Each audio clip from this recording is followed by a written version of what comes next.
So what's up guys, here we are going to see part 2 of the story. What if Leah Clearwater imprinted on Bella Swan? So if haven't watched part 1 home you're waiting for, it's already on channel, so let's come back on this part. You're gonna be okay, kid, Sam murmured, huge palms framing a boy's face contorted in pain. Seth was white as a sheet, sweat beading his brow mixing with blood and rain. Her brother's eyes flickered open for a split second, locking with his alphas before squeezing shut against agony. His body was a mangled train wreck, both femurs broken, dislocated joints from his labored breathing, at least more than a few broken ribs. Who knew what else? Pack Mind was stunned into a long silence. Everyone's thoughts bubbled like an angry pot of water on a stove, but nobody had anything to say. There was nothing to say. Jacob and Paul had lost the Cullen leech in the forested outskirts of Seattle. They couldn't risk chasing her any further without exposing their existence to the human population. And the stranger bloodsucker had disappeared before Sam and the pack had reached the cliffs, fled back into the sea like the demon it was. Quill was patrolling up and down the seaboard, but the scent never resurfaced. Sam's head jerked up, locking his gaze with Jared, still wolf in the bushes a few feet away. "Paul, Jacob, come home. Set patrol around Forks," he intoned, his timbre bass registering the weight of the order. "Jared, I'm gonna need your hands." "No," Leah screamed, anger and anguish exploding into a howl that tore through the sky. Her claws kicked up soil as she lurched into a sprint. Jared flinched and Sam's jaw tightened subtly as a delicate shudder rolled down his arms. "Leah, stay." The howl snipped into silence as if he'd cut it with a knife. Leah's limbs buckled automatically, and she dropped like she'd been punched. Jagged exhales tore from her muzzle as she braced her paws into the leaves, pushing up against an invisible hand that held solid. Pain laced her limbs as her instincts fought to tug her down. Jared whined uneasily. Everyone could feel the compulsion of an alpha's direct order. "Stay down," they seemed to whisper as their wolves bristled at her out of instinct. Those who didn't obey would be made to obey by the pack. It was just the way of things. "Stay," Sam repeated softly, his low voice almost obscured under the hush of rain. He dipped his head, his keen hearing logging Seth's frantic heartbeats as he brushed the boy's dark locks back from his slick forehead. "I need you to guard Bella." In the corners of her mind, she could hear the rest of them speculating. They thought she couldn't do this. They knew her mind was fried and that her wolf was eating up what was left. Well, they weren't wrong. She wanted to scream and howl and fight anything and anyone who dare come close to her right now. She had reached her breaking point, and somehow kept going. The sky shook angrily with thunder as if punctuating her thoughts. Sam took a deep breath and exhaled slowly. He sat back on his heels, his powerful shoulders rolling at the apex of his broad stature. Wind and rain battered harmlessly at his skin. He looked directly into Jared's eyes, looked past him and into her soul. "Leah, go to Bella's and stay there until I say otherwise," he said slowly, each word coated with liquid steel. Leah's paws shook as she pushed herself up, ears flat against her skull, tail tucked firmly between her hind legs. She wanted to yell that she hated him, wanted to smack that wooden expression off his face. More than that, she wanted to be with her brother. And just as much, she wanted her imprint. Instead, her paws moved mechanically across the forest floor into a shaky trot. Away from La Push. "Steady, Jared. We need to set the brakes before they heal. Sue's gonna be here any minute with the truck." His voice melted away as Jared phased out of Pack Mind, taking the vision of her brother and Sam with him. Her chest buckled with the beginnings of a panic attack. Maybe they were right. Maybe she couldn't do this.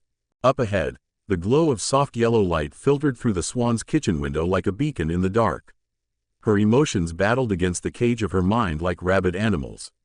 The rest of the pack awkwardly pretended to ignore her on the opposite sides of the flimsy office partition that was Pack Mind. She knew they were all a mess like her. She was just the only one not bothering to hide it.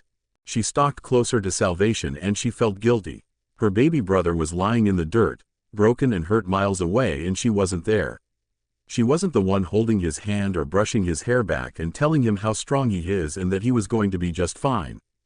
God, she had to hold it together. She needed to. She couldn't.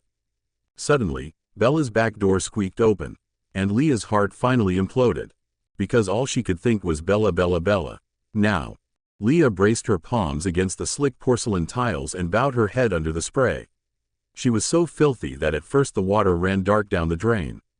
She tilted her face up, the shower head just a few inches above her head, and let the soft hush of water slip down the hills and valleys of her tautly muscled back. She wished it would wash the memories down too. Gritting her teeth, Leah twisted the knob as cold as it would go. For a brief moment, there was enough hot water to make it the exact temperature of her body, turning her invisible. And then it became frigid. Leah groaned as ice-cold tundra pelted her superheated skin. And it still wasn't enough. Her body was on fire. Because as soon as she'd locked eyes on her imprint in the woods behind the house, it was like a switch had been flipped. She was a rag doll tugged under Bella's spell. It was so much more than lust. She'd never felt like this before, not even with Sam. It seemed like a sick joke to even put them in the same category. She'd never wanted anyone with such intensity that it could knock her off her feet. The wolf was tearing her apart at the seams to get to Bella. Even now, she unconsciously paid meticulous attention to every breath Bella took, every light step across the linoleum downstairs, every heartbeat, every soft distressing sigh. Who was she kidding? She was very consciously doing so. It was madness, and at the same time, it wasn't enough. Leah pushed the heels of her palms against her eyes and hissed a steely breath from the trenches of her soul. Pushing her slick hair back, she shut the water off with a resentful jerk of the hand. There was only one towel, so she grabbed that and began to pat herself dry. Despite her turmoil, she did feel better now, with the day's insanity washed away. She felt almost like a person again, even if she did still feel mostly numb.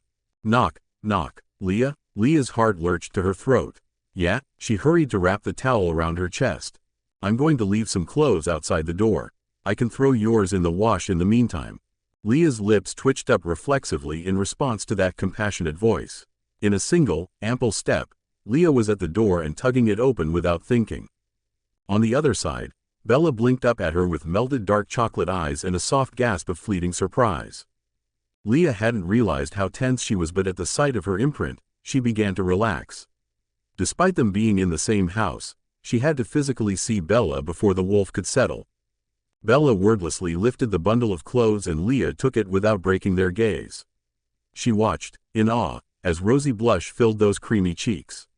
She was distantly aware of Bella's eyes mapping out a trail over her face and along her jaw and inevitably lower, across Leah's bare collarbones and impressive shoulders still beaded with water. Her sweetening scent hit Leah like a drug. Alluring and delectable, it took everything in her not to throw the door open and take Bella in her arms. Her hands shook minutely with the effort of holding back.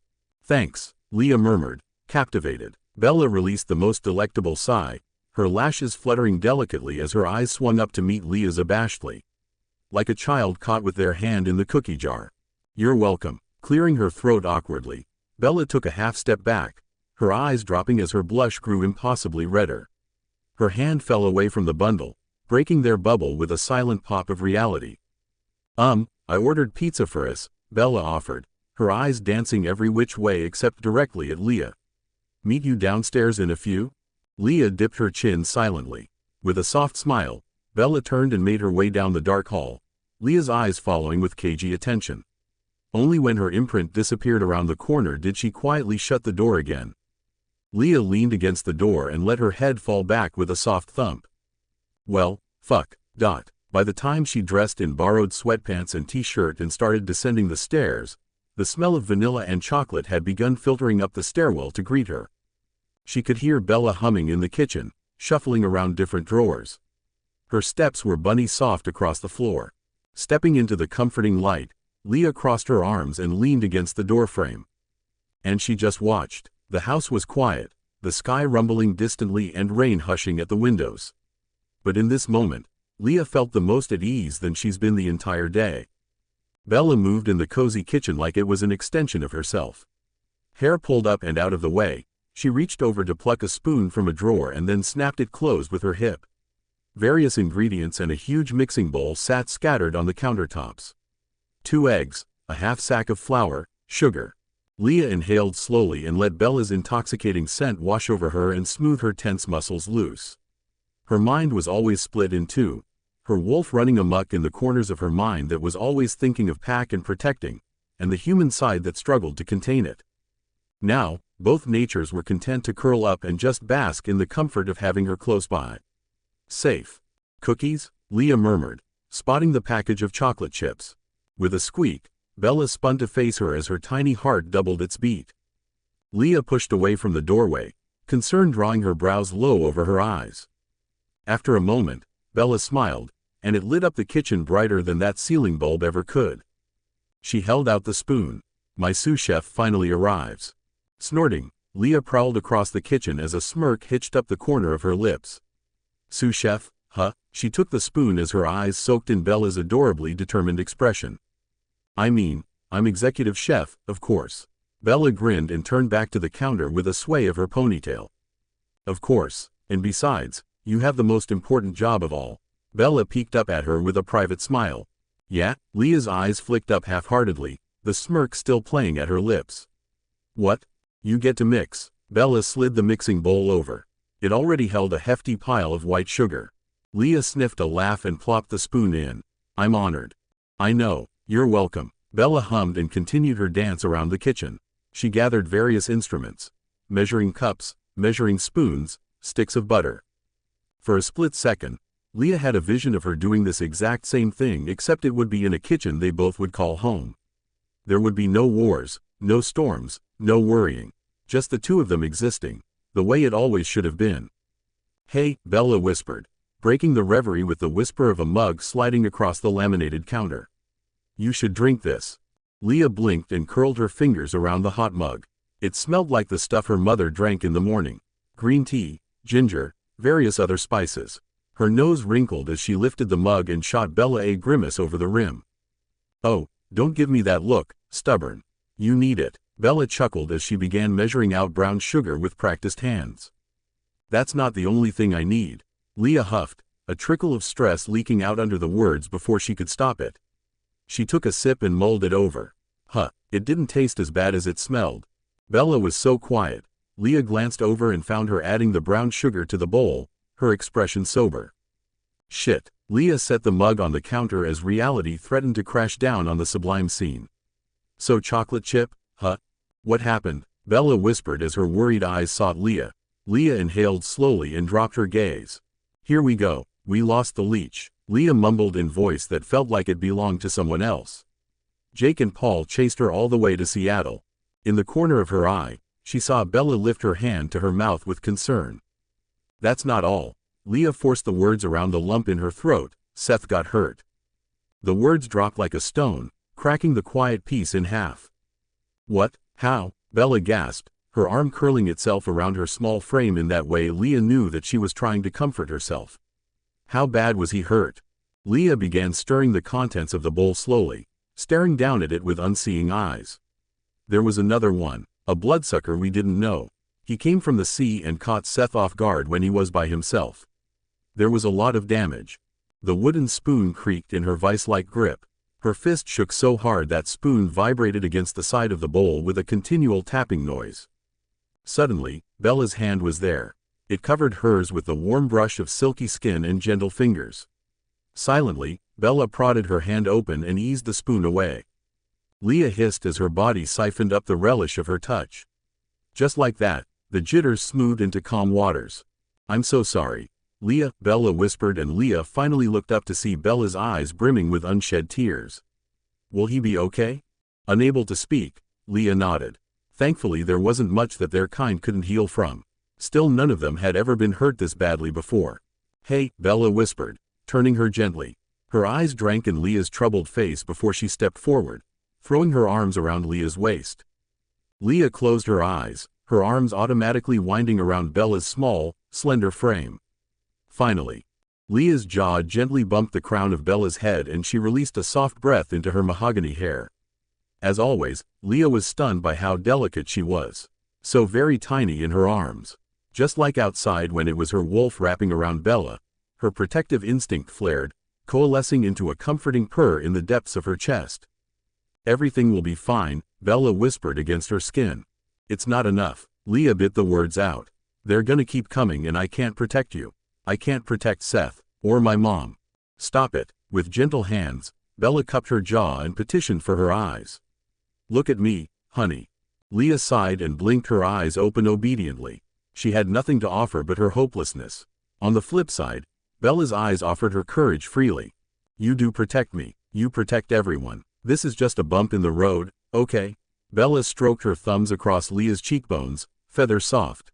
Look at me. I'm okay. I'm still here. And so is Seth, and the pack, your mom, my dad, all because of you. Leah's swallow was audible as she nodded. They both regarded each other for a moment. Bella with her never-ending patience, Leah with nothing short of wonder. I can't lose you, Leah breathed. As she said it, she realized how true that statement was. It simply wasn't an option. It never was. You won't, Bella said simply. Her thumbs still played at the sharp planes of Leah's face, tracing down either side of her jaw. But, you won't, Bella said, her jaw, her eyes sparkling. I trust you. You're not going to let it happen, right? What in the hell did she do to deserve her? Leah nodded. No, you gotta say it. A precious furrow formed between Bella's brows. Promise me. Leah's lips curved in a watery smile as her eyes flickered over Bella's face. I promise. Bella smiled triumphantly with guileless delight, as if she hadn't just forged the broken pieces of Leah back together again for the umpteenth time. She really had no idea. Leah would promise her the moon. Good. Bella's fingers fluttered against the sharp planes of Leah's collarbones. Leah felt it in every single nerve ending. Let's make some cookies. She wiggled in her arms, and Leah had to physically tamp down the soft growl starting in her gut. No part of her wanted to let go. All she wanted to do in this moment was push everything off the damn counter, press Bella against it, and... Leah? Bella whispered gently, just a sigh in the back of her throat. Leah's hand slid up to cup her cheek, tenderly urging her face up. You really want to make cookies right now? She murmured, cocking a brow at her. Yes, I do. Bella pursed her lips together thoughtfully. It helps if I keep myself busy. Leah's head tilted to the side as Bella's blush bloomed across her cheeks. Her brown doe eyes flicked to the dark kitchen window with the smallest twinge of anxiety. I'm not a fan of storms. All at once, Leah understood. She leaned in and traced the tip of her nose along the soft edge of Bella's jaw, a soothing gesture that melted that anxiety away easily. Leah softened her arm around her, cradling instead of grasping. Bella's eyes melted into hers and fluttered closed, her body giving into Leah's touch. With a hum of pure delight, Leah lowered her lips to Bella's in the most delectable kiss. It was lazy and luscious and sweeter than any cookie ever could be. It stirred a fire in the belly as Bella's petal-soft lips parted for her. Leah didn't try to hold herself back like the other times they kissed. Their tongues met, building the heated embers of both of their need. Leah's arms tightened around her, fingers digging into supple skin as Bella's touch traveled over Leah's skidding pulse and into her dark, silky locks. She tasted too fucking good to stop, and Leah would have happily drowned in her sweetness if Bella hadn't resurfaced for a desperate breath first. Leah chased, her lips finding the corner of Bella's lips and traveling along her honey jaw. Everything else was background noise. Leah, she was too busy with the spot over Bella's thudding pulse. Bella shivered, a peal of giggles bursting free as Leah's lips tickled her skin. It was like cocaine straight to Leah's veins. Purring her pleasure, Leah began to nip and stimulate the sensitive spot with her teeth. With a gasp, Bella's hand came in to grasp Leah's jaw. Wait. Leah's lips paused against her skin. She inhaled a lungful of ambrosia and took her time leaning back enough to meet Bella's starry eyes and flushed cheeks. Okay, Leah murmured as she offered one of her wry smiles. What's next, sous chef? Leah released her reluctantly and picked up the spoon, internally pushing down the beast of her need with an obstinate hand. Focus. That's executive chef to you. Bella huffed, breathless as she bumped her hip into Leah's. Mix that. Next is the butter. They shared a smile and then Bella was moving away, back to the task at hand. Leah's gaze clung to her like a puppy on her heels. Yes, ma'am. It didn't feel as weird as she thought it would, having Leah in her house for the first time. When Edward had been here, Bella had felt vulnerable, embarrassed even. What would he think of the memories on the walls or the random knick-knacks littering her room when he came from a world that didn't care for such pointless human things? She didn't feel any of that with Leah. Everything was so different with her but not foreign. In the background, Fleetwood Mac dutifully drowned out most of the storm. The worst of it seemed to have passed, although the rain still raged at the window panes. Time seemed to pause for them, Bella moving comfortably through the motions of measuring out and adding different ingredients as Leah compliantly stirred. They barely spoke, and when they did it was usually Bella, adding a mild quip here and there to lighten the mood. Leah was quieter than usual. Her eyes sometimes lapsed into a fog that Bella wished she could decipher. Every now and then she would peer up to catch Leah's gaze, drinking her in as if she couldn't get enough. It never failed to usher a cotton candy smile to Bella's lips and stutter in her chest. "You're not watching what you're doing," Bella teased, her fingers finding Leah's smooth forearm. "Come on, stir like you mean it." Leah snorted, her reluctant eyes dropping to the mixing bowl with a content smile. "Or what? I'll have to fire you." Bella sniffed, watching the mixture slowly come together into a pale batter. All it needed now was the chocolate chips. Bella's fingertips slid up over smooth skin and rested in the corner of her elbow. This close, Bella could visibly see Leah's shoulders relax, her body automatically curving to accommodate Bella's soft shape beside her. She glanced up to catch Leah's gaze darting away again, both of their lips curled in a private smile. "You got a little flour," Bella squinted and reached up to drag her thumb through the white smudge on Leah's chin. Leah took the chance to nip at Bella's fingers, and she withdrew them quickly with gentle laughter. "And you got a lil hickey." Leah grinned down at her as the spoon jumped up and splotched cookie batter against her neck. "Right, here." Bella jumped back with a gasp. "You didn't." "A hickey?" Leah snickered, her arm winding around Bella's waist and tugging her back against her side. Bella swatted playfully at her, heat rushing up to her face. "Charlie would have a cow if he saw." Leah ducked. Bella's swatting hands may as well have been flower petals, and Bella barely had the chance to brace herself before Leah's moist, velvet tongue was lapping over her pulse. Instinct made her head tip to the side as her muscles went lax. Goosebumps spilled down her spine as Leah cleaned up the batter with the stroke of her tongue. Every nerve ending in her body flashed a light, her only anchor Leah's strong arm around her waist. "Holy shit, what? Never had hickey before, Swan?" The words seemed as if they were coming from underwater. Bella's skin buzzed as she blinked back into her kitchen. Leah gazed down at her with a devilish smirk. "You're an asshole, you know that?" Bella said, breathless. "So, I've been told." Leah laughed, her first real laugh since she stepped foot in the house. Bella's left hand reached out to the bowl not so discreetly, and she slapped a retaliating glob of cookie dough against Leah's cheek. Bella felt more than heard a wolf's growl unfurl in Leah's chest as her eyes sparkled with challenge. A drop of anticipation piqued Bella's stomach as she reached again to the bowl, only to be stopped by a brown fist around her wrist, not hurting in the least, just restraining. Bella grinned, and then they were both moving, arms straining, hands clasping arms, as they each fought to get a dollop of dough on the other. Bella laughed as Leah's muscled arm lifted her off her feet as if she weighed nothing. "Nah," Leah tutted as she deposited her away from the counter. Her slender form moved between Bella and the bowl. "I have to get the chocolate chips in." Bella feigned sideways to the other side of the bowl. Leah was already there, moving faster than a person should. She grasped Bella's waist and turned her back against the edge of the counter. Her arms came down on either side and caged her in. Everything paused. Leah looked down at her with a grin half caught on her face. The air between them kept teetering from playful to heated and back again, and it made Bella dizzy. She couldn't hear the rain or the soft guitar in the background, only Leah's yearning breaths as she took up Bella's entire view. She smelled like laundry detergent, strawberry shampoo, and something else, something spicy Bella could only describe as wild. It drove her crazy. "At this rate, we'll never get these in the oven." Bella's voice was just above a whisper. Leah let out a long breath.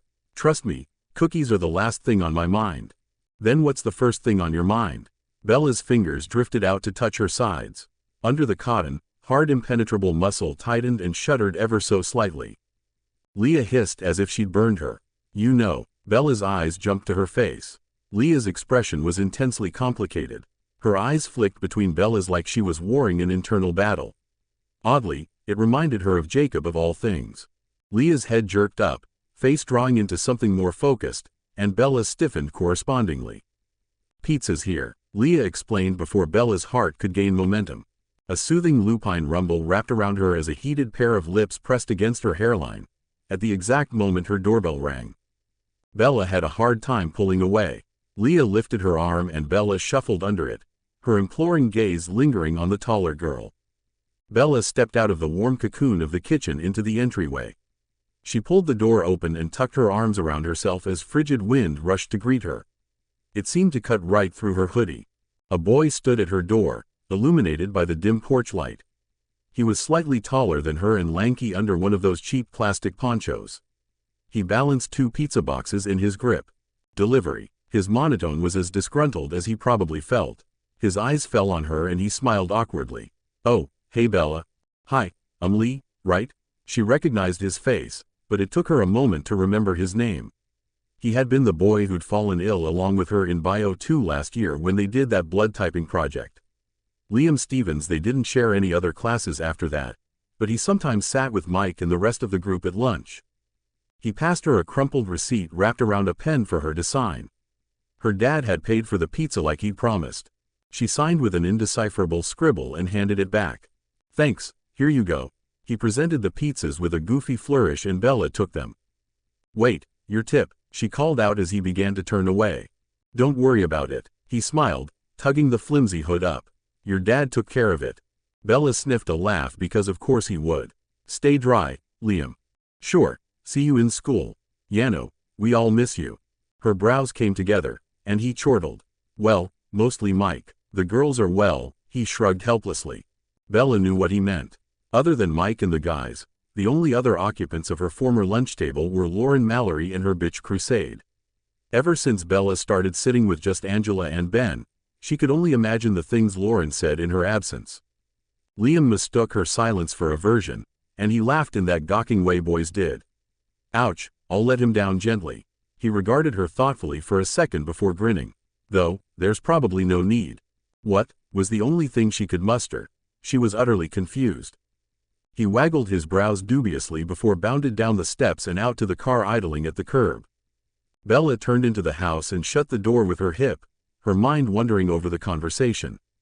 "You okay?" "Geez." Bella jumped, the boxes fumbling in her grip. Leah caught them with her lightening reflexes. She stood in the dark nook of the entryway, the light from the kitchen just catching the edges of her raven hair. "You should really make some noise, you know." Bella rolled her eyes, cursing werewolves and their silent steps. Leah smiled, not apologetic in the least. "Sorry." Yeah. Bella shook her head as her heart restarted. She led the way back to the kitchen. Leah trailed in behind her and set the boxes on the counter. They decided to forego plates and ended up on the kitchen floor of all places, paper towels and pizza slices in hand. She'd ordered a plain cheese and a meat lovers for obvious reasons. She was glad she'd ordered 2 pies. Leah had demolished half of the meat lovers by the time she'd finished 2 slices of her plain. "Do you need another pizza to wash it down?" Bella teased at Leah, who sat with her back against the wood doors. Bella leaned sideways against them, one of her legs stretched out over Leah's lap. "Nah, I think I'll just steal yours." Leah leaned toward her and Bella lifted her pizza slice up and out of the way, making a small noise of protest in the back of her throat. "Hey, paws off," she warned with a mock scowl. "If you finish yours, too bad. Don't even look at mine." Leah pouted and crumpled her paper towel. "Damn, it's like that, huh?" "Yup, just like that." Bella stuck her tongue out. Leah shook her head, smirking as she tossed the paper towel ball at the trash across the room. "It made it in, of course." Leah grinned triumphantly as Bella laughed. "You cheated." "How?" "Werewolf powers. It's against the rules." Bella finished off the last of her slice and wiped her hands. "You didn't complain about my werewolf powers before." Leah hummed. Her strong grip wrapped around Bella's knees and tugged her closer. Bella inhaled quickly, blood warming her face at the sudden movement. Leah rearranged Bella's legs so they both draped over her lap. Her hand rubbed slowly over Bella's calf, sending simmering heat sparking up her leg. The gesture sang of intimacy and possessiveness. So, Bella echoed. "You and Mike, huh?" Bella groaned and shoved Leah's shoulder. "Me and Mike, nothing. That ship sank before it even reached water." Leah laughed. Her hand came up to tangle in the end of Bella's hoodie drawstring. "It sure didn't sound like it." "Jealous?" Bella goaded. Leah's face instantly darkened, the wolf prowling in those eyes. "Nope." Leah popped the P as she wrapped the string around her index finger. "I know you're mine." To anyone else, it might have sounded cocky, but Bella heard the relief in the words. Leah's fingers slowly ghosted back and forth over her leg, soothing and, Bella realized with a flutter in her stomach, turning her on with that callous, gentle heat. Up until I came to Forks, my love life hadn't been too exciting, Bella murmured, trying to shift her focus before the tide of desire overwhelmed her. How in the hell did you end up with Cullen? Leah breathed. Bella drew her lip between her teeth, mulling it over in her head. You really want to know? Her eyes darted up to gauge Leah's expression. She watched her with open curiosity, not anger like Bella expected. Leah dipped her head. Bella took a deep breath and started at the beginning. She spoke in hushed pastel tones, revisiting moments and feelings that felt tattooed into her consciousness. Leah listened with rapt attention, her fingers gliding absently over Bella's legs. Bella drank in the comforting touch, leaning on her gentle strength when she got to the hard parts. Like the parts about James or the time she got cornered in Port Angeles with that gang, or her disastrous birthday last year in the vampire's den. At those times, Leah's hand would freeze, gripping Bella's shin like a lifeline and her wide eyes glued to Bella. For the most part, she never interrupted as Bella's story culminated with her trip to Italy and meeting the Volturi. Her joints had started to cramp from sitting for so long, but Bella was too focused on Leah, still and quiet beside her. Too still, too quiet. Bella swallowed her anxiety and shuffled a bit. Leah seemed to remember herself, and they reluctantly got to their feet and started clearing the boxes in silence. For a moment, the only sounds were the dirty baking utensils being added to the sink and the soft rush of the tap. The music stopped a while ago, the Pandora app on her phone quieting itself in that way it sometimes did from lack of attention. Bella peeked at Leah as she put the extra slices into one box and stored it in the fridge with the cookie dough. Leah seemed lost in thought, her expression soft and open as she stared down at the sink, her hands mechanically washing. She must have questions, who wouldn't? But whatever they were, she kept them to herself. For now. Blushing, Bella picked up their forgotten mugs and began shuffling toward her. There's something else I think you should know. Leah's soft, raspy voice threaded across the space to her. Bella's head jerked up to find Leah watching her, brows drawn low over her cinnamon eyes. The leech, the one that attacked Seth, she ground out. Jacob recognized his scent. It was the same one that they found in your house. The stranger leech. Bella leaned against the fridge heavily. Oh, God. Her head swam, her eyes closing. Who was he? Spicy sweetness enfolded her. Warm hands withdrew the mugs from her grip before they ended up shattered on the floor. Shush, Leah soothed in her ear. Bella sucked in a lungful of her scent and fisted the material of her t-shirt as Leah drew her in. Just that touch, it sedated her mind and loosened her muscles. The others didn't want you to know. Leah growled. They thought it would only stress ya out more. I'm okay, she whispered into Leah's shoulder. Lying didn't come easily to her and this one fell flat. Leah tilted her head, lips twisting together doubtfully. I am, Bella repeated, Leah's embrace lending a strength that she reflected in her words. I know I'm safe. Leah hummed in agreement. Her face lowered into the crook of Bella's neck. The feel of full, perfect lips pressing against the tender skin of her pulse threatened to undo her. Between them, so many words went unsaid. Questions about enemies and demons, love and lines. About the feelings eating them both alive. Would they even make it out of this nightmare long enough to know the answers? Bella's eyes fluttered open. Her cheek was pillowed on Leah's shoulder as the wolf gently swayed her in the comforting quiet. Their heartbeats cantered in perfect sync. It was impossible to feel hopeless when she felt so content. Her unfocused gaze landed on the glow of the digital clock above the stove. 11:43 p.m. Where did the time go? Bella tugged her head back, relishing the feel of Leah's solid strength against her cheek. Leah's eyes were trained on her over the planes of her sharp cheekbones. Her scorching palm slipped up to cradle the back of her head. Always so gentle. Come on, Bella whispered, without any hesitation at all. Let's go to bed. Bella let the door latch gently behind her and leaned against the cool wood as her drowsiness snuck up on her. It wasn't until now that she realized how truly tired she was. Her room was dim but not dark, and now, it's Bella's turn to watch. Leah stood near the foot of her bed, facing away from her. Her head was bowed as she studied something in her hands. The soft yellow lamplight caressed the sharp cut of her body's agile profile juxtaposed with female softness. The long-sleeved shirt that was normally too big on Bella had fit Leah just right. With the sleeves pushed up to her elbows, it hugged the muscular curves and angles of her shoulders and biceps. Bella placed a steadying hand on the doorframe as the butterflies fluttered up from her chest to her throat, suddenly aware that parts of her were very much wide awake. Feeling heat slip over her cheeks, Bella moved into the room. As she started towards her bed, she caught a glimpse of what was in Leah's hands and her steps stuttered. "Yano, you could have just asked Billy about all this stuff," Leah said dryly. "These writers never get it right." Leah's hand moved in the duskiness. Her fingers ran over the book's fabric cover. The Quileute Nation and its legends. Bella bought it ages ago on that trip to Port Angeles with Angela and Jessica. It's kind of funny how life played out. If she hadn't have gone off on her own to buy it, she wouldn't have gotten cornered and then saved by Edward. It was like she opened Pandora's box that night. Maybe it was inevitable. Bella pulled herself onto her bed and tucked her feet under her. Would he have told me the truth? Leah snorted and set the book back down on Bella's desk. Yeah, probably in riddles. The corners of Bella's lips slipped up. Definitely. Leah leaned against her dresser and traced over the spines of the few books on the desk. Just a fraction compared to Leah's collection. Besides, you already knew the legends.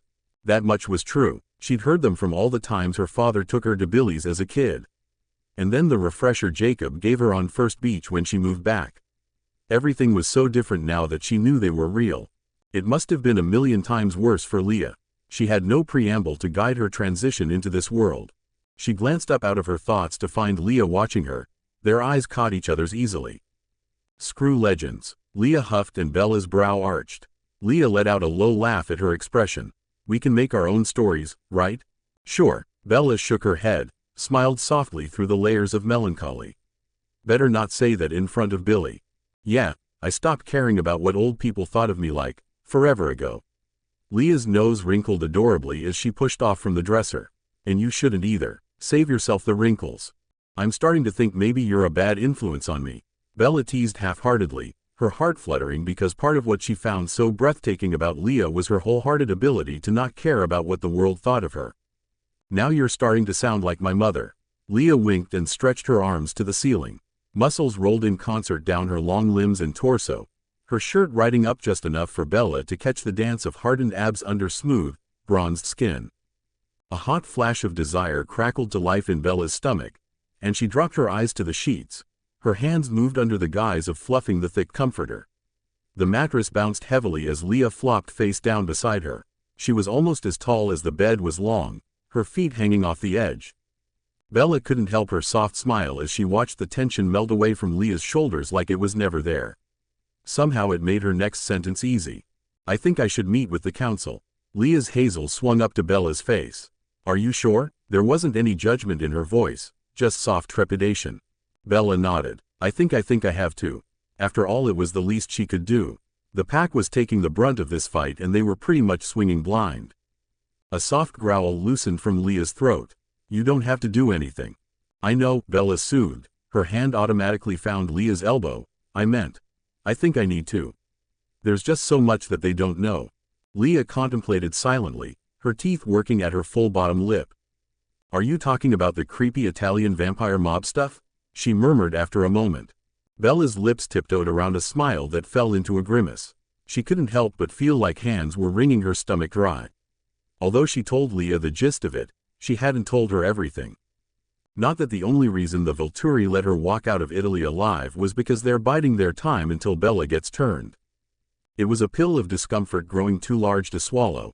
Like life was playing some sick twisted joke on her as outside forces decide her fate without any of her input. From Edward's initial interest in her, to ripping himself out of her life, Jacob's insistence in being with her, everyone else decided how Bella's life would go except for Bella. She was so tired. The feather touch on her thigh had Bella's eyes fluttering up to meet Leah's aching concern. Hey, Leah murmured, watching Bella closely. I'll let Sam and the others know tomorrow, okay? And when they meet, you won't be alone again. Her thumb stroked small circles on the blanket. She felt the heat of her touch as it bled through the fabric and let it burn away the stress that bittered the back of her tongue. Bella nodded, tried to find the words to voice her frustrations and came up empty. Leah shifted beside her and yanked down the comforter in one smooth move before she wriggled under the sheets. Bella let her lips fall into an easy fondness as Leah pulled most of the blankets her way and rolled onto her back. She yawned hugely, and Bella couldn't help but think it's far too exaggerated to be genuine. My, what big teeth you have. Bella sunk into the mattress with what little corner of her thick blanket she had left. All the better to bite you with, my dear. Leah stuck out her tongue. Her tone was soft and joking, but Bella's cheeks flushed scarlet all the same. She was thankful that the room wasn't too brightly lit. Ignoring the dangerous thoughts that floated in her mind, she grabbed the edge of the comforter that covered Leah's shoulders and yanked playfully. You don't even need that, you blanket hog. With a sly glint in her hazel eyes, Leah flowed with the tug. Bella fell back, laughing as the blanket unraveled Leah on top of her. The impact of Leah's hard body colliding with her was hardly enough to knock the breath out of her, and yet she ended up breathless all the same. Absorbing the force with both palms braced on either side, Bella could feel every ember of heat but none of the pressure. Leah pulled back just enough to look down at her properly. Bella felt the blush warm her cheeks, but she didn't feel embarrassed. Leah's gaze was open and without judgment, her undivided attention sprinkled over Bella like early morning dew. It's another bullet point to add to the growing list of things Bella really liked about Leah. No matter how snarky her mouth got, Leah's eyes could never lie for her heart. What's going on up there, princess? Leah whispered, her words a husky croon that made Bella ache. Bella dropped her eyes, her fingers curled into the material of Leah's borrowed shirt. Sorry, I just get into these moods. I mean, I've never been an uppity person. Unless I'm around you or the pack. She paused and remembered how Jake tried to get her to let loose all those weeks ago before he phased. It gets worse when I'm by myself. I start to overthink, and then, she shook her head, maybe I just need to sleep. Don't do that, Bella frowned. I have school in the morning. No, I mean, Leah sighed and dropped down on one elbow. It brought her closer, and for a moment Bella couldn't think of anything except the way her raven hair tumbled around her face. How it smelled faintly of Bella's coconut shampoo.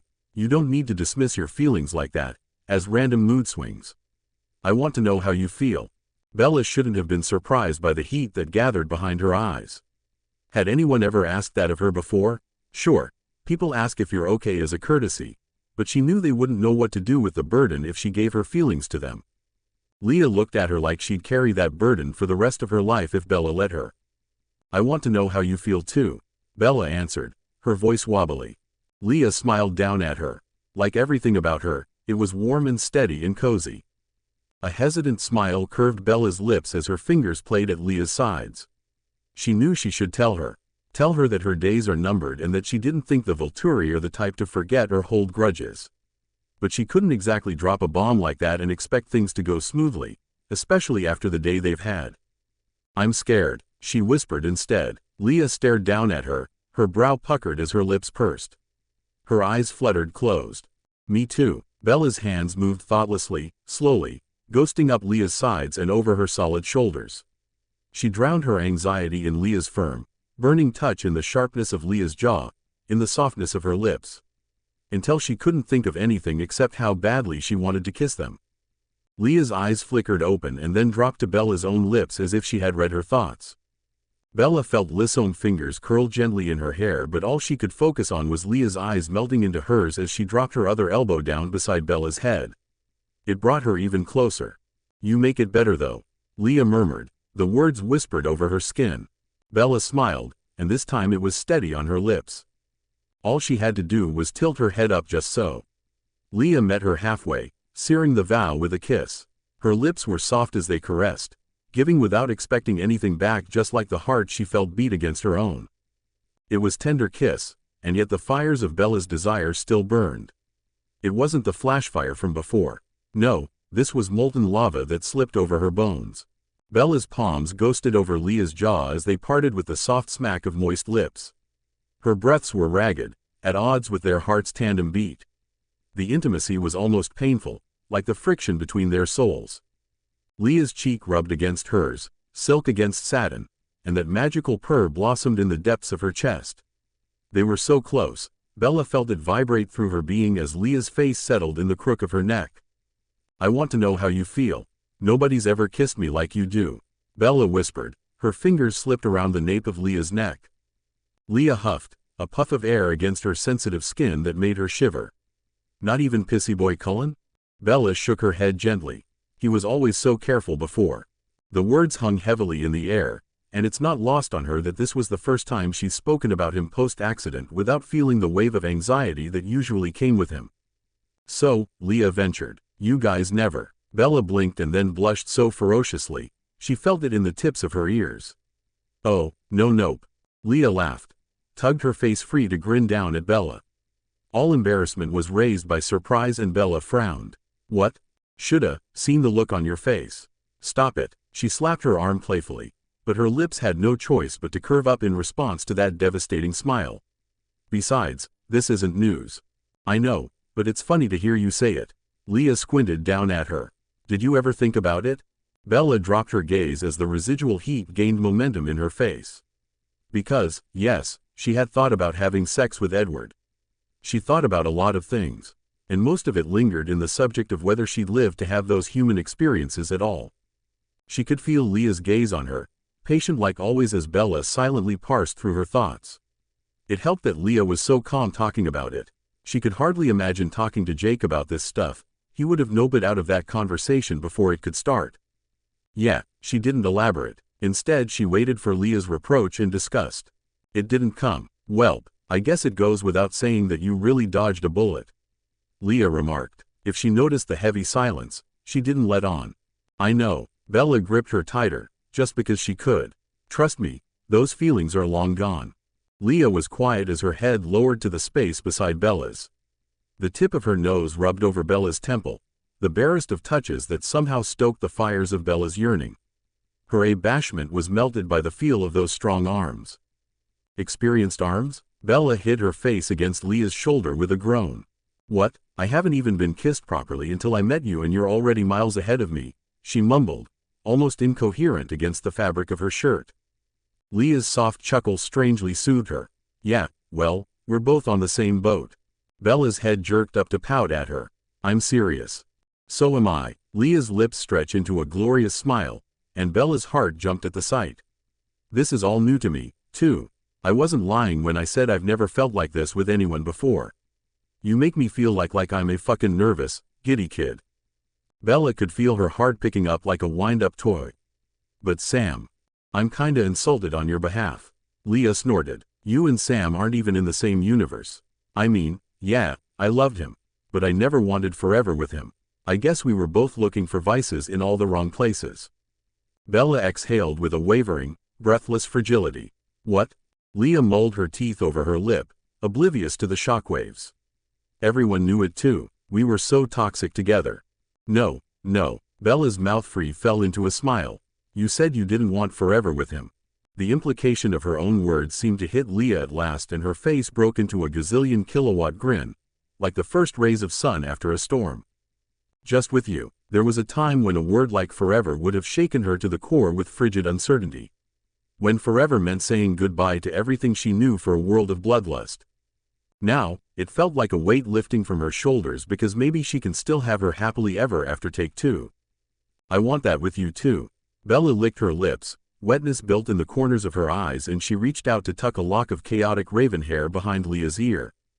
Leah's face turned into her tender touch, eyes closing as she inhaled with a hum. "Are you asking me to be your girlfriend, Swan?" Bella laughed and rearranged herself against Leah until they were chest to chest, cheek to cheek again. God, she felt so good, like her body was molded to hold Bella's.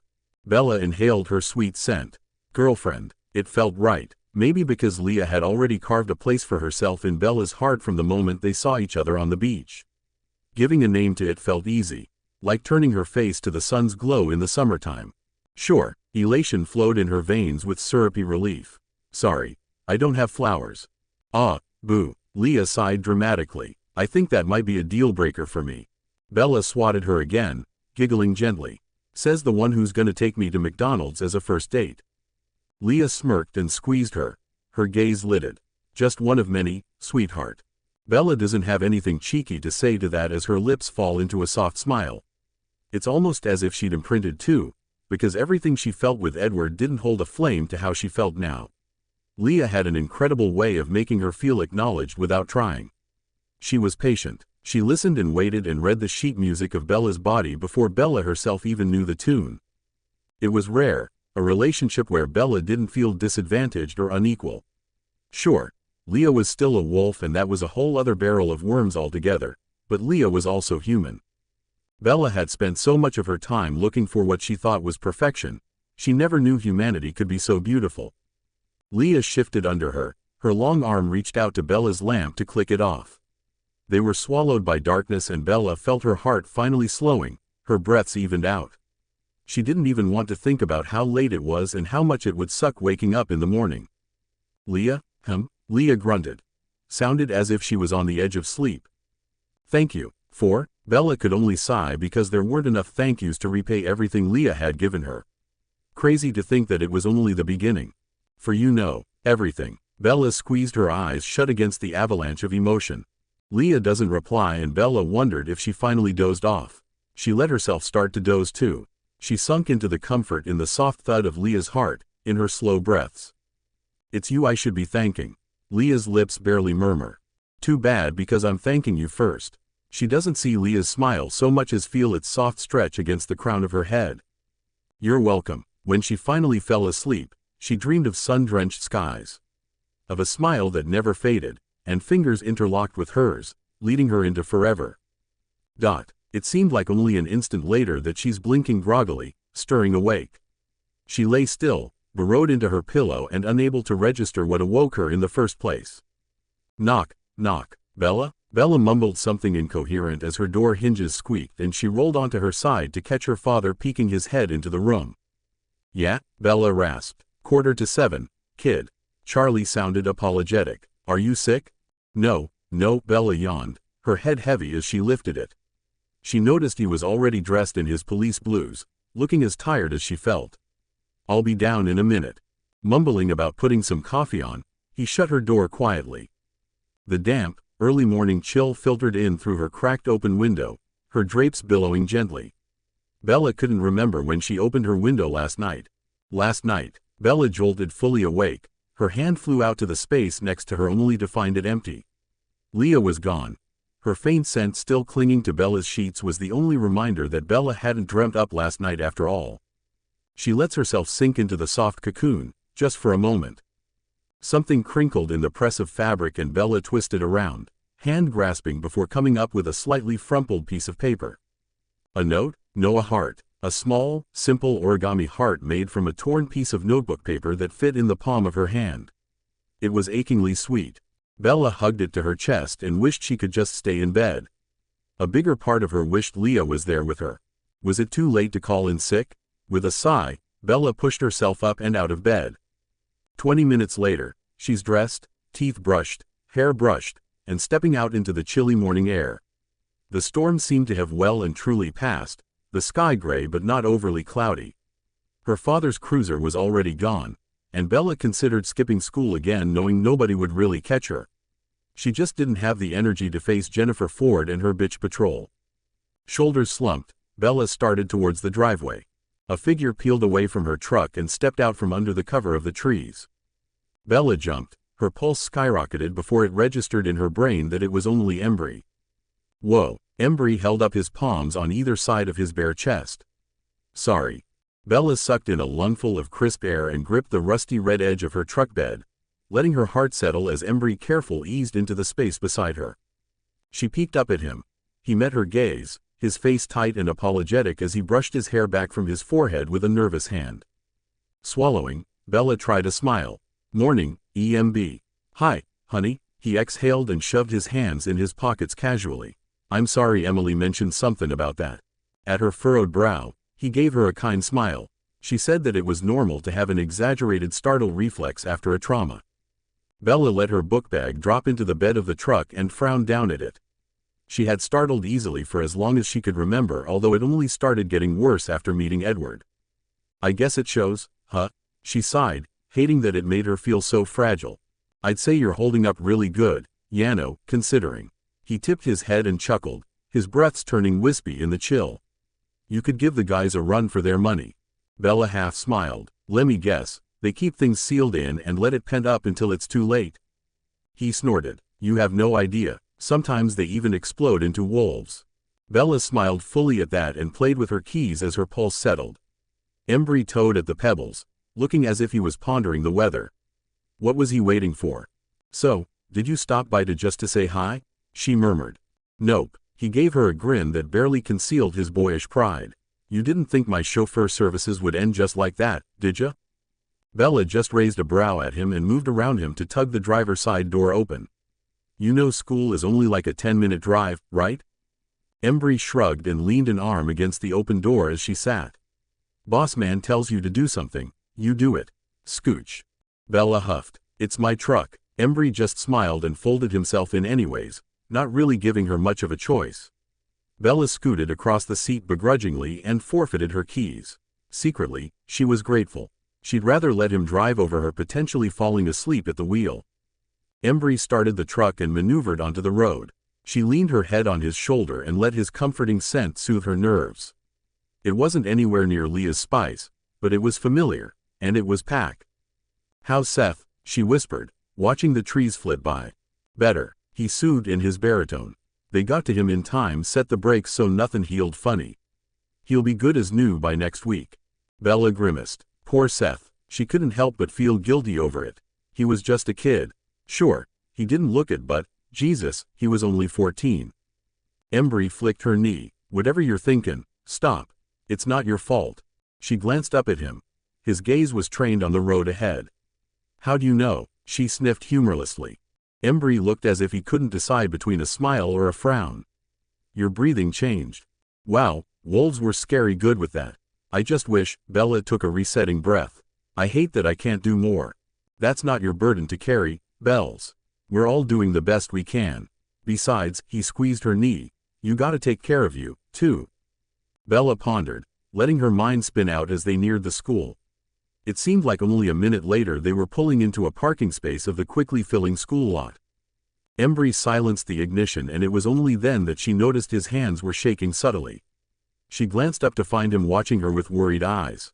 Are you gonna be okay? Bella lifted her head reluctantly and looked out at the groups of other students. Yeah, she sighed. Another day in paradise. His silence made her glance up again. He gave her a small, tense smile.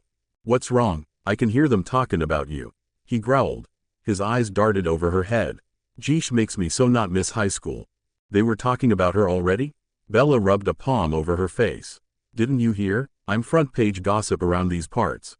Must have missed that issue. Lucky you. They shared an empathetic smile before pushing out into the cold. Bella shouldered her bag as Embry came around to meet her. Her truck stood out like a sore thumb, and people looked over expectantly, though they stared more at Embry than her. It was strange, because she swore she'd heard the usually bustle quiet just a notch the second he unfolded from her truck. Embry handed her the keys with a cheeky smirk. He must have heard it too.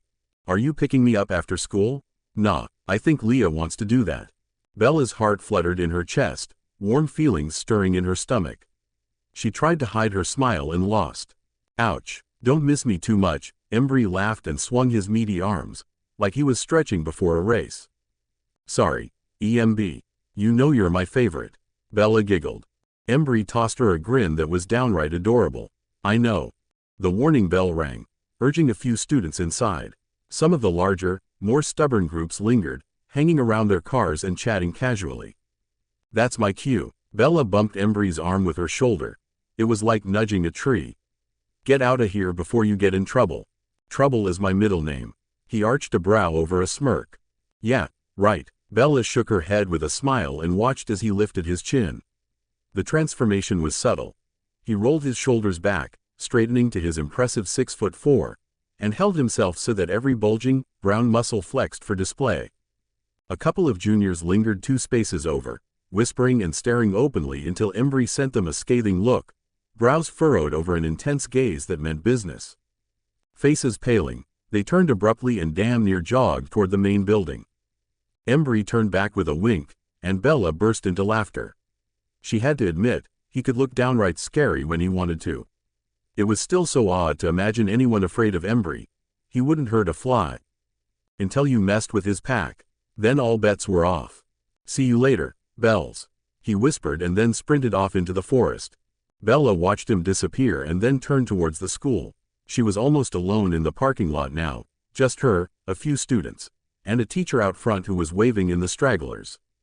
She'd faced vampires, werewolves and everything in between, damn it. She could do this. Lifting her chin just like Embry had, Bella started walking. Bella knew the day would be crappy the moment she stepped foot in Forks High. She kept her chin high, steadily ignoring the stares and the whispers. Didn't they ever get tired of it? She certainly would have by now. She didn't even want to think about how tired she was. Because if she thought about that, she'd start thinking about last night, and the evening before that, and then she'd start overthinking or get lost thinking about Leah, and then. Bella, hey! When she looked up, she half expected Lauren or Jennifer or any of Forks High's other elite looming over her with a taunt locked and ready to go. But it was only Angela, whose kindness was like a solitary rose in a mess of prickly thorns. Oh, Bella shook the cobwebs away and gave her a forceless smile. Hey, Ang. Angela smiled kindly, setting down her backpack on the opposite bench and a tray of cafeteria food in front of Bella's untouched tray. Slowly, the dull hum of the cafeteria filtered into the background. The day had passed like the gray clouds outside, sluggish and weary. Bella was becoming a pro at tuning all out. From the first snide comment out of Lauren Mallory in the halls that morning, she doesn't even remember what the other girl had said. Just the cruel, twisted shape of her lips and the sneer she threw at Bella like a grenade. She decidedly drifted through classes determined not to give them what they wanted. A reaction. Angela sat with a sigh and immediately began pulling out her textbook and notebooks. Can you believe Mr. Richardson? How does he expect us to finish a project when finals are coming up? Bella nodded absently and pushed watery green beans around with her fork as Angela went on about trig and AP history. She wondered where Ben was, probably busy taking last-minute pictures for the yearbook or organizing some end-of-the-year video. He'd never been one for gossip either, to Bella's relief. Do you know what you're gonna study up in Alaska? Angela asked her casually, snapping Bella's drifting thoughts back to the one-sided conversation. I'm not sure, Bella mumbled as warmth filled her cheeks. She'd pushed her admittance and inclination to attend University of Alaska to the furthest wall of her mind. She'd only wanted to go because of him. And now that he was no longer in the picture, Bella didn't know what she was going to do in the fall. I know the feeling. If I had been going anywhere out of state, the community college up in Port Angeles would have been my first option. Take all my pre-req classes and save money. Angela smiled, not unkindly. Someone as smart as you'd probably get a full ride anyways. Bella mumbled with a half-smile.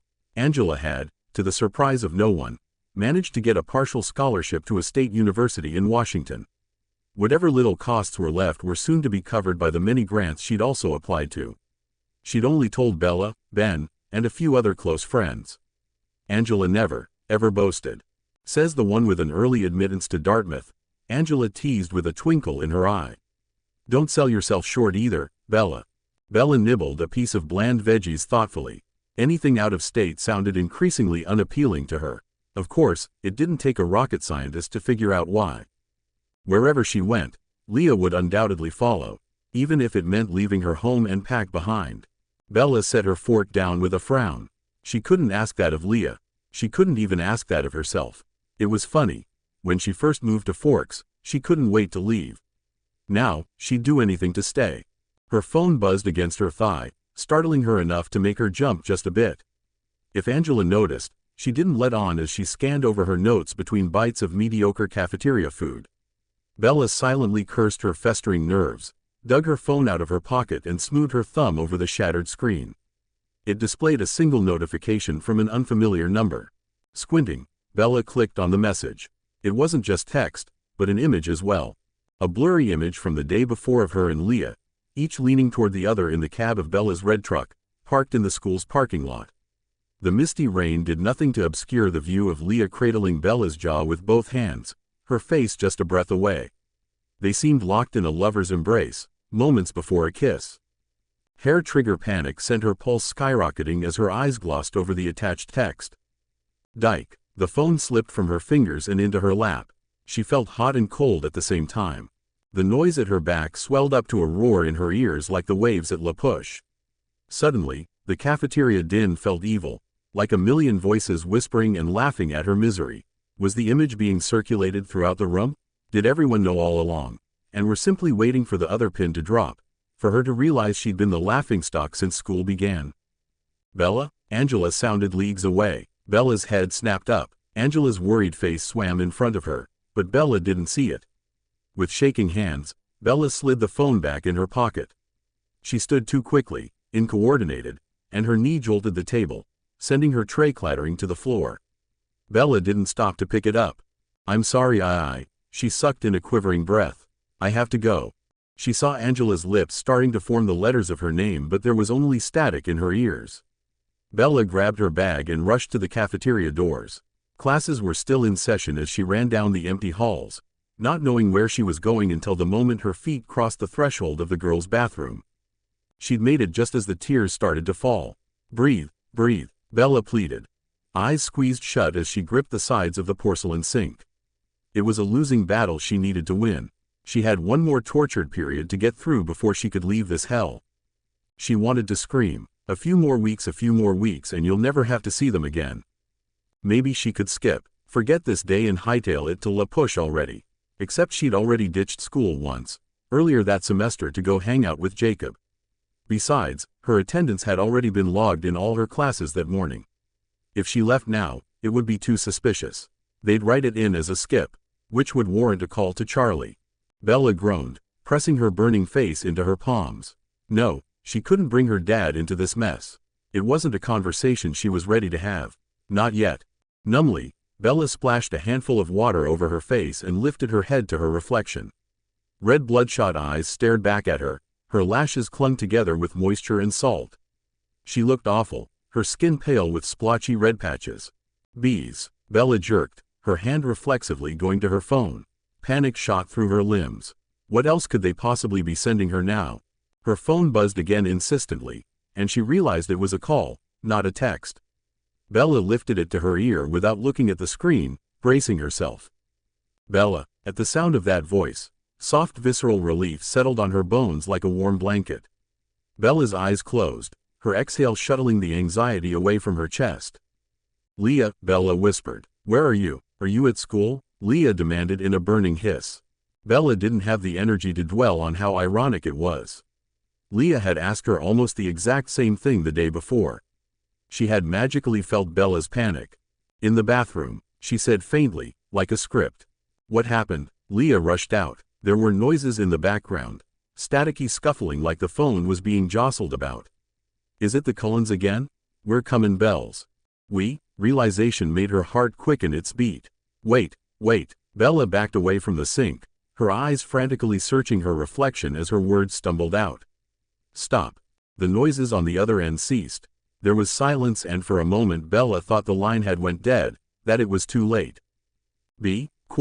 "Don't," Bella forced out, her heart stampeding its protest in her chest so loud it was in her ears too. "Don't come here, please." "But," Leah stammered, "it's just stupid kids at school." Bella's voice broke, betraying her. She gripped the phone tighter and hardened her voice. "I'm fine." Everything in her screamed otherwise. She wanted Leah, wanted her so bad her hands shook against her ear. She wanted Leah to storm in here with the pack at her sides, mighty and unstoppable. She wanted to feel her and breathe her in as she scooped Bella up to carry her to safety. But this wasn't life or death. This wasn't about vampires. She knew just how hot Leah burned when it came to Bella. If anyone, teacher or student, tried to get in Leah's way, someone would get hurt. "Bella," Leah pleaded, out of breath like she'd just finished running a marathon. I'm fine," Bella forced out, barely containing tears under the surface. When Leah spoke next, her words were so soft. "Baby, please," Leah whispered, her voice breaking. It cracked Bella right in half. She sank to a crouch against the wall, feeling tingly and breathless.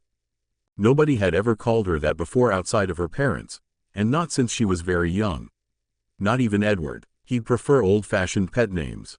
Names that made her sound like a coveted item rather than a human being. Baby. The way she'd said it, it was everything and nothing all at once. It made Bella want to give in. It made her want to say, yes. And, get me out of here. And, I need you. I need you. I need you. Instead, she said, no, Lee, don't come here. I'll come to you. Tears spilled over Bella's cheeks, tracking silent lines down her face. I'm sorry. Bella pressed end, before she could think herself out of it. Silence greeted her and Bella struggled to quell the rising panic. She put her face in her arms as her mind replayed that broken, husky voice saying the four-letter word. It tumbled around her chest like a lone shoe in a dryer. Bella lifted her head to look at the round clock above the door, her breaths as shallow and rapid as her heartbeat. Running alone on the residual strength from hearing Leah's voice, she pushed herself up on shaky fawn legs. At the sink, Bella splashed cupped palmfuls of water on her face over and over. "Stop crying, don't let them see you cry." It took longer than she'd hoped. She still looked awful, her eyes bloodshot and her skin still splotchy, but if she kept her head down, maybe nobody would notice. A strange numbness settled on her. She remembered what Embry had said that morning about trauma. Words from psych class 3 years ago floated up. Detachment, disassociation, they all blended together in her head. She couldn't think about the fact that if the text had reached her, it must be reaching dozens of others by now. Forks High was a small school. So, she thought about one thing at a time, drying her hands and face with brown paper towels, pulling her bag back onto her shoulders, combing her hair forward to hide as much as her face as she could, pushing out into the bright, empty hall. Not the way Leah's voice broke on the other end of the line, a wave bursting over the jagged rocks of Bella's rejection. Breathe, breathe. She had a few precious minutes before the bell rang and all hell let loose. Locker first, then she found her next class easily. She waited by the door, counting the seconds with every inhale and exhale. Re-ng. The halls exploded into motion and noise as classes let out. Any progress she'd made at calming herself flew out the window. Bella shrank back against the wall of lockers, ducking her head as students filed out of the classroom eagerly. Finally, Bella darted inside the empty room and claimed a seat at the very back.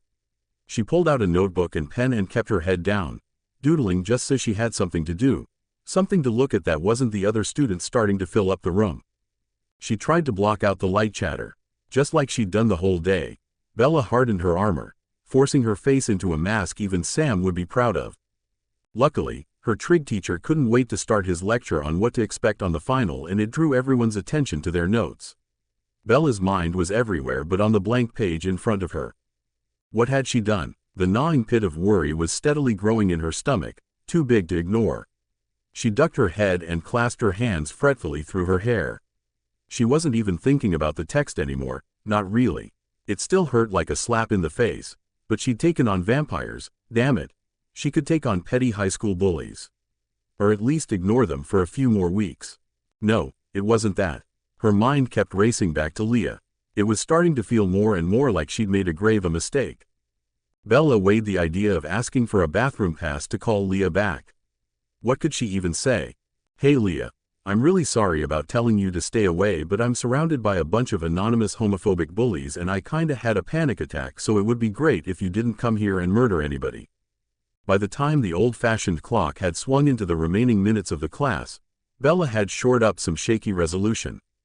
Escape to her truck, hopefully without running into anyone else, and make it to La Push. Find Leah, and maybe by then she'd figure out what the hell she was gonna say to her. At the first shrill note of the bell, Bella's chair scraped against the floor as she jumped up, sweeping her untouched notebook into her bag, which went up onto her shoulder with single focus. She pushed her way through students starting to pack their things and out into the crowded halls. She felt cold scales of anxiety creeping up her back and winding around her lungs as she speed-walked as fast as she could through the throng of people and noise. "Bella?" she jerked, her head turning to the sound of her name as her feet fumbled its pace. Angela, worry swimming behind her glasses, rushed to catch up. Bella quickly glanced the other way, looking towards the double doors ahead that led to freedom. She swallowed, her resolve teetering one way then the other. She wished she could pretend like she hadn't noticed the other girl's call, but it was already too late. Bella slowed her stride enough so Angela could catch up. Angela touched Bella's elbow. "What's up with you?" she asked gently, her soft eyes pleading. Bella blinked and met her gaze with heated embarrassment. She swallowed uncomfortably. "I'm really sorry," and she was. In all this mess, she never wanted to push away one of her closest friends. Especially someone as rare as Angela. "It's just been a really messed up day and she glanced at the twin glass doors again and sighed. "Is it okay if I call you later? I'm sorry, but I can't explain it all right now." "Oh, Bella, of course. You don't have to ask," Angela murmured, her brows coming together. She gave her a small, rallying smile. "Just remember, you do have more friends than enemies, Kay?" Bella didn't know how to respond because it sure didn't feel like it. Angela and Ben were the only two she could solidly call her friends. Mike, Eric, and the rest were probably just nice to her because of everything she'd been through. Earlier that year they'd handled her with careful kitty gloves when she'd all but gone catatonic with grief. And then there was the anonymous number of people who now hated her guts. "I'll call you later, Ang," Bella whispered in parting and turned away. With a distinct wash of relief, she burst through the doors and walked briskly down the sidewalk and towards the parking lot. The sky was light gray, not heavy with rain clouds, but in a town like Forks that didn't offer much security. "Off to see your GIRRL friend?" Bella jerked as if she'd been struck by lightning. She'd been so dead set on her mission she hadn't realized there was a group of teens that had suspiciously decided right behind her truck was the perfect place to park. It couldn't have been by accident. Embry had parked her truck on the very far side of the lot, right up against the trees. The small group had the rest of the parking lot, yet they chose right there. Lauren Mallory snickered from the arms of Connor, another boy in their grade. They watched her from where they'd leaned against his car, some shiny, new-looking sedan that was all sleek curves and edges. Bella's churning emotions were starting to peel back from her temper. Her gaze flicked over their little posse as she tightened her grip on her backpack strap. Lauren Mallory, Connor, Katie Marshall, who lived around the corner from Bella, and Austin Marks, older brother to the kid who sold her those motorcycles she and Jake fixed up, all gathered in a loose circle in front of her. "Come on, Laur, let's go." A harsh whisper from the side made Bella blink. She hadn't noticed Jessica Stanley hesitating under the awning of trees, uncertain eyes meeting Bella's then skipping away. Instead, Lauren painted her lips in a catty smirk. "Or is it boyfriend now? I've gotten conflicting reports." Bella stared. "You sent that text?" Lauren carefully extracted herself from Connor's arms, tutting. "Whatsoever do you mean, Bella?" She pursed her lips in mock innocence. Bella wanted to slap it off her face. Connor candidly tried to mask his laugh with a cough. Austin, who she wondered if she'd ever spoken 2 words to, watched her with an oily smirk clad in a Letterman jacket. He was nothing like his younger brother, a kind-hearted freshman. Katie stood next to him, looking more curious than malicious. Not nearly enough to defend her from Lauren. "Why can't you leave me alone?" Bella bit out and dipped her head, walking stiffly towards her truck. She didn't have time for this. Jessica tried again. "Lauren, Yano, I was okay with you being a slut, but now you're a dyke as well?" Lauren piped, crossing her arms across her chest. Bella sucked in a shuddering breath through her teeth and blinked rapidly. "Don't let them see you cry." Miraculously, Bella walked on. Lauren stepped into her path, so suddenly that her shoulder collided with Bella's forcefully, almost knocking her onto her butt. Her bag fell to the ground with a soft thud heralded by a low chorus of oohs. Bella jerked back with an enraged squint. Lauren matched her expression, narrowed eyes and a curled lip of disgust. It was Jessica's stuttering plea to Lauren from the side that made Bella realize that they had an audience. Students had started to notice and elbow each other, circling like sharks smelling blood in the water. Bella's breaths came in short, heady puffs of air between her teeth. "Breathe, breathe, breathe," she repeated in her head as she slowly bent to pick up her backpack, Lauren watching her with an infuriating smirk the entire time. Bella licked her lips. "I'm still more than you'll ever be." She turned to her truck.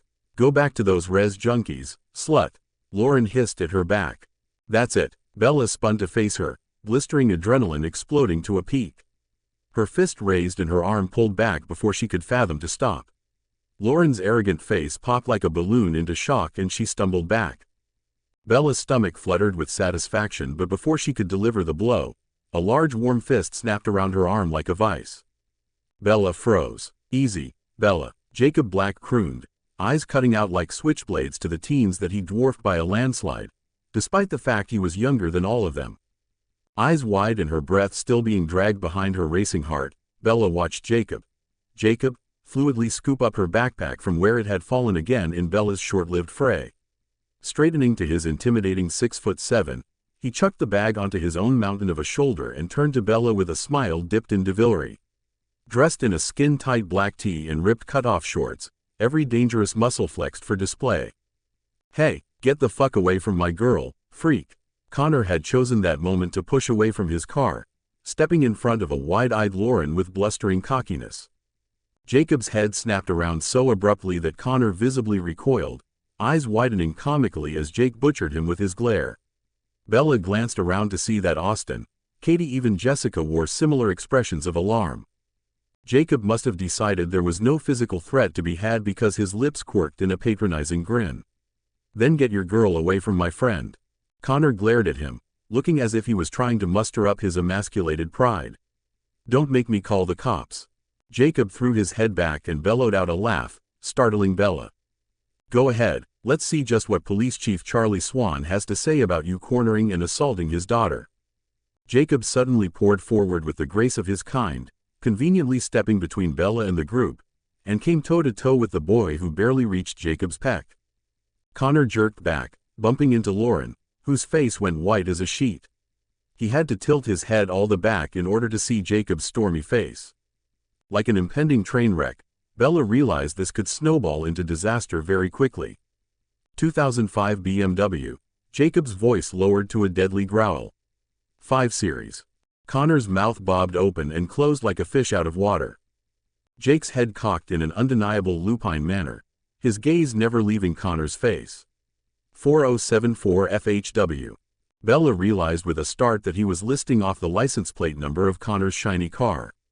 Are you threatening me? Connor managed, his voice tripping over itself as his bravado sizzled out. Not at all. Jacob's grin was a dark juxtaposition of his no-nonsense tone. But if you, he glanced at where Lauren was gripping Connor's arm in a death grip, or any of your little friends so much as even look in Bella's direction, let's just say you better watch where you drive in your lil golf cart. Because I never forget a car.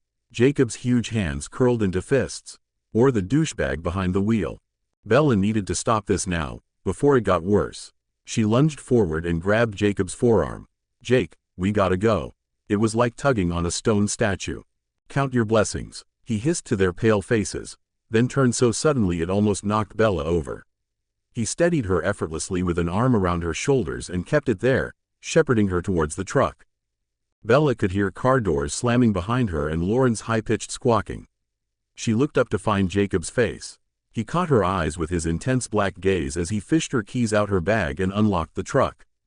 She didn't put up a fight when Jacob slid into the driver's side. She just snapped her seatbelt on, leaned against the passenger door, and turned to him expectantly. Jacob's jaw muscles jumped under his tawny skin.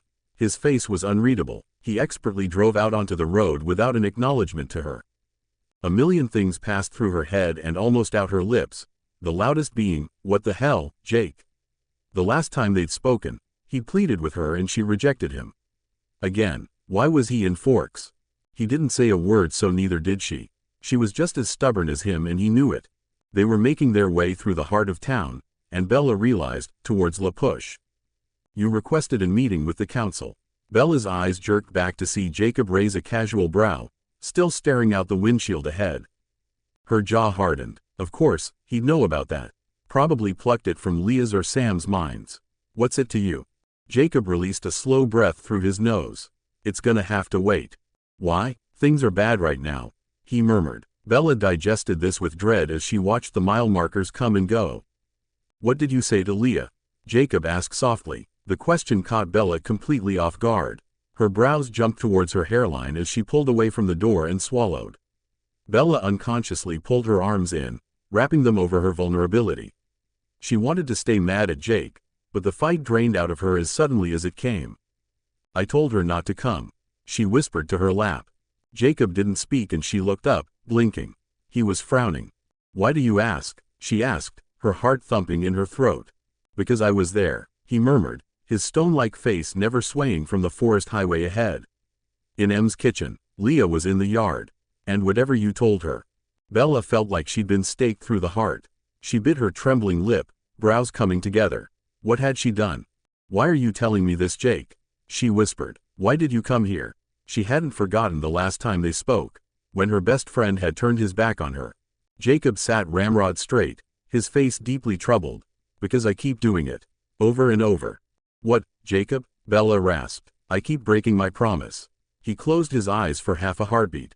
The truck slowed down suddenly and before long they were parked along the sparse highway, surrounded by miles of trees. In the stillness of the truck, she realized his hands were shaking forcefully around the steering wheel. I can't say that I understand, not 100%, he grimaced. Geez, that sounds bad. Listen, He turned to her fully, dark eyes piercing under a heavy brow. I'm going to try. I've been an ass about this whole thing and it's not fair to you. He swallowed. Leah. Bella's eyes darted all over the infinite expressions pulling at his strong features. What changed? She breathed. His tongue darted over his lips as his eyes dropped with shame. It's hard to explain what it's like when we're wolves. When that leech attacked, when we were hunting her, I could feel Leah. Everything she felt when she thought about you. How badly she burned. It fries her up inside. Bella could hardly breathe. She stared at the dashboard, guilt cleaving her in two. And then today when you called I just knew something bad happened with you and I dunno. All the anger I felt just dissolved. It didn't matter anymore. Jacob reached out suddenly, his warm, gentle grip gently prodding at her wrist. Bella let him tug her arm from around herself as he spoke. Whatever stupid arguments we get into doesn't change the fact that we're packed now. We stick together, against everything. The wolf in me couldn't deny that. I couldn't deny that. His hand engulfed hers. He barely gripped her, and Bella understood he was giving her a chance to pull away. She didn't. His palm felt nice. Not heat sparking up her arm nice like when she held hands with Leah. But like the times before he phased when they were just jack-in-the-bells. I heard what they said to you in the parking lot. He whispered tersely, and all I could think was, fuck, is that what I sounded like to her? Not exactly. Bella gave him a watery smile, but it hurt about the same. It had hurt even worse, but she suspected he knew that already. He didn't return the smile. I'm so sorry, Bella. I'm supposed to be your best friend and I. His words faded when Bella pulled herself across the bench to throw her arms around him. He froze, then slowly wrapped both arms around her in one of his magical hugs. It was a little cumbersome. He was so big that he had to duck his head so it wouldn't hit ceiling of the cab, but it was also just what she needed. Her heart stuttered as her shoulders relaxed in relief. So what do you say, Bells? Jacob rumbled under her ear. Best friends again? Bella nodded and pulled back to look up at him. You really don't mind, me and Leah? Well, it was a little weird at first. He chortled as he released her, running a hand through his inky black hair. You know what Embry told me? He said it was my fault for that. That I was making it weird in my head. And he was right. Everyone else was fine with it. I was just being an idiot. It was weird to us too at first, trust me. Bella sniffed a laugh and buckled herself back in her seat.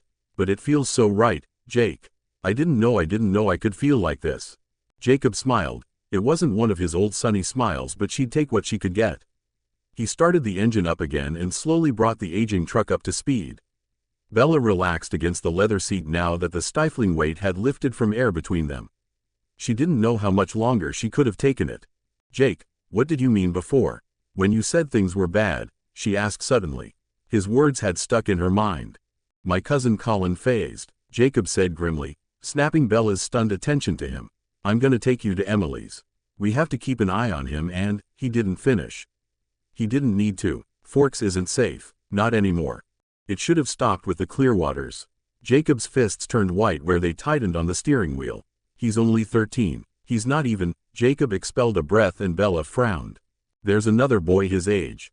Brady Fuller. She heard him swallow. Seth and Leah's second cousin. He's showing all the signs. Fever, temper, growth spurt. Sam thinks it'll happen soon. Bella's knuckles came up to her mouth in silent grief. More childhood stolen for a war neither of them should have ever had to experience. Jacob, I'm so sorry. Do their parents know? Jacob shook his head. Bella wasn't surprised. None of their parents knew besides the wolves whose parents, or guardian in Quill's case, were on the council. It still didn't sit right with Bella. Jacob read the frown on her face and sighed. You know we can't do that. It doesn't make any sense. Who would his parents tell? It's wrong that he has to suffer, and they have no idea what's happening to their son. Trust me, I know. I see it in their heads every damn day. He growled. You know how the council are. She knew exactly how they were. It was another thing that didn't sit right with her. But you can convince them. She whispered, then turned to him, eyes glittering. Jacob shifted in his seat uncomfortably. No, Bells. Yes, Jake, think about it. Leah told me that your grandfather was the last true chief. Bella, that means, technically, you're supposed to make the decisions. No, he didn't raise his voice at her, but his tone left no room for argument. If that's how you feel, then shouldn't Charlie know? Bella's incredulous eyes flicked over his profile. That's different. How? You've gone through just as much trauma. Or you just don't want to tell him. Bella stiffened. Stop changing the subject. Jacob scoffed and leaned forward, resolutely choosing to ignore her. Bella crossed her arms and rolled her eyes. Fine, two can play that game. It seemed so silly in the wake of their making up, but Bella didn't care. This was too important. It's not just Chief. His somber voice drew her eyes to him again. His shoulders were tensed anxiously almost up to his ears. I'd have to be alpha. Make life or death decisions. Do you understand that? His eyes flicked to her and back out the windshield. I'd be responsible. For everyone. You, Leah, the pack, every new cub that phased. Every failure. Every life lost. He shook his head. It'll all be on me. They sat in mournful silence as they watched the old, graying wooden sign that read, "The Quileute tribe welcomes you to La Push, come and go." No, Jake, Bella whispered to the small houses they'd started passing by. You wouldn't be alone. We stick together, right? Against everything. He sniffed a laugh when he realized she threw his own words back at him. Right? She looked at him fully. Jacob met her gaze as they stopped at a stop sign, lingering just a bit longer than necessary. He sighed. Right. Bella could tell it was still a huge burden weighing down on him, and she doubted there was anything she could say to lessen the heaviness. It was a battle he'd have to fight alone. All she could promise was that she'd be by her best friend's side when he finally did. With the hushed toss of gravel under the tires, Jacob inched the truck up Sam and Emily's long drive into view of the house. The nerves Bella had been feeling all through last class came back all at once. She unbuckled her seatbelt with trembling fingers. Where's Leah? Bella whispered, staring at the propped open front door. Tall, familiar figures moved within, but at this distance, she couldn't tell which of the pack were inside. Why don't you see for yourself? Jake grunted and jerked his head towards the tree line on the far side of the house. Bella squinted, confused until a flash of white made her gasp. Without thinking, she pushed out of the truck before it came to a stop. Bella, wait, shit, Jacob hissed behind her, punctuated by the slam of the truck door. His voice might as well have been the wind whistling in her ears as she sprinted with abandon towards the wolf that soared over the bushes into the yard. It moved with silent, agile power in every ripple of fluid movement. Triangle ears perked forward. The huge silvery white wolf's singular focus was on Bella. It should have scared her, terrified her, but for some reason it didn't. A low, coarse grumble like an avalanche of boulders sizzled the air between them, and Bella hesitated with a squeak. Get back, Jacob bellowed, almost louder than the fierce growl that swelled to boil his shout. His searing, muscled arm hooked around her waist and yanked. In a flurry of motion, Bella opened her eyes to find herself facing in the opposite direction she'd been running. Jacob had whipped her behind his body deftly and caged her in with both arms flung behind himself. Bella panted, her brain catching up to his lightning moves. Jake, she gasped and tried to shove her way past his arm. His steely limb didn't budge the slightest. The beast roared a snarl in front of them, the noise shattering the air like a bass speaker set to high. Lips pulled back from gleaming canines, it started a frantic pace back and forth, head lowered like a predator searching for a weakness. The wolf's eyes, a stunning shock of cinnamon, never left Bella. Jake, trust me, Bella urged, and ducked under his arm. His hard grip snapped over her wrist, solid yet gentle, as fathomless black eyes flitting over her face. It's not safe. She won't hurt me, she murmured to his furrowed brow and clenched jaw. Before them, a rumbling growl built momentum, raising the hairs on the back of her neck. Trust me, she set her jaw. I've done this before. Jacob swallowed thickly, his eyes searched hers. Finally, his head dipped once, and his fingers uncurling from her small wrist. Bella turned to face the towering, agitated wolf. Leah, Bella sighed and lifted a shaking hand to her. The wolf stopped pacing, lifting a huge, regal head with the stretch of licorice nostrils. Glancing at Jacob, who looked ready to shove her behind him again at a moment's notice, Bella took several more steps towards the animal. The wolf ghosted forward to meet her and a billowing cloud of warmth whispered over her skin. Hi, she murmured in awe. A hot tongue lapped over her palm, and a laugh burst from her lips. Gross, Leah. The sound tumbling in the she-wolf's huge barrel chest changed cadence at once, deepening to a purr that smoothed the tension in Bella's muscles lax. The wolf huffed again and slinked forward, snuffling a huge nose over her arm and hair. Bella held still at once, and when that wet, prodding maw swept across her neck, Some innate instinct made her tip her head to the side. It seemed to be the right decision. Leah's cool nose nudged into her hair and pressed right against her pulse, inhaling with the pull of cool air over her goosebumped neck. "I missed you too," Bella agreed softly and smoothed a hand over the wolf's proud brow. A soft whine leaked from her snout, and the wolf's eyes slipped closed. Her giant furry head fell against Bella's shoulder with the barest hint of pressure. Always so careful. Bella's touch was working similar magic on Leah's giant wolf. Her huge, ropey, muscled body that had been held taut started to relax, hackles smoothing out and tail lowering from its dominant, raised position.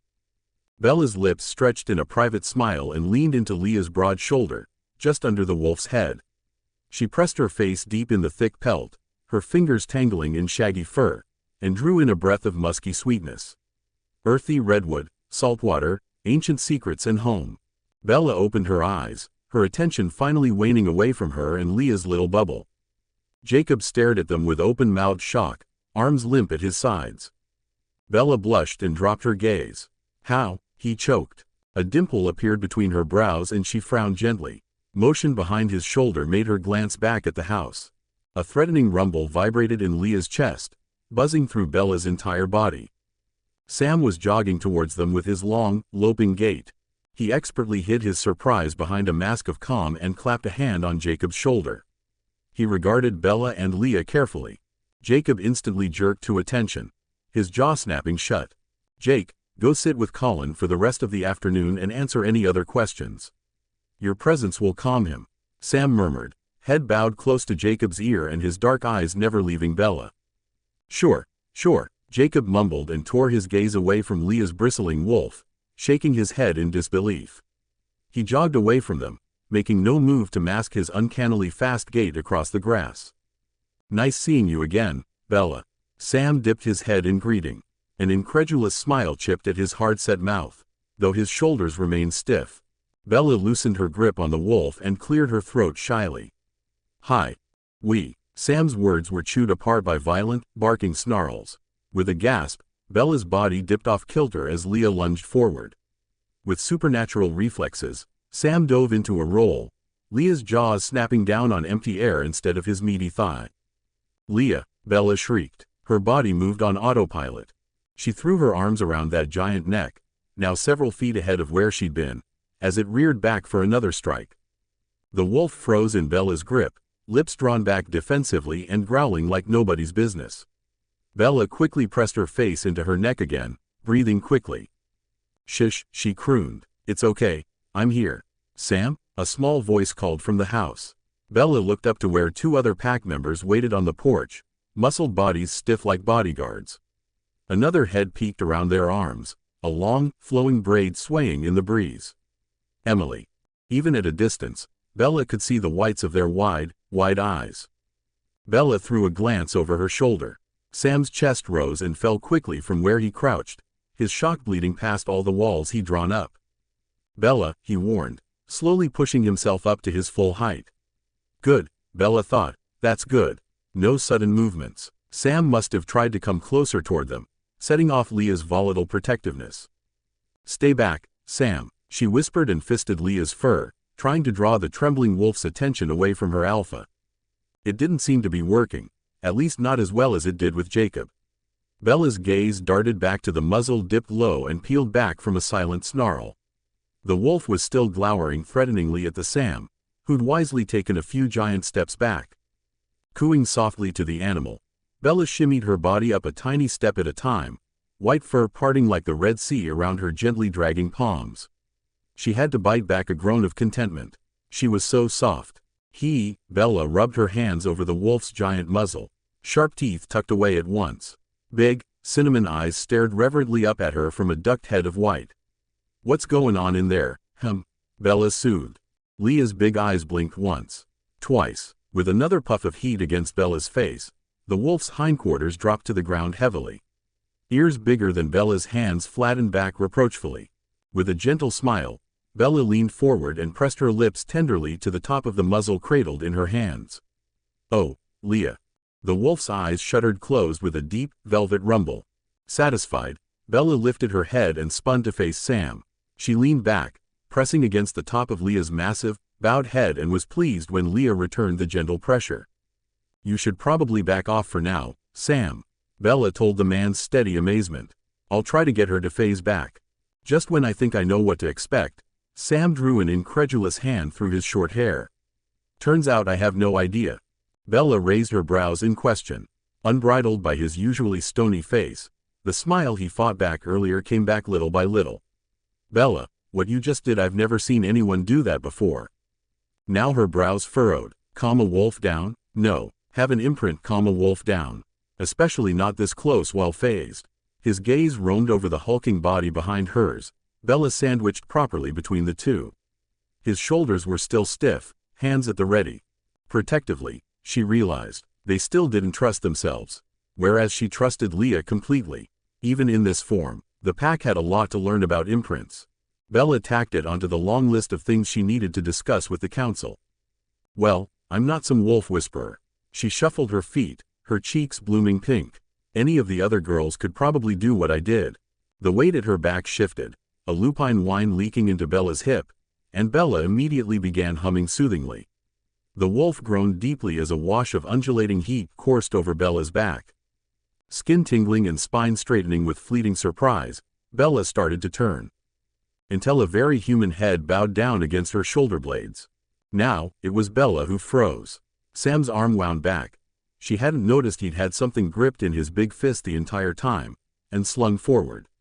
The bundle that was in his hand snapped open into a piece of fabric whizzing through the air that was snatched up in a brown fist beside Bella's head.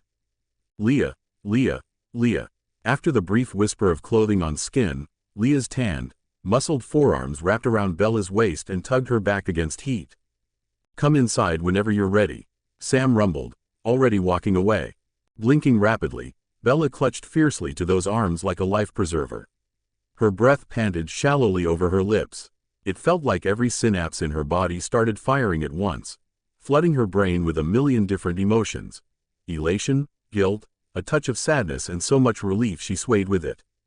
"Shush," Leah's croon simmered over the crown of Bella's head and along her shoulders, leaving her boneless in its wake. "I gotcha." "Leah," Bella breathed, lips curving gently. "You're back." Bella's heart felt like a teenager whose parents had just left town. It was running around her chest and buzzing through her limbs. Those gentle, calloused fingers brushed across her jaw, pulling her hair free from her face. Her face turned towards the touch, like a moth drawn to a lamp, like flowers turning to the sun. Bella's hitching breath cantered on as Leah's exhale washed over the crown of her head. All the hurt from the day, following her heart on its beat like a shadow, threatened to become undone. "Breathe, chica." Leah's dusky croon slipped over Bella like Novocaine. A hand stayed at the small of her back and suddenly, it wasn't enough. As if reading her thoughts, the hand wrapped around her hip and tugged just as Bella turned to tackle the body behind her with everything she had. Leah caught her with a soft grunt, arms wrapping around her just as Bella's legs gave out. Ragged breaths caught in her throat as she selfishly sucked in lungfuls of the spicy sweetness that was Leah. She felt rock solid underneath her and so damn good. Breathe. In, out, in, out. Her hands grasped at the simple black cotton shirt, Sam's no doubt, as the world went blurry. "Shush." A palm slid comfortingly down the back of her head to the nape of her neck. "My turn." Bella exhaled a small, watery chuckle. 5 minutes ago, it was her taking care of Leah. "I was so worried." Bella rubbed her face back and forth over Leah's heart, blinking the wetness from her eyes. "When we hung up I thought." "You were worried?" Leah teased. Her burning hot fingers found Bella's chin, tipping it up. Bella's eyes darted up, her words dying on her lips as she drank in Leah's sharp jaw, her furrowed brow and intense gaze. She looked cut from a page in an art history textbook. "I thought something bad happened to you," Leah murmured, fingers ghosting over Bella's cheek. "Me too." Bella swallowed, eyes dropping with shame. "I'm sorry, Jacob got there in time anyways." The short, exasperated growl that ripped through Leah's chest startled Bella, pulling her gaze up again. Leah's face had darkened in an instant, her glare getting caught somewhere above Bella's head. "Of fucking course he did." "Oh." Bella let go of the oversized shirt and reached up blindly, her hand splayed on Leah's sternum. "I shouldn't have said what I did." The words tumbled out. "It should have been you. I was just scared." "Of what?" Leah asked after a heartbeat of silence. Instead of answering, Bella grasped one hand behind her to pull her phone out of her back pocket. She peered at it from the corner of her eye, clicking to the text message before pressing the shattered phone into Leah's hand. "I was in lunch when they sent me this. That's when I called you." She knew the moment the text registered by the sharp inhale Leah made. "I didn't know who it was until after school." Bella bowed her head against Leah's collarbone, steadying herself with Leah's scent. "I tried to ignore them but she followed me, taunted me. She said some things about you in the res and I dunno. I just saw red. I was actually about to punch her. Can you believe that?" Bella grimaced. "Then Jacob showed up. He, said some choice words and brought me here. He nearly made them pee their pants." Bella noticed suddenly that Leah had become a statue. "He let them live." Leah's head bolted up, and she was staring into her face with eyes that flickered with lupine rage. The arm around Bella was as gentle as ever, but the hand holding the phone had begun to tremble. Barely. Bella stared into each of her eyes, dilating with the war within. He threatened them within an inch of their lives. "Good." Leah growled the word as her long arm slid back around to tuck the phone back into Bella's back pocket. "As much as I hate the guy, Jacob's the only other person I trust with your safety. He actually apologized to me today on the way here for being an ass." "Did he?" Leah grunted, wrapping her arms around Bella. A big hand slipped up behind her head and pulled her face into Leah's shoulder. The gesture was so gentle and sweet, a complete juxtaposition to what Leah was probably feeling inside. "He's still my friend," Bella whispered over her skin. "I know," Leah hummed. "It's the only reason I didn't kill him." "No killing my friends," Bella told her off half-heartedly. Yeah, just know if he hurts you again, just say the word, Swan. I won't be pulling my punches." Bella knew so. It filled her heart something fierce, the way Leah rallied for her. "I wish you woulda trusted me," Leah whispered, her voice soft enough to be carried away in the wind. Bella looked up wordlessly. Leah's eyes were fastened on the strands of long brown hair, spilling between her fingertips. Something in her expression kicked Bella's already swelling guilt up a few notches. "I do trust you," Bella soothed softly, hopeful that Leah heard the truth in her words. "It's them I don't trust." Warm palms were at her jaw again, tenderly urging her face up. Leah's expression was equal parts honest and cutthroat.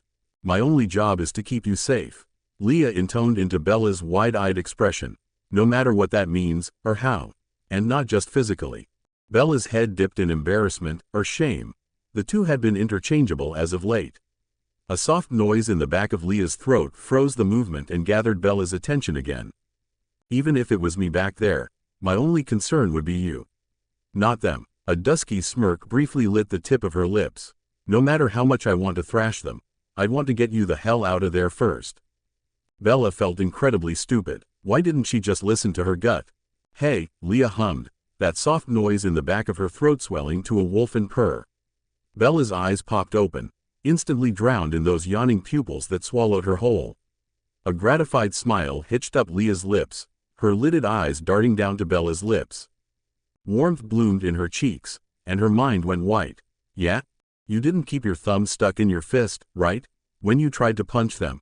Bella's face cracked in half with a smile. "Despite what you think, I know how to throw a punch. Perks of being a cop's daughter."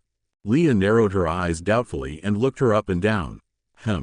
"Shut up," Bella laughed. "Make me," Leah spurred. The words dipped into a sexy purr that threw Bella into limbo. Tipping her head back, Bella pushed up onto her tiptoes and pressed her lips soundly to Leah's. Rose petal silk, sweet and gentle, gathered her heart in tender caress. Leah's moist lips played over Bella's, a groan escaping from somewhere in Leah's chest.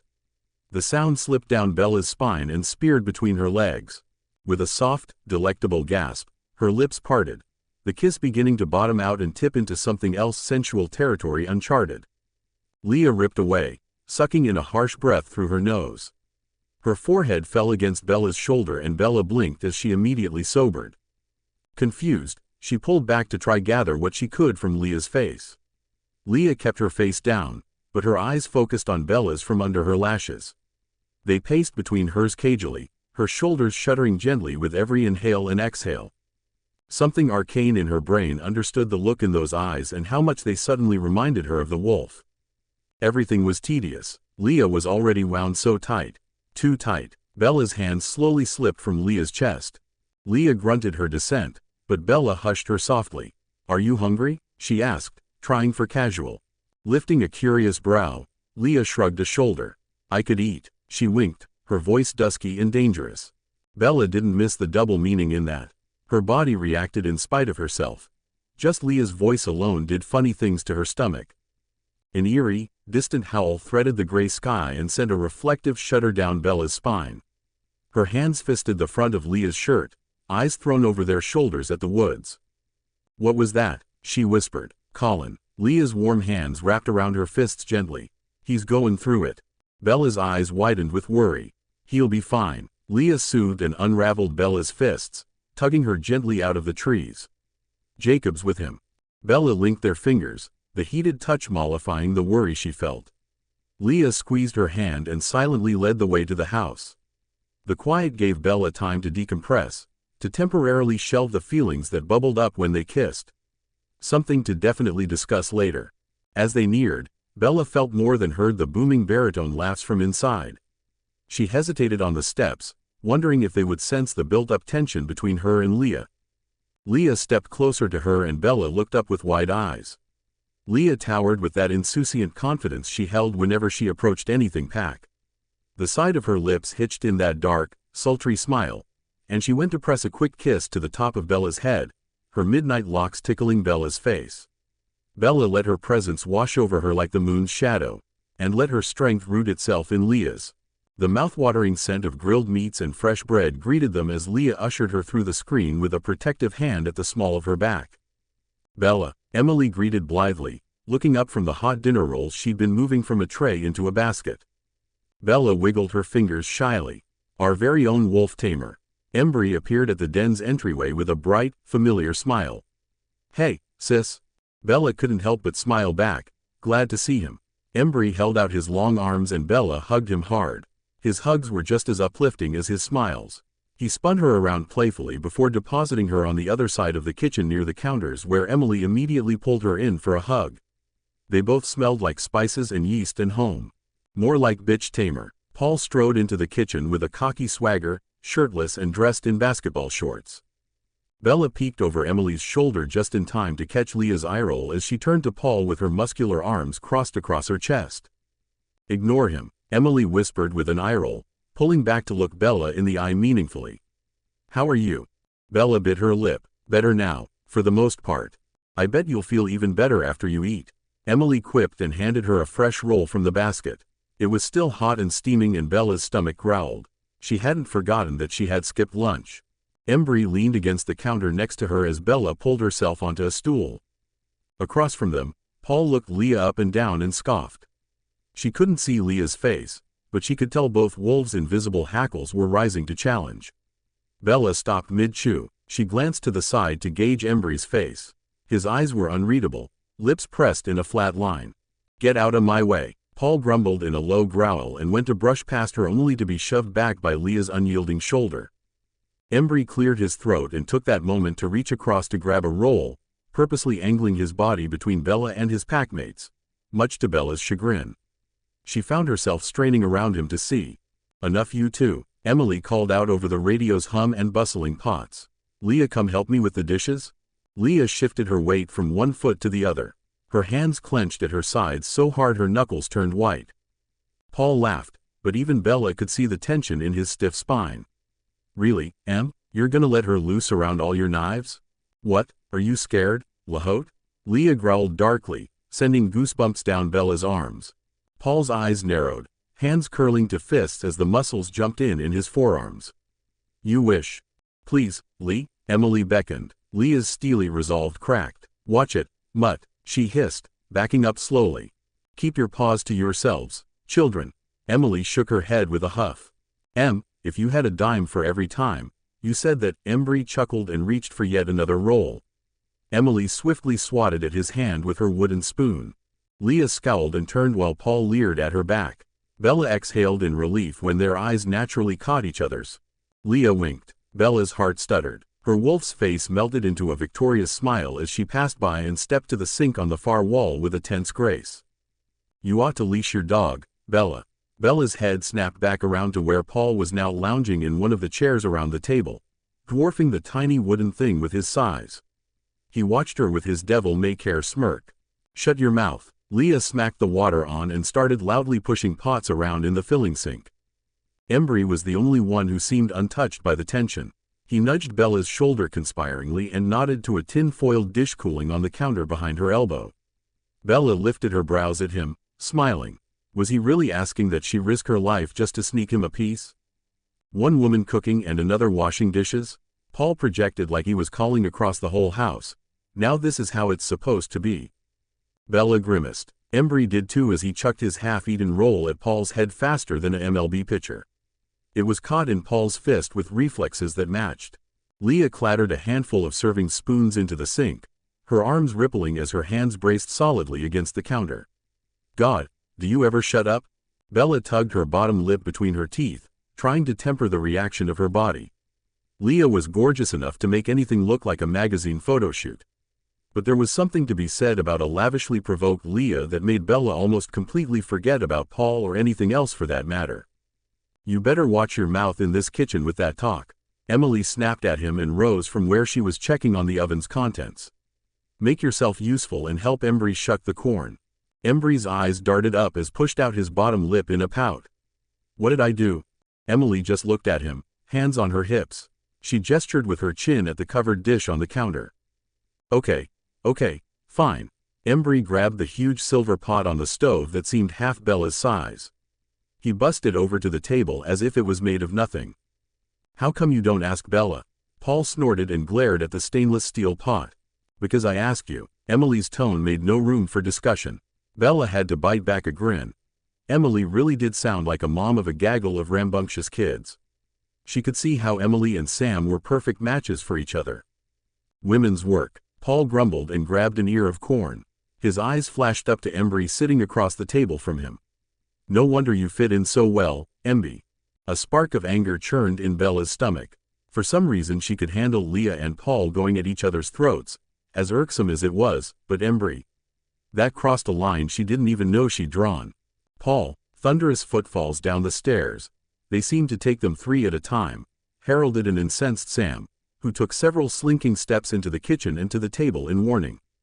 His arms held taut at his sides, one hand gripping the cordless house phone. Sam stared down his most bothersome brother. His chest heaved and his lips peeled back from his canines. The kitchen went deathly quiet, the dim radio and faucets hushed suddenly deafening. Nobody moved. That annoying smirk wiped completely off his face. Paul gulped noticeably and dropped his gaze to the table. His brows pulled low in a scowl and he silently shucked corn. Sam inhaled a slow breath through his nose and turned towards where Bella sat. Emily was already halfway around the island, with eyes only for Sam. He held out his arms and she ran into them. The kitchen seemed to let out a collective breath. Bella glanced over her shoulder at Leah, noticing how her shoulders had relaxed, and silently thanked the gods that Sam intervened when he did. "Bella," Sam nodded at her, arm wrapped securely around Emily as he shepherded his fiancée back over. "Leah told me of your request and I'm working on it best I can." He gestured with the phone. "I've been on this damn thing all morning whenever I'm not with the pack. The council is scattered." He cleared his throat, glancing at Leah's back. "Sue refuses to leave Seth's side. Billy is on standby for Colin's mother." He shook his head grimly and Emily fretted over him, her palm on his cheek. Bella chewed her lip. "I'm sorry about Colin." "Don't be." Sam reached out and cordially tucked one of Bella's stray locks behind her ear. It was still a little strange how casual all the wolves touched her now, especially Sam. And stranger still was how used to it all she was getting. "It's the course nature took for a reason. He'll be stronger for it." Bella didn't know if she agreed. Hell, Jacob barely managed and he supposedly had a knack for being a wolf, according to the others. Maybe Colin would fare the same. They were cousins after all. Sam pressed a kiss to Emily's hair and made his way to the counter to grab a quick bite.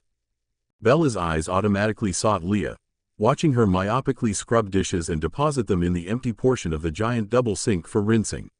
She worked fast, working her way through the mountain of pots and pans and dishes from that morning. Across the kitchen, Paul coughed a laugh. "Embry, you should be way faster than me. All that time you spend with your hand." He demonstrated on his ear of corn suggestively with his fist.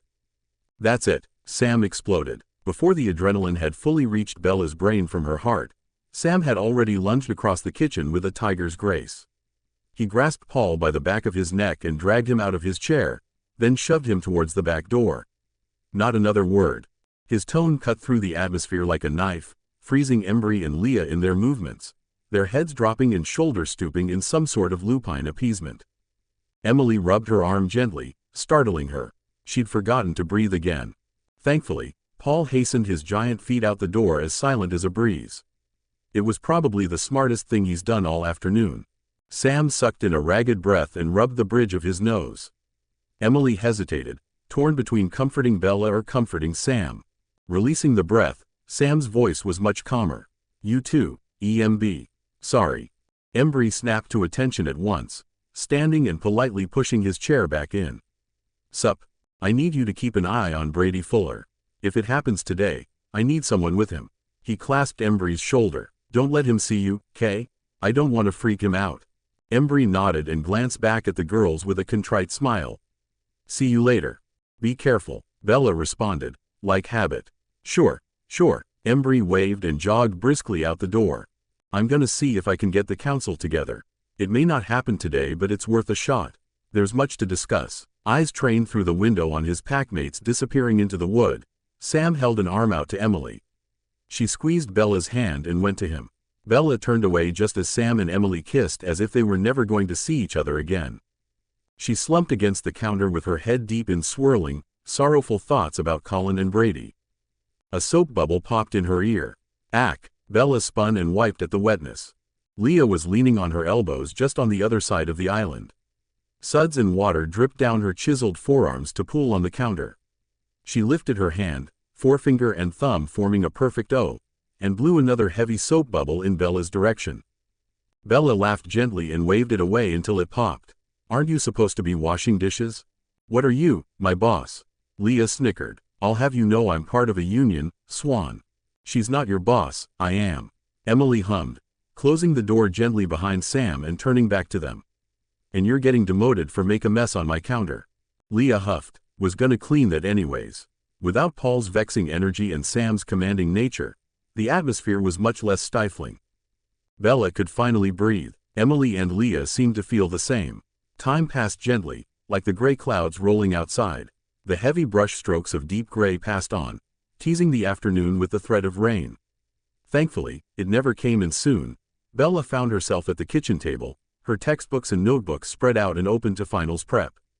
She sipped on a handmade mug filled with herbal tea, watching Emily, the superstar she was, cook a meal fit for Thanksgiving dinner. There was so much food it overloaded the counters, and soon Emily was making space on the kitchen's wide windowsills for cooling. A few minutes before, Bella had sent a quick text to Charlie as she was getting her books out the truck, letting him know she was over at Emily's for dinner. She considered bringing a plate back for him too if there was anything left by the time she was ready to go. Leah soundlessly whisked around the kitchen table with a broom. She'd made quick work of the dishes and Emily had promoted her to sweeping. The shape of an enzyme's active site is complementary to that of? Bella bit her lip, brow furrowing. Its substrate? Leah peered down at the note card spread out over the island counter. Final answer? Bella stared like a deer in headlights. A yes? Say it with ya chest, girl. Emily offered from her stool. She had taken a second to rest, thank God, Bella thought. That girl worked herself to the bone. And munched on sugar cookie. Bella smiled. Yes. Final answer. Leah pursed her lips for a moment, and Bella frowned. Correct, she finally announced in her best game show host voice. Bella exhaled, laughing gently at the theatrics. What do I win? Leah's eyes immediately darkened, her face dipping as she looked at Bella from under her hooded lashes. Her lips tipped up in smile that reminded Bella of dark chocolate brownie, rich and bittersweet. Even now, changed properly into a pair of shorts that showed off her impressive legs, a more appropriately sized shirt, and black hair adorably ruffled. It made Bella a lil jealous that Leah could just wake up and look that good. Clearing her throat, Bella ducked her face back towards her notes, knowing her cheeks gave away her thoughts. Leah snickered and started up sweeping again. She peeked at the note cards. And what is the enzyme that unwinds the double helix by disrupting hydrogen bonds? Bella wasn't paying attention. Her eyes were caught on a figure outside. A tall, burly, half-naked man scurrying out from the awning of trees. She glanced over her shoulder to see Leah and Emily, taking Leah's cue, both turning to the door. Jacob leapt up the steps like flowing silk and ducked silently into the kitchen. He stopped just inside the door, solemn-faced as he nodded a greeting to them. If she couldn't see the several lines of his expression, she could definitely tell by the way he didn't offer one of his easy, friendly greetings. Something was wrong. Everything. Okay? Bella asked warily, moving around the table towards him. Blinking as if snapping himself back to the present, Jacob glanced at Leah before placing a distracted kiss on the top of Bella's head on the way to the counter of food. Bella looked after him in silent surprise. Sure, just grabbing a plate to go, he murmured, pulling a dish from the cabinet. He began peeling back tinfoil covers, loading on broiled chicken, mashed potatoes, seasoned wild rice, veggies he dipped into everything he could reach. She felt more than heard Leah prowl to her side, and amazingly, Leah didn't retaliate with a comment about the kiss. Bella glanced at her. Her face was unreadable, hard eyes watching Jacob. Emily rubbed her hands on her thighs, frowning. Sit and eat, Jacob. Spare a couple minutes. Bella wondered numbly if it was because he didn't want to be around both her and Leah. Stop it. Bella took a deep breath. He already apologized. Not for me, Jacob rumbled softly. For Colin. Bella blinked in surprise and peered out the window into the deep woods. She couldn't see anything. He's in his skin? Leah asked, sounding genuinely shocked. He should come inside and eat, Bella mumbled. Jacob's gaze lifted from the food to meet Bella's eyes. I don't think he's ready for that, Bells. Maybe next time. But he phased back, right? She pressed on. Jacob stabbed a piece of steak and put it on the plate. He's having a hard time, okay? It's not a good idea right now. Bella opened her mouth to retort and paused, her words stuck in her throat. Something about the way he said it brought back a memory crystallized in her mind. It was the first time she'd reached out to Jacob after he phased. She'd driven over to see him, despite everything, and he sent her away. I'm not good enough to be your friend anymore, or anything else. I'm not what I was before. I'm not good. Jake, Bella hissed, lump in her throat. Bring him. Jacob turned to her with a sound blink. Go and get him.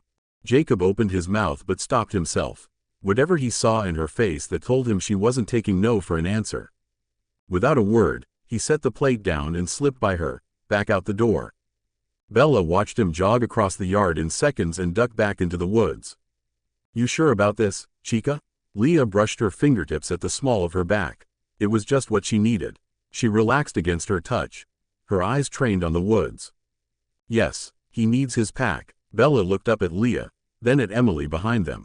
Emily's lips pressed together, eyes welling with worry and compassion. She nodded her agreement. A few minutes later, two figures appeared at the line of trees. The taller, bulkier of the two urged the other man on with a protective hand at the back of his neck. Even with his head bowed, Bella could tell he was tall, easily taller than Bella. His bulk had begun to fill out a body that was stuck between adolescence and adulthood, his limbs on the ungainly side of muscular. He could have passed as 18 or 19. Jacob walked unhurried beside him, head bowed with his and eyes on him at all times. In their similar gaits, they walked like full-blooded brothers. Emily opened the door for them as they approached, and Jacob ushered his cousin in ahead of himself. Up close, Bella could see he trembled head to toe like he was in the middle of a blizzard. Arms pulled in close against his bare chest. His defined muscles jumped like tiny live wires under goose-bumped skin. He wore what she assumed was a pair of Jacob's shorts. She didn't think his own clothes would fit anymore. His hair was long, past his shoulders and wild like Jacob's had once been. Leah shifted at the corner of Bella's eye. She knew Leah was about to put herself between her and her newest packmate. Bella's hand snapped onto her wrist. She shook her head, her eyes never leaving the man, boy, in front of her. She wouldn't let herself forget that he was only 13. With Jacob watching her just over Colin's shoulder, Bella stepped forward with a kind smile. She felt Leah at her side like glue, moving with her, watching Colin like he was dangerous. Hi, Colin, she greeted him softly. I'm B. Bella, Colin gasped. Colin shivered audibly and looked up at Bella from under his long lashes, and Bella's heart cracked. His face was a boy's face, notably reminiscent of a younger Jacob from her childhood. They had the same eyes, black and intense, like staring up at the sky at midnight. My God, that face, he was just a baby. Bella tried for a smile. You've heard of me? Saw you. Big doe eyes, oozing with hurt, locked onto her, his soft, shaky voice surprisingly deep. In my head, he grimaced. Bella nodded in understanding and took another step forward. Pack mind?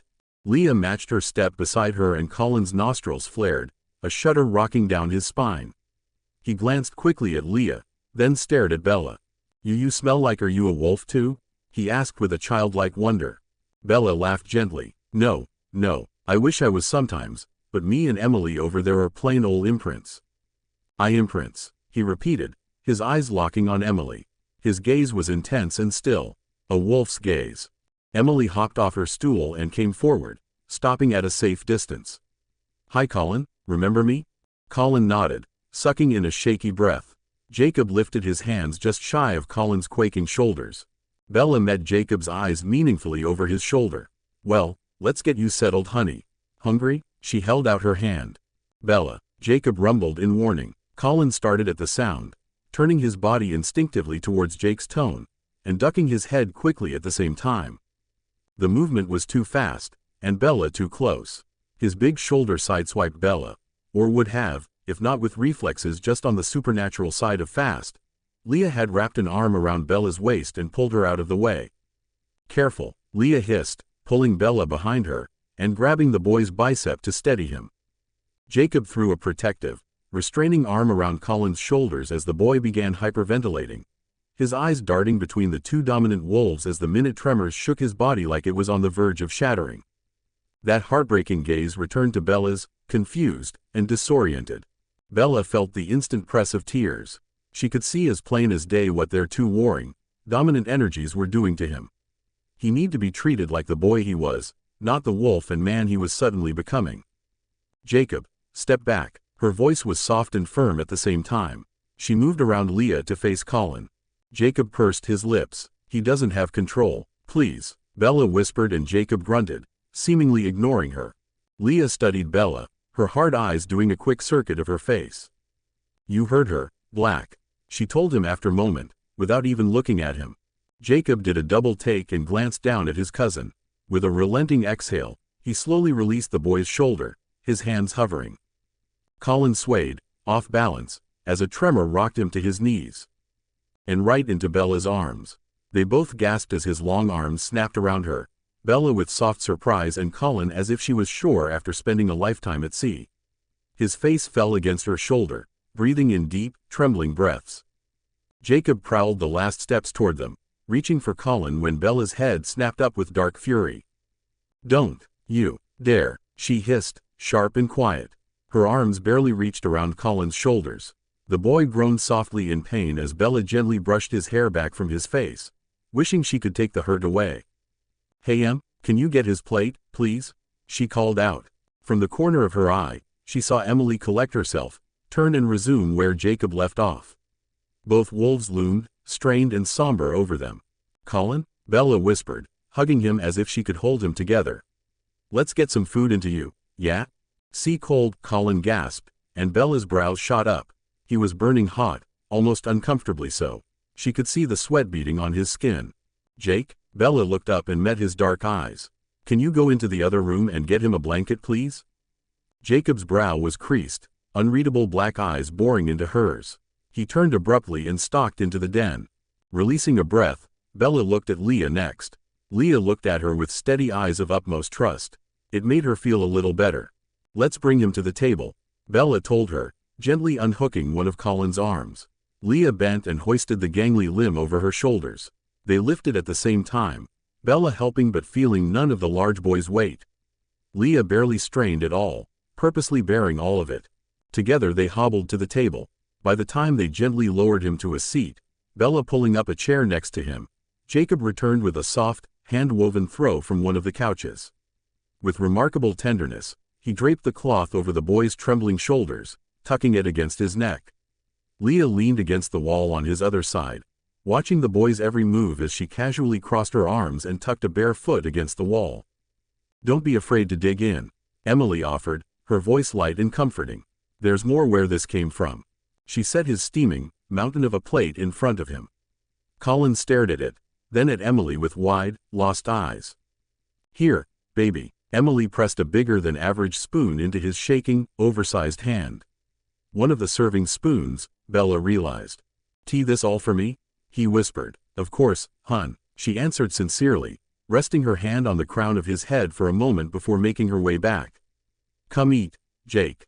Jake watched as Colin took his first bites. He nodded his approval and met Bella's stare with a hint of one of his old, sunny expressions. "Thank you," he murmured softly. Bella blinked rapidly around the lump in her throat. He turned to join Emily, before she could say anything else. "You should eat too, Leah, before the rest of the pack catch wind of it," Bella told her as she watched Colin shove bigger and bigger spoonfuls past his lips. He ate like a well-oiled machine, shoveling food down almost faster than he could chew. Like he was starving to death. "His body is going through a hell of change," Leah explained with a sad sigh. "The younger they are, the more they have to grow. He needs more calories than the rest of us." Seth was the same. Soft whines pooled in the back of Colin's throat, and he gripped the edge of the table hard enough to dent it. He shook the entire table with his quaking. Leah pushed off from the wall, her hard eyes on him, then froze when Bella threw her a look. "Don't." Bella draped her hand over his white knuckles. "Shush, you're okay," she soothed, hoping her voice would give him something to focus on other than the pain. Magically, it seemed to work. Colin quieted, head bowed close to his chest and his eyes squeezed shut. He took deep shuddering breaths. "Hurts," he whimpered. "I know, sweetie, I know." Bella smoothed her other palm over his sweaty brow. His plate was almost clean, and he lifted another shaky spoonful of rice to his lips, eyes trained on his food. "You hurt too," he mumbled. "What?" She gripped his bulky arm, watched the chills race over his skin. "I saw what He did to you," he whispered, putting his spoon down stiffly. Bella's eyes ballooned in horror. "They showed you?" "And not at first." Colin glanced up at her with such sadness. "Sam said it was important. He said I have to understand." Bella's brow furrowed in pain. Of course, they'd show him the brutal nature of their enemies. Even if he wasn't physically there, because of his nature he had seen and experienced it as if he had truly been there. Only 13 and exposed to such violence. Bella collapsed back against her seat, her eyes seeking Leah, who was staring out the open window, face frozen in disgust. A glance at Jacob told her he was faring the same, turned away from them, his head bowed, and hands braced on either side of the sink. Tiny tremors ran up and down his arms in succession. Emily sat on her stool, face buried in her hands. We, at the hoarse break in his voice, Bella's head snapped back around to where Colin sat, shivering with his chin tucked down against his chest.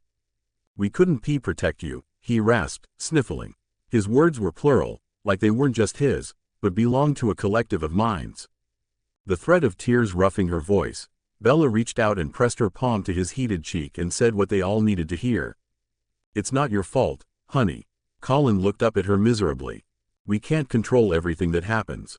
He shook his head. But we're supposed to be protectors." Leah pushed off from the wall suddenly. Bella glanced up numbly and watched her prowl into the den, hands squeezed into fists at her sides. Bella stared at the doorway as she spoke. "There's nothing you or anyone could have done. Things happen, mistakes happen." A tear streaked down Colin's sullen cheek and Bella brushed it away. "You can't blame yourself for the path the universe puts you on. Just like being a wolf. Some things are decided before we're even born. That's just life." She squeezed his hand as her own heart tried to chew its way out her chest. "But it still feels like you're at fault, huh?" He nodded, closing his eyes, and gripping her hand like a life preserver. "It takes time to heal," she told him quietly. "And nobody is perfect, no matter how big or strong or how powerful their wolf is. Because the world isn't perfect. It's scary and unpredictable and unfair sometimes. There's going to be mistakes and pain. We just have to do our best. What if that's not good enough? What if I can't protect them?" He looked up at her desperately and Bella saw straight down to his deeply sensitive soul. She hated that she had been right. It may or may not have been obvious to his packmates, but their actions around him, treating him like a bomb that would go off at any moment rather than the hurting boy he was, had taken its toll on his own self-image. "You will, as best you can," she soothed. "Our best is all we have. Like right now, I'm scared I won't have the right thing to say." That all mess up is being friends. His eyes widened with boyish bewilder. You're not, he breathed. All I can do is my best. She told him again. He searched her eyes before looking down at their joined hands. We're pack, he managed thickly. That's right, she squeezed his hand. And as a pack, we do things together. All of our bests combined. And we help each other, right? He nodded again. Forgiving and letting go is hard, I know. It's accepting that things happened, that we can't go back in time and change it. If we sit around hating ourselves for it, we might get so wrapped up in that, we make the same mistake again. Colin's eyes swept thoughtfully across the table. Think of it this way, if it were me the wolf, and you needed my protection, and after doing everything I could, I didn't reach you in time, would you hate me? He jerked his head up. No, you didn't know he was coming. See, you just gotta love yourself that hard, too. Show yourself the same patience. And believe in yourself. Bella smiled through the sadness. Besides, if none of that happened, I wouldn't have met my pack, my family. She reached out to brush his silken hair back from his face. You. For the first time, through all the pain he felt, Colin's face lit in a soft, beautiful smile. Bella couldn't help but smile back. Wiping her eyes, Emily came up beside Bella. You want seconds, honey? She put a hand on both her and Colin's shoulder. Colin, of course, nodded eagerly, and Emily touched his cheek in endearment. Werewolf or not, he was still a teenage boy. Bella smiled, a little sad and little hopeful, and got up to get him a drink while Emily took his plate. Colin pulled the throw blanket tighter around himself, lost in thought as he looked out the windows. The tremors shook his frame every now and then, but like a brick house in a storm, he was managing as best he could. Bella absently grabbed a plastic drinking cup.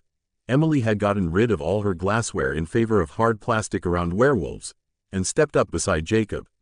Jacob jerked as if he'd been electrocuted, his shoulders shook gently. When he looked at her, his eyes fluttered open, wet with tears. Bella wasn't surprised, she fought her own emotions even now.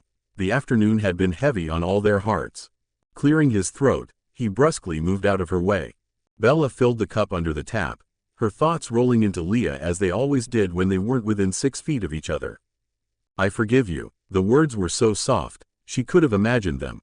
She looked up at Jacob. This close he towered over her, his face drawn and serious. For everything. Bella's breath stalled in her chest. He licked his lips nervously and gently worked the full cup of water from her fingertips and took it himself. I hope you can forgive me too. With that, he turned and made his way back to Colin. She took a deep breath, trying to center herself. She needed Leah.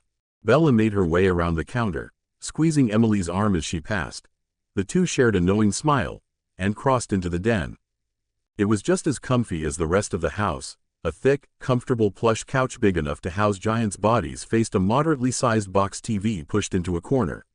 Like the kitchen, there were lots of plants everywhere, in the corners of the room, hanging in little pots by the window. Leah sat on the living room floor, on the patterned, woven rug. She faced the fireplace, crisscrossed, and looked at the pictures there. There must have been dozens in little frames. Most were of Emily, as a little girl, as a baby, in high school. She saw others who may have been her parents, and other tribe members. As she drew closer, Bella recognized a young Leah in a lot of them. Emily as a little girl favored the pinks and purples and glitter. Leah favored the boys' section shorts and t-shirts, sneakers, and skinned knees. He's doing a lot better, Leah whispered, placing a picture frame back in place. Yeah, he is. Bella bit her lip, her legs a breath away from Leah's back. Leah tilted her head back to look at Bella. Her shaggy locks tumbled back, mesmerizing her. Her upside-down gaze was open and earnest, so univocally accepting of everything she saw when she looked at her imprint. It baffled Bella, how she could look at plain old her like that. Are you? Leah breathed. The question caught her off guard.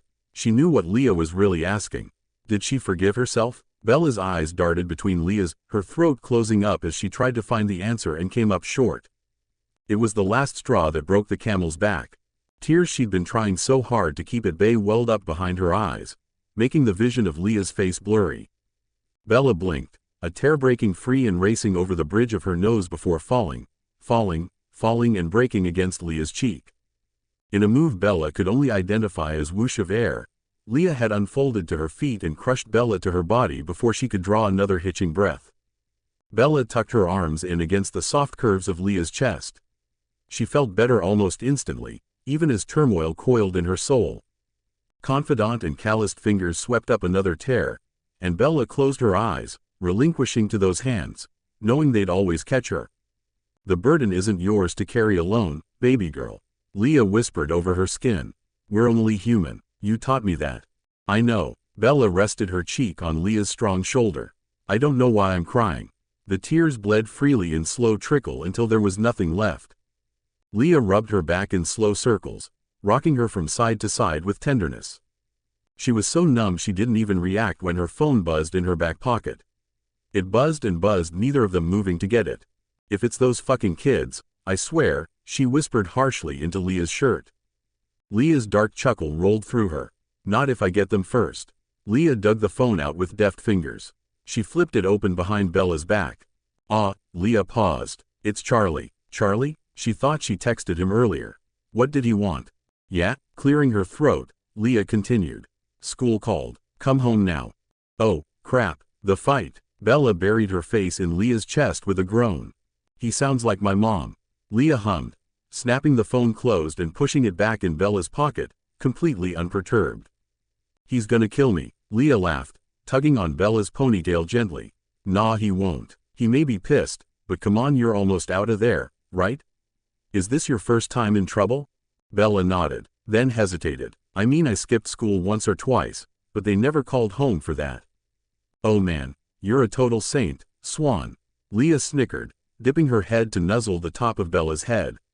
I almost got kicked out so many times. I can't get in trouble, Leah.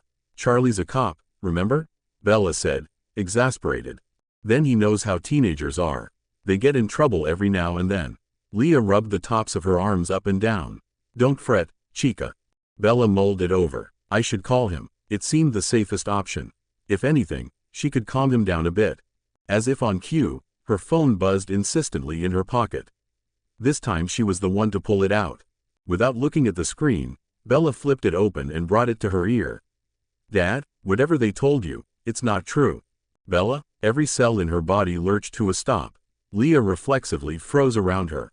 No, not again. Shell-shocked, she pulled the phone from her ear long enough to glance at the caller ID. Her mind wasn't processing. Bella, hello? The smooth voice called out. Bella put it back to her ear, feeling as if she was waking up from a dream or falling into a nightmare. Alice, she whispered, like watching a time-lapsed thunderstorm roll in. Leah's face darkened into fury. There you are, Alice trilled on, nonchalantly. Oh, Bella, we have a problem. All of Leah's reminders to breathe wouldn't have been able to help her if she tried. Bella couldn't breathe, literally. It felt like two fists were clenched around her lungs. Leah's hands, warm, tender, intimate, on the tops of her arms were the only thing grounding her. Leah ducked down, and she was all Bella could see, her face inches away. Her eyes darted between Bella's with urgency. Hey, it's okay. What's she saying, baby? Leah crooned with quiet intensity. What does she want? Bella shook her head numbly, unable to find words as Alice harped on in her ear, too fast for her to comprehend. Victoria Newborn's army numbers, Edward missing. A soft, despairing whimper swelled in her throat, her eyes squeezing shut against the dire possibilities unfolding, the gravity of what Alice was saying. Bells? Leah begged, her hands shaking like steel vices wrapped around her arms. Bella's eyes popped open to shudders running down Leah's arms, her beautiful hazel eyes blazing and desperate, the wolf prowling closer to the surface. Give me the phone, honey, she commanded softly, holding out a hand that vibrated. Bella wordlessly passed the phone, the voice on the other end of the line still warbling on. Leah put it to her ear as she gathered herself to her full height, her voice deepened with severity, and a wolf's growl rasping her words. Cullen, this is Leah Clearwater, she hissed, viper slick and deadly. Repeat everything to me, slowly. The noise in the tiny speaker paused briefly, then resumed in a slower pitch. She does not concern you. Leah snarled into the phone, her lips darting up from her canines. Everything regarding Bella's safety will be addressed to me or Alpha Sam Yulee. Other than that, it's not your fucking business. All you need to know is that she's ours. She is pack and tribe, and she is under our protection. Bella felt as if her stomach had bottomed out completely while her heart raced on. As steady as sunshine, a monumental achievement in and of itself, Leah's calloused palm gathered her cheek in its warmth. "She's mine." Leah spoke the words directly into her eyes. Bella felt her stomach do a little flip as the heat rushed to her cheeks. Leah drew in a deep inhale through her nose, her eyes moving in a smooth circuit of Bella's blushing face. "We've seen the newspapers, and we haven't caught the redhead yet." She clipped into the phone. "Stop playing guessing games. What are you trying to say, leech?" "Bella." An impenetrable bass rumbled from the doorway, startling Bella through the haze of panic. She turned, expecting Sam. She was met with Jacob. So tall he filled out the entire space of the threshold. His inky black hair brushed against the top of the frame. The muscles in his chest slithered and jumped under his skin. His steely eyes darted over her face with the contemplation of something wild and ancient. This wasn't Jake, her childhood friend with sunny smiles and warm cokes on summer afternoons. This was Jacob Black, second in command, and son of the tribe's chief. His eyes never leaving her face, he tilted his head and ducked under the awning and into the room. Bella reactively took a step back, right into Leah's solid chest. She'd never, ever been afraid of him, and she wasn't gonna start now, but even she had to admit he looked downright intimidating. Leah growled a warning deep in her chest, and it rumbled through Bella like an earthquake. Immediately, as if sensing her nerves, the sound changed cadence and softened to a soothing thrum. Leah bent and nuzzled into Bella's neck from behind, tightening her grip and sending a bone-numbing wave of comfort through Bella's body. "Leah's got her, she's safe." Jacob slipped into the room, prowling eerily and soundlessly away from them both towards the window. "No," Leah spoke, measured, and disparaged into the phone like she was talking to a small child. "We assumed you took care it." Confused, Bella turned to look at her. Leah listened for a moment, Bella barely breathing as she gauged the multitude of the micro-expressions flitting across her face. Disgust, shock, anger. Leah's body seized as if electrocuted, her arm frozen where it wrapped around Bella's small body. Suddenly, Jacob lunged around, his eyes wild and enraged. Bella jumped with a squeak, and she felt herself being lifted up at the same time. In the space of a heartbeat, Leah gathered her up and deposited her away from Jacob. Bella's feet found purchase again as Leah slipped in front of her, lips darting up from her bared teeth in Jacob's direction. Bella blinked soundly. Could he hear what Alice was saying? "What do you mean you lost him?" Leah hissed into the phone, turning away from him. Bella froze, as her worst nightmare came to life, as tears budded in the corners of her eyes. "You better find him before we do," Leah continued, shudders bulldozing up and down her spine, her shoulders heaving. "Because I will rip that fucker to shreds 1,000,000 times over." Bella shivered, fisting the back of Leah's shirt so tightly her knuckles paled. "I'll discuss it with my pack," she rumbled after a moment. "Do not ever call this number again. We'll contact you." Without another word to the voice she could just hear sputtering on the other end of the line, Leah clicked the phone off. Jacob turned to them both with eyes ablaze. As he did, Leah poured forward with an unsettling grace that was too smooth and quick to be human. "What the fuck is going on?" Jacob barked. "They're comin' for Bella," Leah growled, nearly unintelligible. Bella squeaked behind her. Jacob blanched and unconsciously straightened at whatever he saw in his packmate's face. The muscles jumped and tensed in his jaw. "Who?" "Victoria." Leah twisted the name around on grinding molars. "Has an army of newborns and she's going to unleash them on forks." "What?" Bella breathed, swaying with disbelief. "When?" Jacob demanded. 110% business." Leah shook her head, clenching her fists in frustration. She said roughly 1 week. "Roughly?" He grasped a hand through his hair. "The leech doesn't know." Leah growled in exasperation, her hand flexing around the phone as if her first instinct was to throw it in rage and thought better of it. "Apparently, the redhead hasn't decided yet." Jacob scoffed, though it sounded more like a wolf's rocky snarl, and began pacing. "We need to." A blistering, thunderous howl gouged into the gray sky outside. It seemed to come from just beyond the cover of trees surrounding the house. All three heads snapped up as an answering cry echoed in the kitchen with the clatter of wood furniture. "Sam," Jacob breathed. His eyes ballooned in shock. "Oh God, Colin." Without a stutter in his liquid stride, Jacob pivoted and crossed the room in 2 giant steps, slipping into the kitchen. "Shush, Colin. You're okay." Bella could hear him crooning.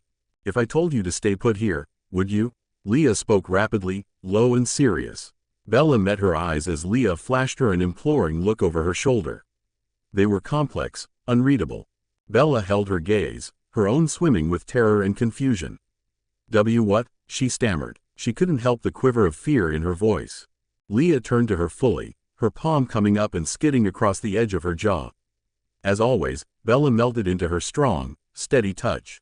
100 unspoken thoughts tumbled in those pools of cinnamon. It's going to be okay. Leah's brow buckled, her face dipping towards Bella as her thumb darted out to sweep a surprise tear that had spilled down Bella's cheek. You will be safe. You have my word. She wanted to believe that, and she almost did. She always felt safe near Leah, but now she wasn't so sure.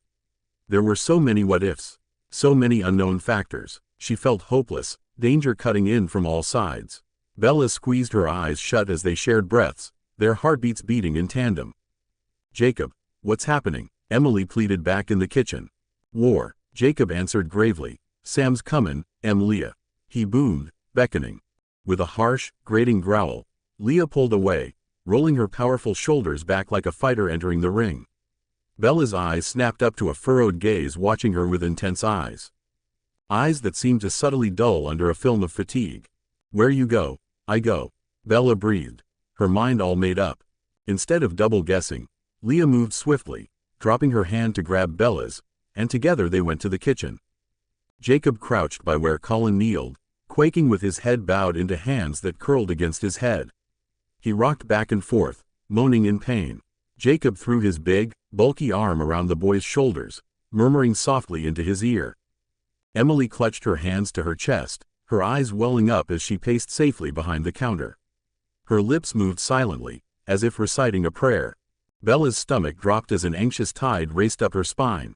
Colin, her lips automatically formed his name and her feet moved on their own until a steady, muscled arm darted across her path and blocked the doorway between the two rooms. Leah glanced back at her and shook her head. Leah, Bella pleaded, her hands bracing against the unmovable limb. Slam. Bella automatically recoiled with a squeak as the back door burst open, ricocheting off the wall. The sound of it snipped all noises to silence. Even Colin was too startled to utter a sound. Outside, the wind tickled the chime and in the kitchen a drop of water fell into the sink. A growl started up like the rip of a motorcycle, churned and rumbled like thunder through brewing storm clouds. Emily. Bella peeked around Leah's steadfast shoulder to see the alpha stalk through the doorway. The muscles under his skin rippled and shuddered from anger or residual transformation. His steely eyes never left Jacob, who'd congealed to a protective crouch in front of Colin's seizing body without a moment's hesitation. Sam uttered again in a growl cut from steel. Go to the front porch, please. Bella glanced at where Emily stared at Sam, her lips wobbling as her eyes flashed between Sam and Jacob. Suddenly her jaw clenched. Not in my kitchen, Sam. Not a thing out of place, or so help me God. Blinking, Bella watched her turn and storm down to the front door that was rarely used. Sam's shoulders shook subtly as it clattered loudly behind her. Like it was the starting gun to a race, everyone moved at once. Leah burst forward in a speed that should have been impossible in a human. So fast it was as if the weight under Bella's hands had simply disappeared into thin air. A small shriek of fear loosened from Bella's throat as Sam and Jacob collided in a grapple of bronze skin, burly arms, and volatile snarls. Leah swooped down and pulled Colin out of the way of their path of destruction just in the nick of time as the two warring bodies scrabbled across the kitchen towards the far wall. She didn't stop, and using their momentum, both her and Colin tumbled out the open back door. Frozen in shock, Bella could only watch on as Colin, with a strained moan, pitched forward out of Leah's arms and poured into an enormous russet wolf in the grass. The beast rolled once and pushed up onto unsteady, oversized paws. He was a beautiful rusty red, a deep rich color so similar to Jacob's wolf. Except where Jacob's had russet spilling into lighter, tan shades, this wolf was complemented with darker, chocolate-colored fur on his face and paws. Leah panted, rocking back on her knees from where she knelt. Colin the wolf circled and keened uncertainly in front of her, tail tucked, and ears flattened back. Go, Leah hissed. Find Jared. Across the kitchen, Sam slammed Jacob into the wall with a sonic boom loud enough to rattle Bella's bones. Framed pictures and hanging handmade wooden talismans clattered on impact. You brought Colin here? Sam hissed, a large hand holding Jacob in place by his throat. Canines bared inches from Jacob's face. Near the imprints, near Emily, he all but bellowed. Bella's breath hitched as her arm helplessly wrapped around her middle. She'd never seen Sam so unhinged before. Maybe Jacob or Leah, but Sam? He needed pack. Jacob forced through gritted teeth. And we got bigger fish to fry. Jacob's jaw clenched and his eyes were livid. Yet his expression remained neutral, almost impassive. Not even a shudder rolled through those shoulders. How could he be so calm on the other end of that fury? He doesn't have control, Sam bit out, each word coated in blood. Something in Jacob's expression tightened. He did just fine until you came. Before the words could truly hit their mark, and enrage an already angry alpha wolf even more, Leah lunged back into the kitchen and across the room in 2 leaps. Outside, Bella barely glimpsed the chocolate russet wolf sprinting into the woods. No, Bella gasped in warning, an inadvertent hand reaching out for her. Leah breezed right past her. Fucking stop. Leah dipped forward and shouldered into Sam like a sledgehammer, the air boiling with growls as the 3 bodies spilled apart like ricocheting bumper cars.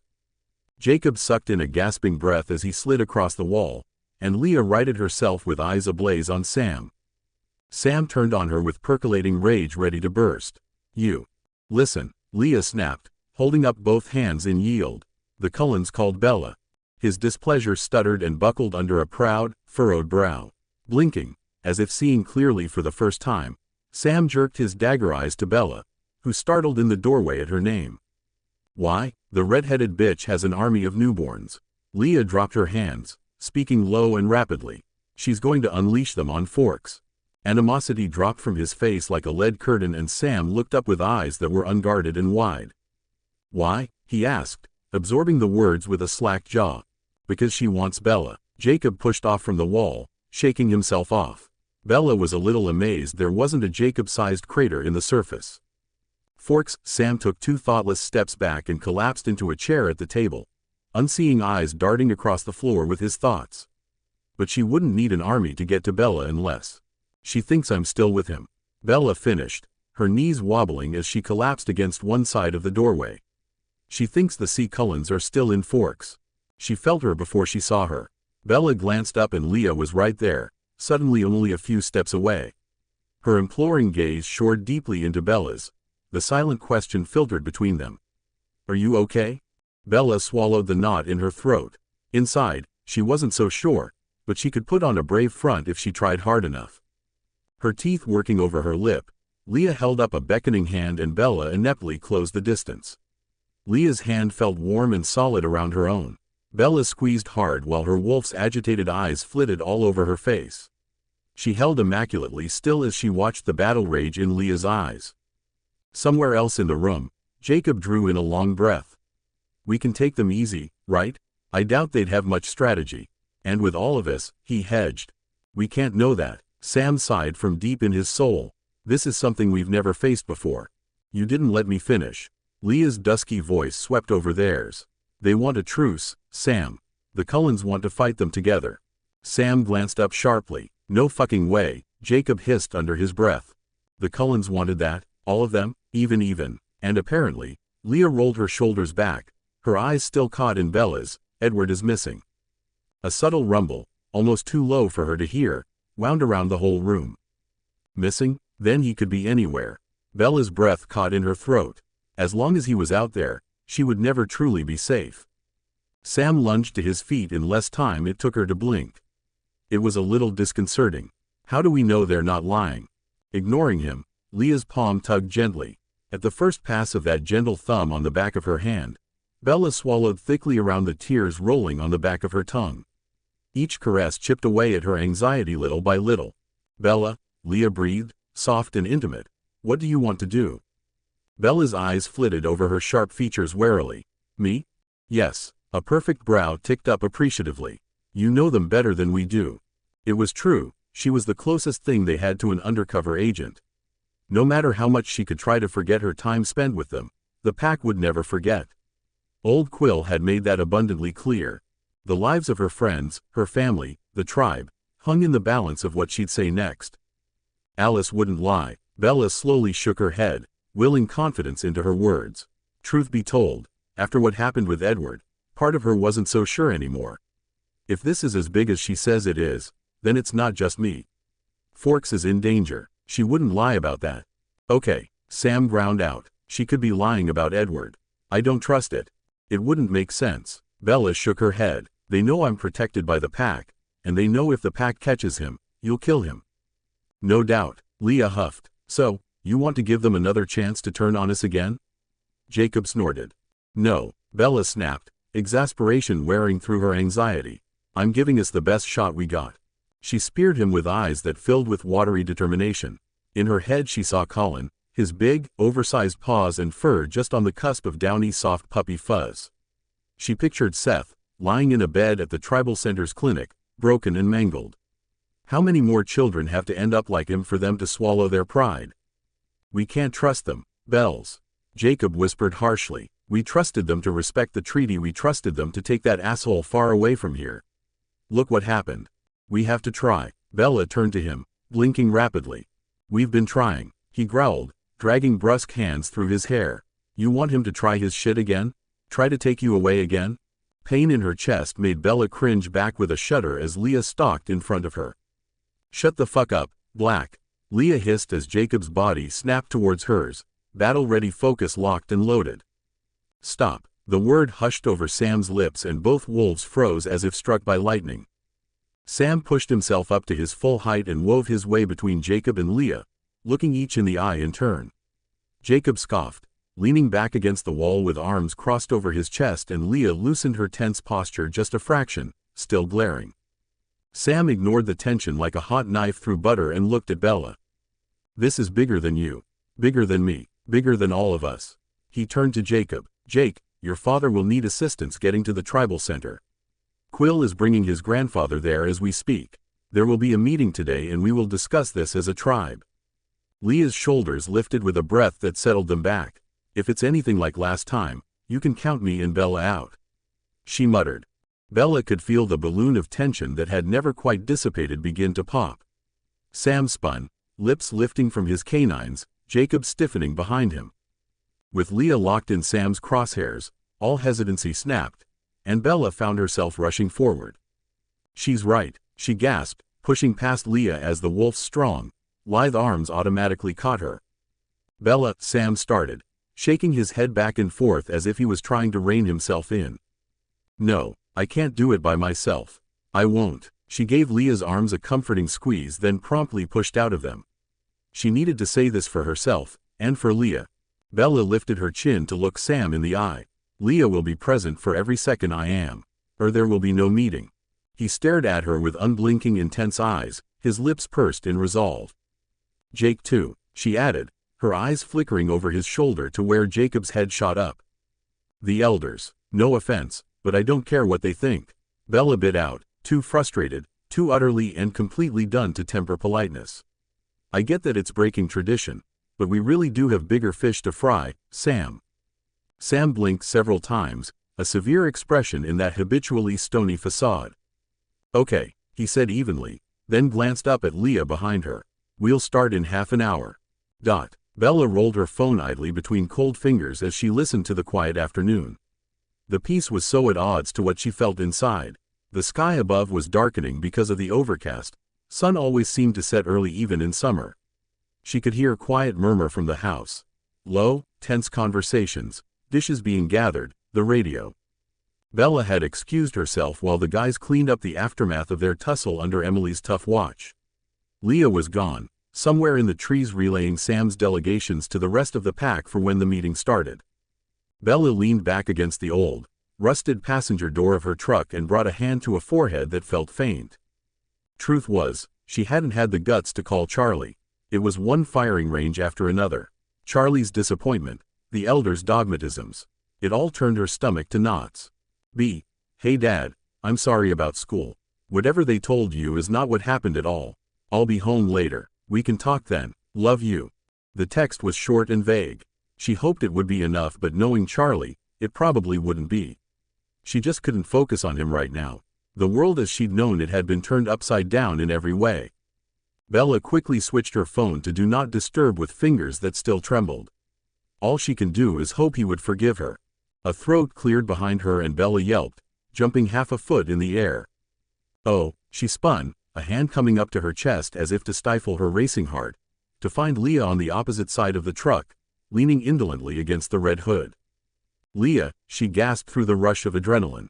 Brow furrowing, Leah stalked around the vehicle's front as her long fingers drifted along the metal surface. All the jitters evaporated into inconsequential as Bella got lost in those endless cinnamon eyes. In 3 preternatural strides, she was standing before her, bathing Bella in the comfort of her presence. Her hair was swept back, ruffled, and wild the way it always was after a phase. Her limbs were steady, but still held a subtle tension like the calm before a storm. "Sorry, hun," Leah murmured. Her palm came up to cup Bella's jaw delicately. That graceful mouth turned under a frown as her eyes flitted over Bella's face, taking their usual painstaking inventory of every pore. "Bells, you're shaking," Leah whispered. "Sorry." Bella wrinkled her nose. Leah snorted, her gaze dropping to her thumb ghosting over Bella's chin. "Don't be stupid," she murmured under her breath. A grim, reflexive smile jumped to Bella's lips as Leah's eyes lifted to meet hers from under strong, straight lashes. Bella heaved a sigh and dropped her eyes with the flash of heat over her cheeks. "How's Colin?" Leah's head tilted faintly in thought. "Better. Paul and Jared got him running patrol. Quill's with the girls. Embry's with Brady. Everyone's accounted for." Bella nodded numbly. She hated that the information felt so much like watching chess pieces on a board. Where would they be when everything went down? She wondered if this is what Sam felt all the time. "I hope I made the right choice," she fretted, twisting the bottom edge of Leah's shirt in her grip. "You did." The ghost of a gratified smirk hopped at the corner of Leah's mouth. "Someone's gotta tell those knuckleheads that things aren't black and white." "The council won't listen to me," Bella insisted, brow furrowing earnestly. Leah's thumb froze on her jaw, her lips flashing up from a snap of teeth. "Fuck the council." Bella's eyes popped open in surprise. Leah met it face on, her expression congealed into a pleased, rallying smirk. "Don't say that," Bella admonished, pursing her lips, shaking her head. "Remember what I said about him before." Leah dipped her head in seriousness, meeting her gaze unblinkingly. A lock of hair fell into her eyes at the movement and Bella's heart flip-flopped in her chest, momentarily overwhelmed. If Leah heard the stutter in her heartbeat, she didn't let on. "Sam calls the shots, not the council. For all their posturing, they don't know shit about what really goes on. This whole meeting is a giant waste of time." Bella worked her bottom lip between her teeth. "But do you think he'd really go against them?" Leah eased back to lean against the truck's door, her arms settling loosely, and possessively, around Bella's waist. Bella tried not to drown in how good it felt to be touched so casually yet so intimately by her. "I'd be surprised if he did." Leah shrugged. "But," Bella urged, she could hear it in her tone. "But," Leah sighed, "I dunno. I don't think Sam's in the right headspace right now." "Who isn't?" Bella mumbled. "Yeah, but this is different." Leah glanced off to the side, her brows pulling together in thought. "He's slipping." "Sam never slips." Bella could only agree as she thought back to the kitchen. In that moment, it was Jacob of all people that kept level-headed through it all. The back door of Emily's quaint house clattered, and Bella glanced up, watching as Jacob sprinted out into the forest. Sam pushed open the door next and stepped onto the porch. Solemn-faced, he gave them a deferential nod. Leah sighed, straightened. "That's our cue. Where's your keys?" For the next few minutes, Bella tried to focus on her breathing and not the butterflies engulfing her stomach as Leah drove them to the tribal center at the heart of the reservation. Leah drove with insouciant confidence that she held doing anything physical, confident and strong, gentle and giving. One arm slung on the seat behind Bella's head, the other resting casually on the windowsill while she steered, she looked as if they were out for a weekend drive to the beach and not meeting the cavalry. Bella knew she saw her watching, but she allowed it without comment, only cutting those eyes over to glance at her every couple minute or so. When she did so, her lips softened infinitesimally. "Now I know you're checking me out." Leah finally tossed out the side of her mouth with a chuckle as they turned off the main road. Bella hummed, "Just watchin'." Leah was the only thing keeping her anxiety in check. Leah shifted her posture and with her left hand steering, her right hand traveled seamlessly over to rest on Bella's thigh. The touch made her body buzz. Leah finally met her gaze as her pink tongue darting over her full lips to wet them. "Watch away, baby," she purred. Instant, traitorous heat blossomed on her cheeks and Bella tore her gaze away with a soft gasp as her heart jumped to a gallop. Leah chuckled as the truck bumped over gravel. "I heard that," Leah whispered as she pulled them into a parking lot. "Shut up." Bella couldn't help the ghost of a smile that fizzled out as soon as she peered out the windshield at the building ahead of them. It was a medium-sized cozy-looking structure with white siding and a vivid red, gently sloping roof. Quileute Tribe was painted on a wooden sign on one side, and a giant, stylized, Native American thunderbird was painted on the other. Leaning against one of the double doors at the front was Jacob. While Leah jerked up the brake, Bella pushed open the door and slipped to the ground. She crossed in front of the hood as Jacob straightened expectantly. "Hey," Leah stepped out the truck and without a glance at him, took Bella's hand in hers. "We got this." Bella bit her lip and nodded, trying her best to will it true. Jacob disappeared inside and Bella smoothed her sweaty palms over her pants. Leah guided her toward the door with a warm hand at the small of her back. Leah had explained briefly on the drive over that the tribal center was open to any tribe member who needed it. It held not only government offices with records and histories but also classrooms, a kitchen, event space, and a small lost and found type store. They were standing in a sitting room of sorts, decorated with framed black and white pictures, paintings, and hand-carved pieces of ancient art. Bella marveled at the snapshots of history. She could be looking at some of Jake or Leah's direct relatives. "Come on," Leah urged gently, tugging on her hand. Bella hadn't noticed she'd been rooted in place, staring. With an apologetic glance at her, Bella let her lead them across the room to the hallway. The part of the building they were in seemed empty, everyone already gone home for the day. Jacob fell in step on her other side and bumped her shoulder. "Don't be nervous." "No pressure at all," Bella answered faintly. "You're not?" "Nah, it's just my dad." Jacob shrugged with a calm neutrality. "Not just." Bella wrinkled her nose. She was not looking forward to coming face to face with Sue. "Don't you worry about that," Leah murmured as she pulled Bella into her side and dipped her face to nuzzle the top of her head. It made Bella's stiff shoulders soften imperceptibly. "These things are just formalities. No matter how she feels about you, my mom wouldn't disrespect tradition." Bella couldn't decide if that made her feel better or not. Just because Sue wouldn't speak her mind in front of the others, didn't mean she wouldn't outside of meetings. "And old Quill?" Jacob snorted. "That old man may think he runs things, but he doesn't. My dad's just too passive to fight him on it." Bella tucked herself against Leah's solid arm and wondered why he wouldn't step into the more concrete role of chief. It wasn't like Billy wasn't proud of his heritage. It was obvious he was preparing his son for the same sovereign destiny. "Heavy is the head that wears the crown." "Speaking of, where's Sam?" Bella asked. "Here." Behind them, Sam strode through the double doors. Jacob and Leah straightened as he came to meet them. "Are they ready?" he asked Jacob, who nodded. "The council asks for Bella." "Good." He turned to Leah next. "Don't worry, the kiddies are all settled." Leah growled over her shoulder, turning forward. Sam frowned at her, eyes narrowing. He must have decided dealing with her was more trouble than it's worth because he ignored her completely and turned to Bella. Bella swallowed as her fingers fidgeted in Leah's. She could see Leah's glance cut out to her from the corner of her eye as Sam put a warm, large hand on her shoulder. "Ready?" he asked quietly. Bella took a deep, centering breath and nodded. Ready as she'll ever be. Sam slipped in front and as a pack, they went to meet the small but intimidating semicircle of the tribe's most powerful. The room was just off the hallway, a plain meeting room with all the tables pushed against the walls to make room for a loose circle of chairs in the middle. Bella's gaze panned the three weathered faces. Standing before them felt both familiar and foreign, and Bella fought the urge to turn and run the other way. It was Billy's relaxed and reassuring smile that allowed her to draw a deep breath into lungs that were starving. She avoided Sue Clearwater's gaze altogether, knowing that hard stare would make her lose her nerve completely. Sam stepped up ahead of them. "I speak as Alpha," he said calmly in his dusky baritone, folding his hands behind his back. "Bella has requested we accompany her to this meeting." Old Quill nodded curtly from the middle of the two as his eyes skipped from one person to the other. The three wolves were standing, imposing and proud at militant attention. And in the three elders, there wasn't a trace of familial camaraderie found in warm moments by a beach bonfire. It felt uncomfortable, like they were on trial or something. In a flash of hindsight, Bella understood.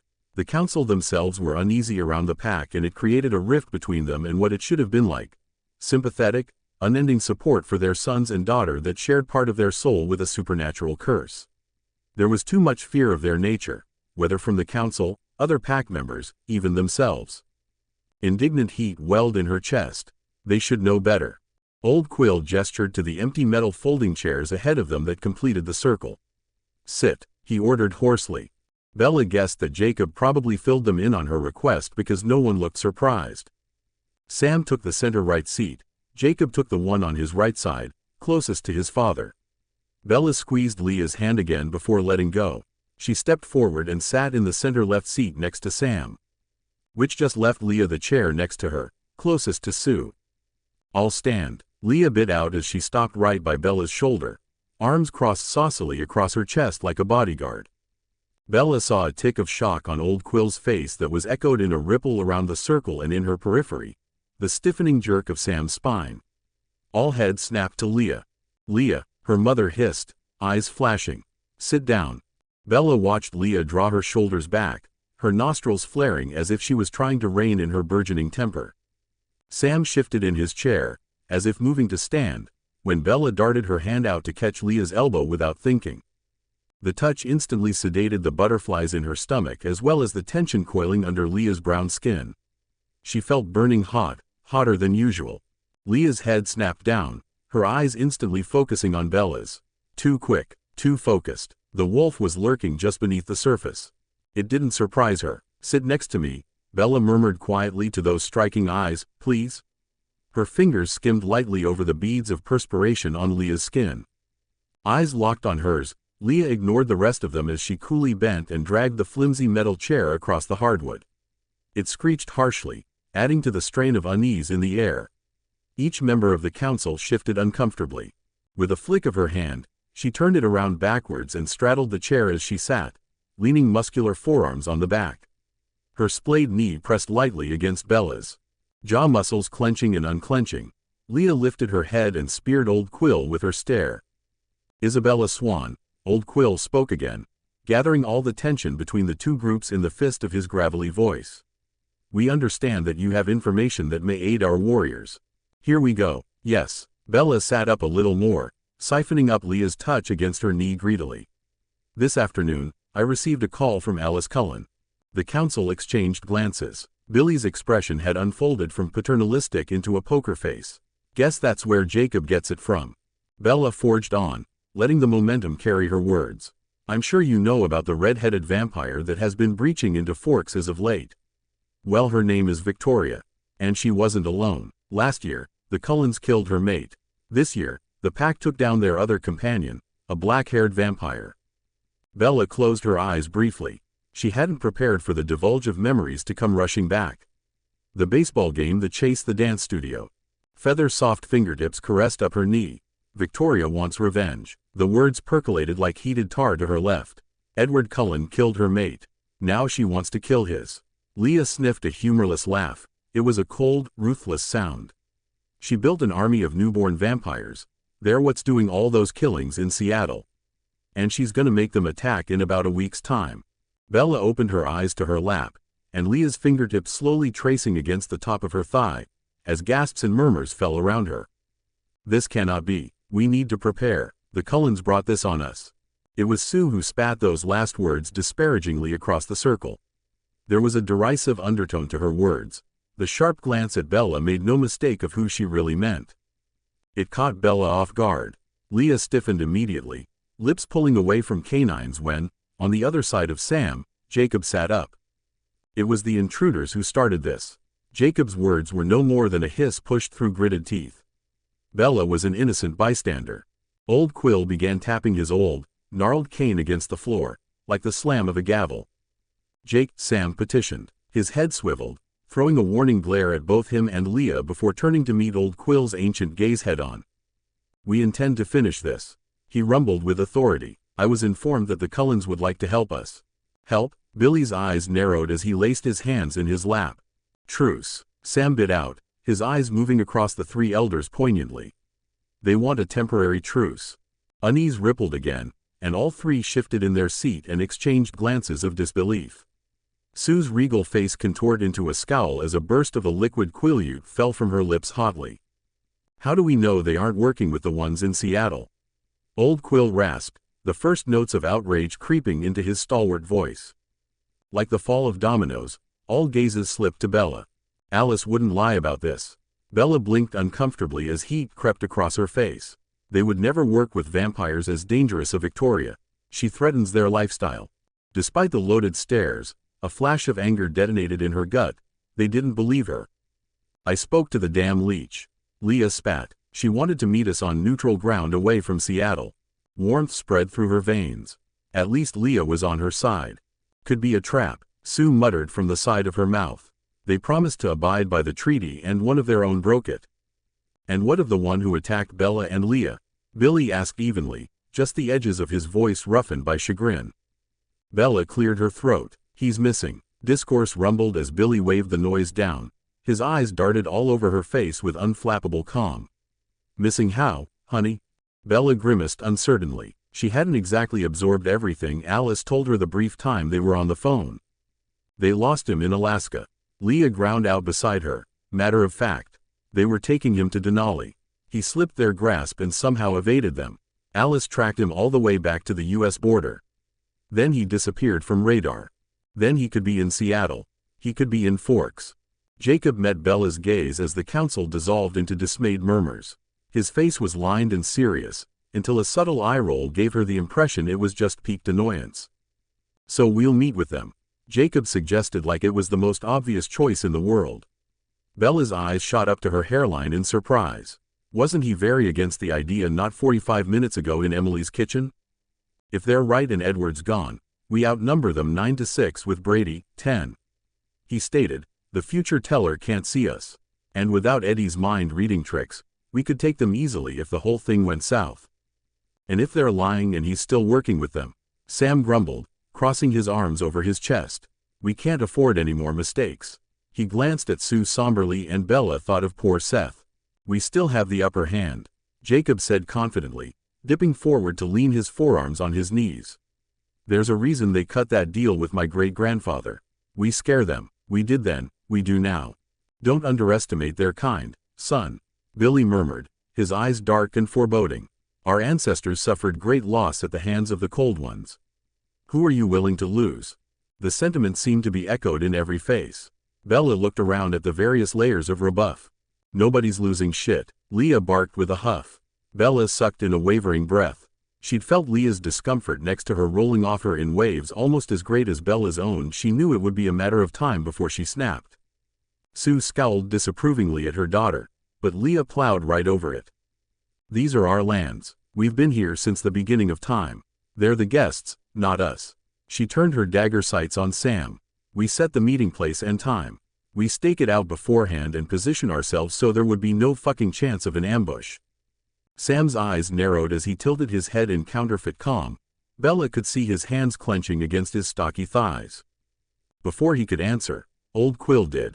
No, he announced in that ancient timbre. We will not allow. It's not just up to you. Leah burst to her feet with a clatter of flimsy metal on wood, making the entire room go silent. You think we're just soldiers, or monsters, to do your bidding, she snarled, scanning each set of wide eyes. You don't understand anything. So fucking set in your old ways. That's enough, Sue hissed. Leah, you need to. I'm not your daughter right now. Leah bit back, turning on her. And unless I'm mistaken, you're not chief here. Bella felt like she had when she'd been face to face with a volatile Leah wolf. She felt lightheaded, and desperately like if she didn't do something, this whole thing could spiral into chaos. Metal creaked beside her as Sam pointedly drew himself up to his towering height. Leah turned on him with teeth bared in warning. Bella couldn't stand it anymore. She stood to her feet, pushing her chair out the way, and stepped between the two even as her instincts screamed at her to not interfere between unstable wolves. Leah's attention snapped to her like a steel trap. Bella offered no words, just her pleading eyes and gentle hand outstretched to her. Leah's pupils constricted to pinpoints then ballooned outward to consume the light brown Bella loved so much. It was as if her dual natures were duking it out behind her eyes. Finally, mechanically, her hand reached out to wrap around Bella's. Their fingers laced together, and Bella tumbled into the warmth of her palm. A cold, austere mask hardened Leah's features as she turned back to the council. Expressions there ranged from uncensored surprise to habitual solemn.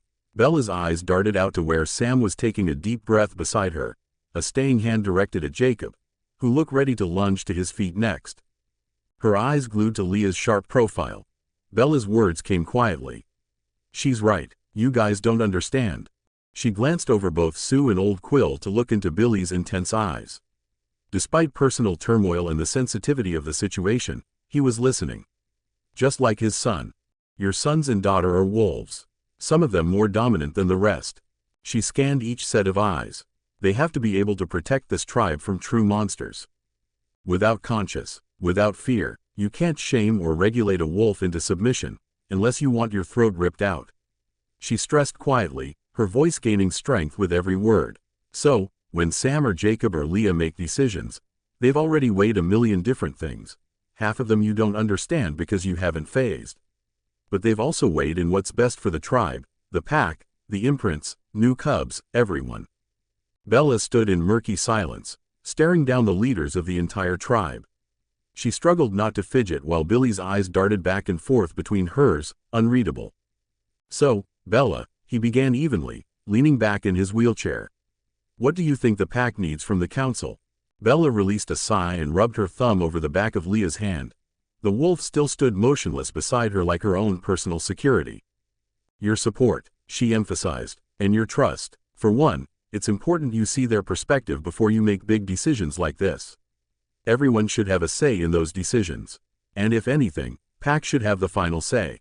They're the ones who are gonna be carrying it out, so," she shrugged, "but it all comes down to acceptance. And trust that these three know what they're doing with their pack." Bella looked each council member in the eyes in turn, first a wide-eyed Sue, ending with a gently smiling Billy. "I'm pretty sure they get it from you guys." That smile on Billy's face grew roots and his gaze tipped to Leah. "Leah is lucky to have you, Bells." "Damn straight," Leah whispered. "The council will put the meeting with the Cullens up to a vote." Billy's voice boomed over the room with finality. He paused for a few seconds, daring anyone to refute. Sue leaned back in her chair, frowning. Old Quill looked dispassionate as always, the only show of emotion the white-knuckled grip his wrinkled hands had on his cane. He nodded once. Sam released a breath and sat. Bella stepped back to find her chair. Leah hovered by her but made no move toward her own discarded seat. She seemed content enough to stay at Bella's shoulder with poignant attention, her arms folded loosely across her chest. This time, nobody chastised her. When everyone was settled, Old Quill's voice divulged into somber. "All in favor to allow a temporary truce with the Cullen clan, please raise your hand." Bella's hand darted up first. She glanced around the circle, waiting. Leah lifted her hand from her forearm and Bella smiled at her gratefully. Leah winked down at her, amusement glittering in her eyes. On Bella's right, Jacob sat up and lifted his hand. Bella cheered on the inside. Now they just needed one more. Sue pulled her lip between her teeth, her eyes glued to the floor. Finally, she sat back in her seat, not a hand in sight, and looked towards Old Quill. Old Quill's weathered gaze slowly dragged across the line of wolves. With both hands firmly on the head of his cane, he looked at Billy. Billy, eyes calculating and open, looked only at Sam. Sam clenched his jaw, the muscle bulging for a second. Ignoring Billy, he turned and met Bella's gaze. "I made a promise to never let them get near you or the other imprints again." He spoke quietly to her wide eyes. "And you haven't," Bella breathed. "But if we do this thing, I can't know what will happen. There are factors we can't control, no matter how much we try. Mistakes might happen." "Mistakes will always happen," Bella amended. "It's just another lesson we learn and overcome."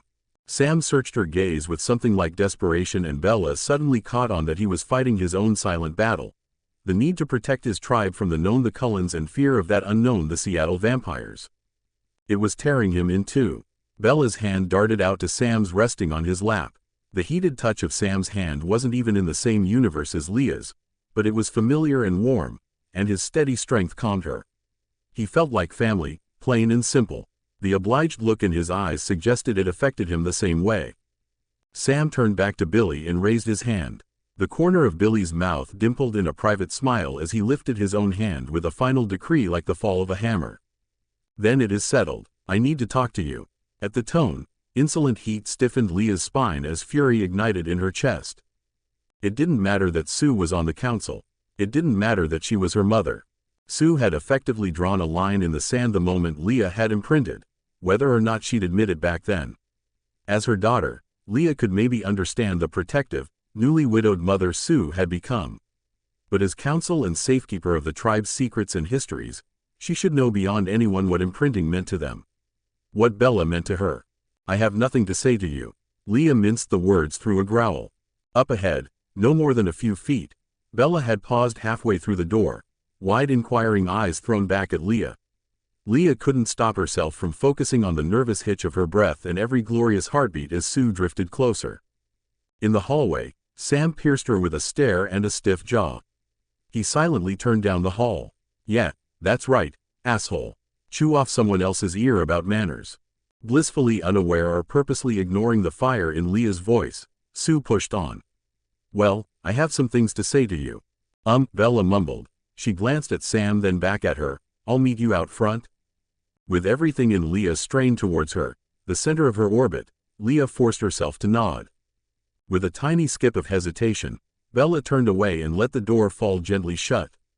Swallowing a ball of magma, Leah squared her shoulders and turned to face her mother. Sue watched her in that way she watched storm clouds roll in from the sea. Pensive and sharp, it was a look Leah knew all too well. It was the same kind that could see through mischief, strip down deception. It was the look she'd dodged like grenades all through her childhood when she'd done something her mother didn't approve of. Leah fought the urge to squirm and crossed her arms across her chest. Not like she had anything to hide, but it made her antsy all the same. Sue had been giving her that same look as Billy adjourned the meeting. As the other elders, Sam, Jacob silently filtered out the room. Only Bella hesitated, which meant Leah stayed and her mother. Your brother misses you, Seth. Leah's brows furrowed as her gaze fell between them.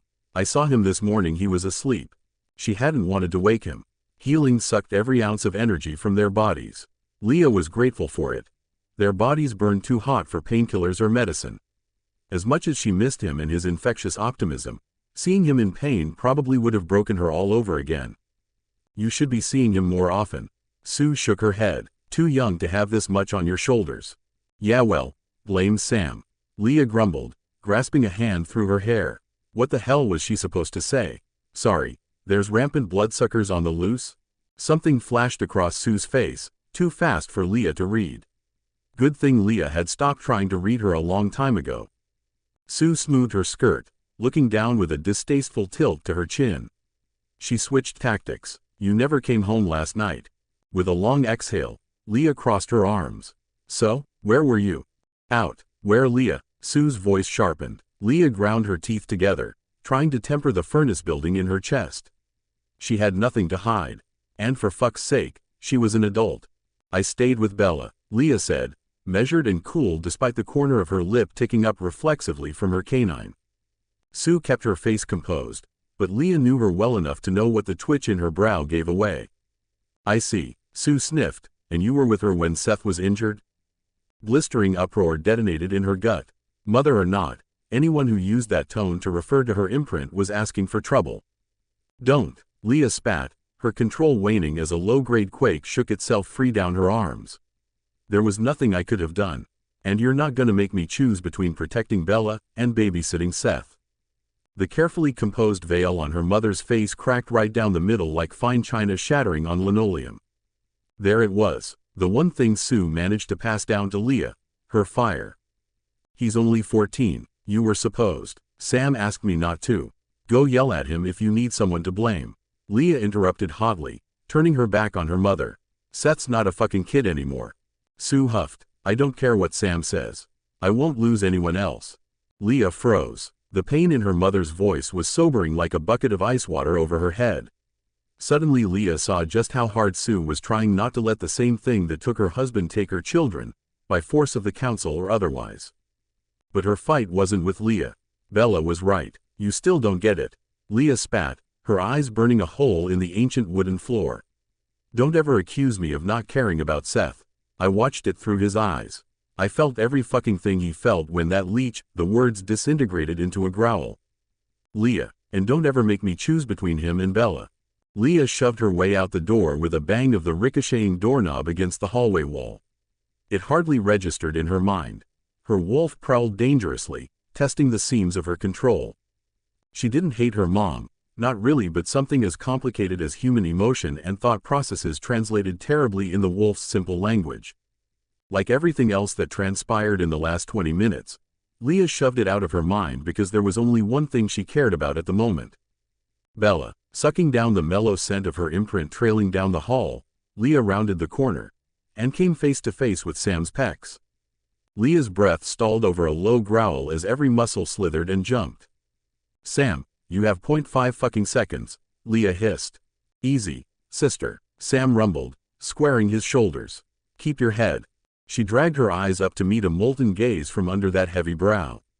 His face was stone cold and expressionless in a way that would have frightened her coming from her alpha if she wasn't fixin' to punch something right about now. Sam's eyes darted between hers for half a second. Just as her hands were beginning to clench, as quick as he'd appeared, Sam was suddenly turning away. Leah physically laxed as her eyes finally fell upon Bella. Cheeks flushed, wide-eyed, and nervous, but relatively okay by what Leah could see from where the small girl was tucked protectively under Jacob's arm. Her gaze was warmth and Leah drank it greedily as she put one steady foot in front of the other. Her temper, already waning, spiked subtly at the way Jacob's arm tensed at her approach. Rolling her eyes, Leah held a hand out to her girl. Hey, chica, dot. It had been a whiplash of reality stepping out the door into the hall. Like dunking her head underwater, the mood quickly plunged from success to nervous anticipation as Bella walked between the towering men. Meeting with the Cullens was a whole other bag of worms altogether. She didn't even want to think about this upcoming battle. The thought of her friends and newly found family fighting to the death with a pack of wild newborn vampires was too much to bear. Leah, Jacob, Sam, Embry and Quill, even the kids. Leah bumped her arm. You look like you're about to throw up. I feel like it. Bella grimaced as heat rushed to her cheeks. Hey, don't stress, leave that to us. She gave her a SparkNotes version of her signature smirk. You were awesome in there, by the way. I think I'm rubbing off on you. Thanks. Bella snorted a gentle laugh and shook her head as the levity dissipated into sobering reality. Come on, I'll take you home. Ignoring a silent Jacob and a quietly pacing Sam, Leah hugged Bella to her side and led her to the door. Bella turned her face into the warm skin at Leah's shoulder, burning hot with whatever dilemmas boiled inside her wolf. She breathed deeply of her comforting scent, trying, and failing not to think of the muted sound of Leah and Sue's climbing argument, the bang of the door against the wall that made her jump. What are we gonna do? Bella whispered. Everything we can, Sam answered behind them. Bella whipped her head back to see Sam, his face tight and stern, as his eyes drifted over them then out to the room. She swallowed thickly. No matter how much anxiety Bella had about the upcoming battle, Sam probably had it 1,000, no, 1,000,000 times worse. Take her home and come straight back here, Sam ordered in a gentle timbre. We still gotta discuss where we're meeting the Cullens. Where are we thinking? Jacob cracked his knuckles eagerly as Leah paused. The falls? No. Sam ran a brusque hand through his hair, too closed off. Not enough exits. I'm thinking the Three Rivers. Jacob tilted his head. That could work. Of course, we'd have to. No way. Leah scoffed. Her arm winded casually around Bella's waist as she threw a scowl back at Sam. If we're gonna do this thing, we're gonna do it smart, she told them, deadly and slick. They're not getting a fucking inch on Forks if that mind reader shows up. Yeah, you got anything better? Jake muttered. I'm not risking Forks, Sam interrupted, glancing at Bella pointedly. And I'm not risking the pack either. I won't let what happened to Seth ever happen again. Bella felt the words hit their mark in Leah's stiffening body and she tipped her head up, eyes searching. Leah caught her gaze with a face laced with pain that left Bella scrambling for a way to make it better. She knew, rationally, that nothing but time could ever do that. She just couldn't bear that look in her eyes. Something about the listless ache that she could feel ebbing and flowing between the three wolves had her speaking up.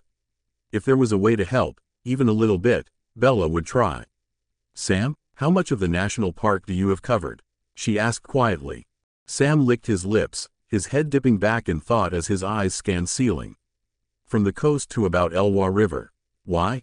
Bella tilted her head. She sucked with directions, but she vaguely remembered crossing a bridge over that river right before hitting Port Angeles. It was way further than what she'd guessed they had covered, but if Sam was right then this would be no problem for them. Bella took a deep breath. There's a valley between Mount Olympus and, her brow furrowed. Damn it, she should have asked the name of it when she had the chance. Well, I'm not really sure which peak it is, but it's this huge field, not too many trees could that work? Mount Olympus and Bogachiel, Jacob mused, that's deep in Cullen territory. You're sure about the location? Leah murmured against the top of her head, her tone soft and encouraging. Bella leaned into her. Leah never made her feel like she was second-guessing her. Positive, Bella asserted, her eyes on Sam. Sam tapped his long fingers against his thigh thoughtfully. How did you hear about this valley? The side of Bella's lips curved up in the ghost of a smile. I didn't hear about it. I've been there. Sam and Jacob exchanged a glance. The Cullens took me to watch them play baseball. Bella wrinkled her nose at the memory that seemed ingrained in her mind no matter how much she tried to forget. The night everything started. A warm hand smoothed down her back. Flat, open, one way in, one way out, Leah listed off, nodding. Sounds peachy keen to me. We'd even get eyes from above. While Jacob stared at her, bug-eyed over the baseball statement, Sam mulled it over. Well, it's a possibility, Sam stated, but he was nodding too. We need to speak to the Cullens in the pack. You have the number, Leah? Leah's arms slung over her shoulders as she recounted, from memory, the number that was already blocked on Bella's own cell. Bella tuned it out, content to relinquish the rest of planning and location to the three as her mind spun out. It wasn't until Leah was nudging Bella towards the door did she realize how bone-tired she really was. You ready? Leah murmured as she held the door open for her. Not really, Bella grimaced as they stepped out into the cool quiet evening. It was around when her and Charlie usually had dinner, which meant he'd definitely be home. I still have to face my dad. Didn't know I was transporting a felon. Leah's chuckle bounced out with the chilly breeze that trundled down the empty residential streets. Bella released a heavy sigh as she opened the passenger door and climbed in. You don't think he'd actually be mad, do you? Leah snorted and yanked the truck to life, draping her arm casually on the back of Bella's seat. Not a chance. I know he's a cop and all, but you seriously lucked out. He's pretty chill. For now. Bella pulled her knees to her chest as Leah turned out on the darkening road. Leah fiddled with the radio until quiet 70s rock buzzed Bella's nerves slack. She reached out blindly and felt for Leah's hand in the dark. Leah turned her palm up on the seat, as if sensing her movements. Bella tucked her cheek on the top of her knee and gently slid a finger over the winding faint veins under the skin of her wrist. It's easy to forget how delicate Leah was, and it was times like this that it was almost impossible to imagine a wolf bursting from that skin. So, Leah murmured quietly out the side of her mouth. Sorry you had to hear all that. Before. Bella felt the heat blossom over her cheeks. It's okay, I couldn't really hear most of it anyway. She heard Leah lick her lips. But you heard some of it. It wasn't a question. Bella traced her fingertips over the graceful lines on Leah's palm. She nodded in the dark. If she only heard some of Leah's fight with her mom, it was probably loud enough for Jacob and Sam to hear all of it. How much? Just some of the end. Bella whispered, her brow pinching down the middle. Leah, I don't want to come between you and your mom. At Leah's dark chuckle, Bella glanced up. Leah's profile was gracefully stunning in the dark. Hidden in shadows, her eyes were an unfathomable mystery locked on the road and whizzing trees ahead. You didn't do that. She did. Her lower lip curled in disgust. All on her own. Still, Bella swallowed and skimmed the tips of her fingers along Leah's lithe ones.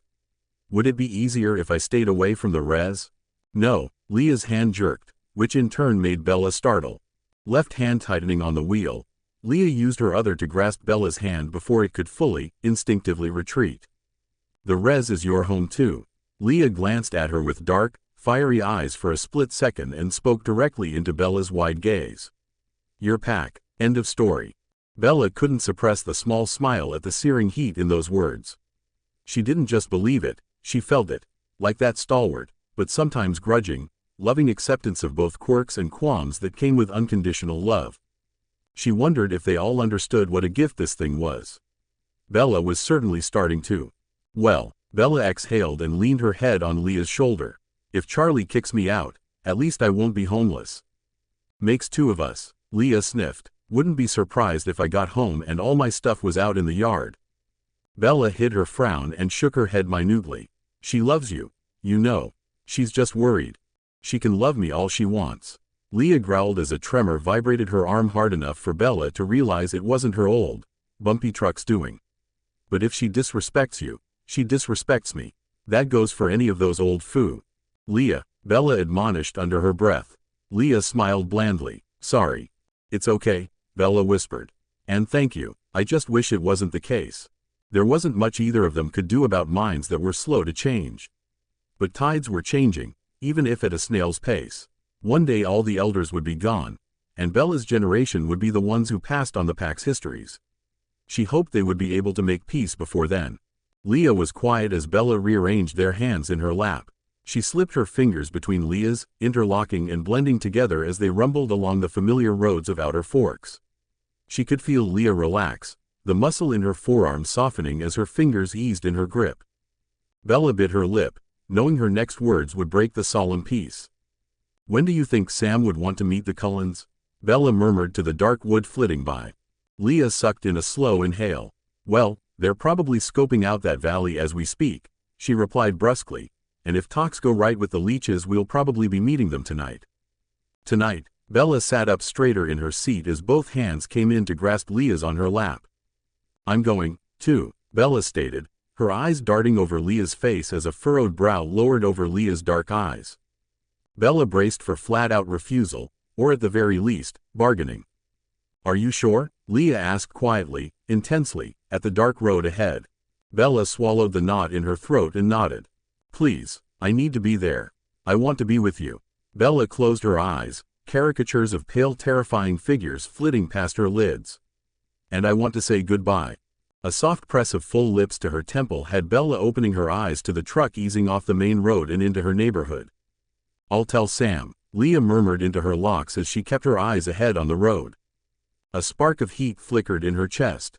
Not an I'll talk to Sam, but an I'll tell Sam. Leah wasn't looking for permission. Bella bit her lip, her heart thudding louder and louder in her ears as they pulled up to the front of her house. As she suspected, the lights were on in the kitchen and living room. He's gonna say no. Leah pulled into the driveway and killed the engine. Without a word, Leah unclasped their hands and turned to face Bella in her seat, casually folding one long leg up on the leather. The closeness and sudden intimacy stole Bella's breath as Leah held her gaze. Drawing forward, Leah pressed another tender kiss to Bella's forehead. I don't care what he says. She hummed, a wash of spicy sweetness over the crown of Bella's head. Bella swallowed and shifted in her seat to turn to her fully. Really? Her fingers grasped the front of Leah's shirt and, unintentionally, brushed the solid swath of impenetrable muscle underneath. Bella inhaled quickly and softening her hands. The corner of Leah's lips pulled up in a wry smile, and she dipped back as Bella blinked back into focus in Leah's eyes. Have I ever denied you anything? Bella realized, belatedly, Leah was right. From staying in bed and cuddling her on the worst night of her life, to baking cookies together, to staying away when Bella stupidly asked her to, she'd never refused or contradicted her. She couldn't say the same for Edward, or even Jacob for that matter. No, Bella breathed, you haven't. Leah's smile grew roots, and her hands went up to cup Bella's jaw in that way she loved. She sank into the warmth of her palms as Leah's smoky chuckle bounced through the din. So, since you're already a criminal, you up for sneaking out? Leah whispered conspiringly. Don't remind me, Bella scrunched her nose. And I have snuck out before, you know. Leah's eyes widened comically as her hands slipped from Bella's heated cheeks. What, you, innocent little swan? Oh my God. Bella blushed furiously and rolled her eyes as a smile tugged at her lips. Just text me when. I'll meet you out front. You got it. It'll probably be sometime after midnight when most people are sound asleep. Leah grinned. You know, it's really hot when you order me like that. A laugh burst from Bella's lips as she swatted at Leah. You're an idiot. And you, Leah's voice dipped an octave, from light and teasing into a sexy purr that had Bella's heart flip-flopping straight down to her stomach. Love it. Before she could properly react, Leah's hands smoothed over her hips and tugged, scooting her body gently forward so Leah's lips were a breath away, her lidded eyes melting every ounce of apprehension from Bella's mind. She simply went numb. Maybe I do, Bella rasped gently, her hands finding Leah's strong shoulders. Leah grinned triumphantly, and Bella answered with a smile of her own as she brushed wispy, feather-soft strands of midnight away from Leah's cheek. Her eyes darted instantly to Leah's lips. Leah watched her, her hands moving unfalteringly around the small of Bella's back. For a moment Leah just held her in her accepting, ever-supporting gaze, in her tender palms. And then she gave Bella exactly what she needed. She leaned forward and pressed her lips to Bella's in a silken honey oath. Bella found her fingers slipping into raven hair, pulling her closer as she unabashedly kissed her back, slow and sensual. A groan revved in the back of Leah's throat like the purr of a Bugatti, and Bella jolted as the sound sluiced over the fires of want that burned in her soul. Leah's lips, like her wolf, were dangerous. And Bella didn't care. The hands grasping her hips like a lifeline weren't enough. Bella wanted to feel her, all of her, as she pressed forward so Leah could wind her strong arms around her waist and pull her flush. They each broke the kiss with a gasp. Leah sucked in a breath, her hair wildly, adorably, mused. "Damn it, woman," she hissed. Bella panted a laugh and skimmed her hands over the strong planes of her shoulders as Leah bumped her cheek to Bella's. A soft hum of content pushed past Bella's lips as she felt Leah's heart thudding against her chest in tune with her own. She liked that she could make Leah feel well like she made Bella feel. Even in turbulent times. She felt Leah swallow. "I gotta go." When she felt Leah pulling back, instant anxiety had her eyes snapping up to Leah's face. Leah regretfully untangled her arms from Bella and leaned back to push the cab's door open with the squeak of metal. Pressing her lips together, Bella looked over Leah's shoulder at the dimly lit porch. One of Leah's hands slipped up to cup the back of her head, as she bent to place a long caressing kiss to her lips. Bella closed her eyes and eagerly gulped down every taste, scent, and sensation. She wanted the kiss to last forever, but Leah gently, but firmly, pulled away. "I'll see you soon, sweetheart." Leah breathed over her lips, warm and tender. "See you," Bella whispered, drawing a deep breath of her scent. Leah held her gaze for a moment, and then turned away. She ducked out of the truck and jogged across the lawn with her powerful, liquid gait. For several moments, Bella sat alone, watching Leah's tall form weave into the dark branches until she disappeared. After several blinks, Bella sighed and climbed out the open door. She pushed it closed and fished her backpack out the back of trunk before making her way to the porch. Bella hesitated, as a prickle of warmth swathed the back of her neck, making all the hairs stand. She spun, her eyes darting out to the dusky tree line, searching. There, glittering in the dark, were two steady pinpricks in the night, twin firefly flames. Bella gave those eyes a private smile. Forcing her shoulders back, she took a deep breath, and let herself in. The smell of diner takeout and the soft sounds of TV baseball replays greeted her as she stood in the dimly lit foyer. Bella shut the door as quietly as she dared and toed her sneakers off. She hoped Charlie was asleep on the couch. But halfway up the stairs that one squeaky step skillfully evaded the crinkle of the sofa and a gruff sigh heralded the worst-case scenario. "Bells?" Charlie cleared his throat at the entryway below her and Bella froze. "Can we talk? I'm pretty tired, Dad." Bella urged a yawn that wasn't entirely false and peeked back at him. In his face she found a furrowed brow and frown that made her bite her lip nervously. "Was Jacob at your school today?" he rumbled, his voice complacent but firm. Bella expelled a despairing breath and turned slowly to meet him. "Yes." "What was he doing there?" The corner of Charlie's mustache ticked minutely. "He came to see me," Bella murmured. "Why?" "I got a call to the station." Charlie was trying to keep his words calm, she could tell, but there was a sharp edge to his voice that let Bella know he meant business. "One of your classmates' mother in hysterics, saying somebody native threatened her son and his friends today." Bella's eyes widened, her brow jumping to her hairline. "What? No, Dad, she's lying. Jake was just protecting me." Charlie's eyes snapped up at once. "Protecting you from who?" Bella licked her lips. "Nothing, just dumb kids at school," she dismissed quickly, dropping her eyes to the grainy wood floors with a frown. "What did the lady want?" "Well," he started slowly, doubt written all over his face. "We talked her down from pressing charges." Charlie's eyes darted between hers and he pressed his lips together. "But she specifically dropped your name, Bella." Bella could only stare, unsure how to proceed. "She talked to the school, and they called me worried about some sort of gang activity." Charlie rubbed a tired hand over the scruff on his chin as Bella nearly stumbled down a step.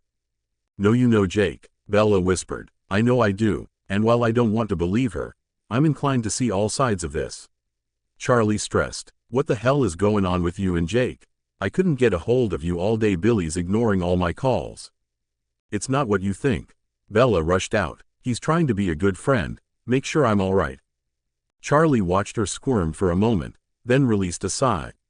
"I don't know what to think," he grumbled and turned back into the living room. "Except that there's something you're not telling me."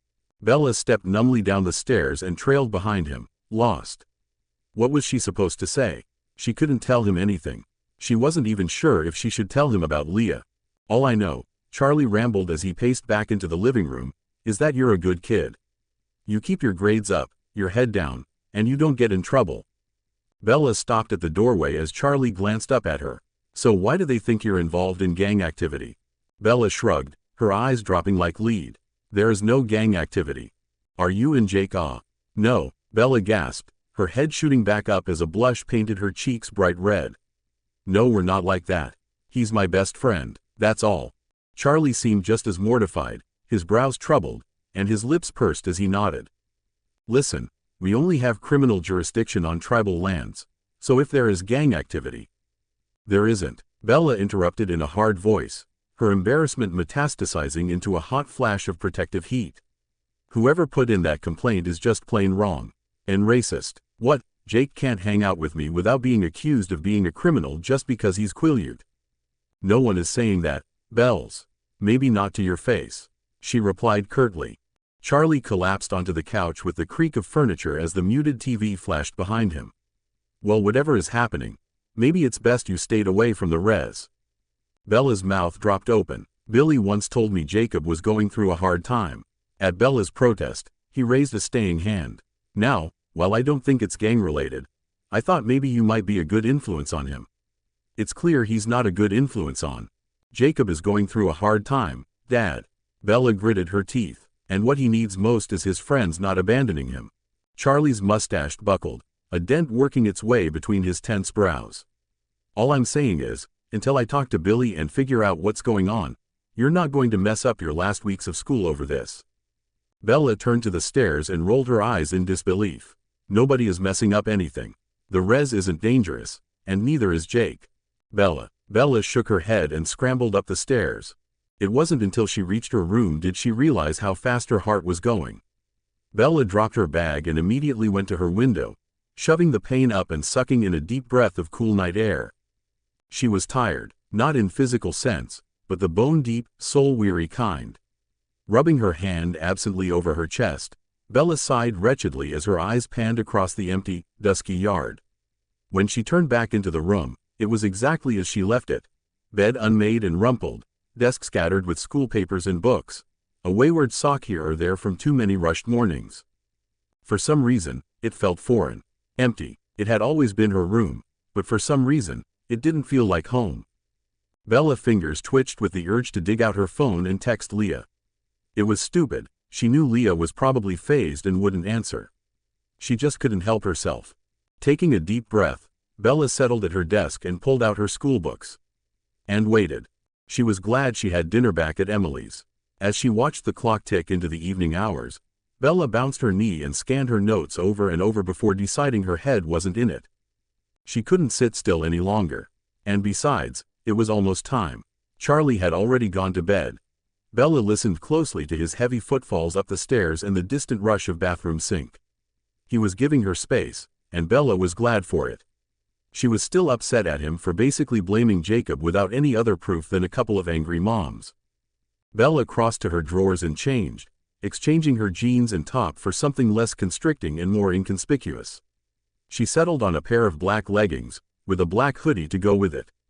She had nervously pulled down her sweatshirt and was fluffing her hair before she even realized what she was doing.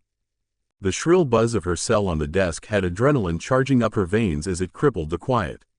With a humorless laugh at herself, Bella put the phone to her ear, drawing in a shaky breath. "Hello," she whispered. "Hey, baby." What was left of Bella's fleeting heart quickly plunged to her stomach with butterflies. Instant, butter-soft warmth spread over soul at that husky croon. "Is it time?" she murmured quietly, glancing out the window into the night. Yeah, it is. There was a ruffling on the other end that crackled behind Leah's words. Meet me out back? I'm in the woods by the oak tree. Bella nodded, then remembered Leah couldn't see her. I'll be there in a few. Her heart galloped with anticipation. So much so she felt it buzzing in the tips of her fingers as she slipped the phone in her back pocket and tiptoed out her room. She paused briefly outside of Charlie's door, just long enough that his chainsaw-like snores could reassure her he wasn't getting up anytime soon. Bella slowly and silently slipped down the stairs. She took her time, knowing her clumsiness would be her own downfall.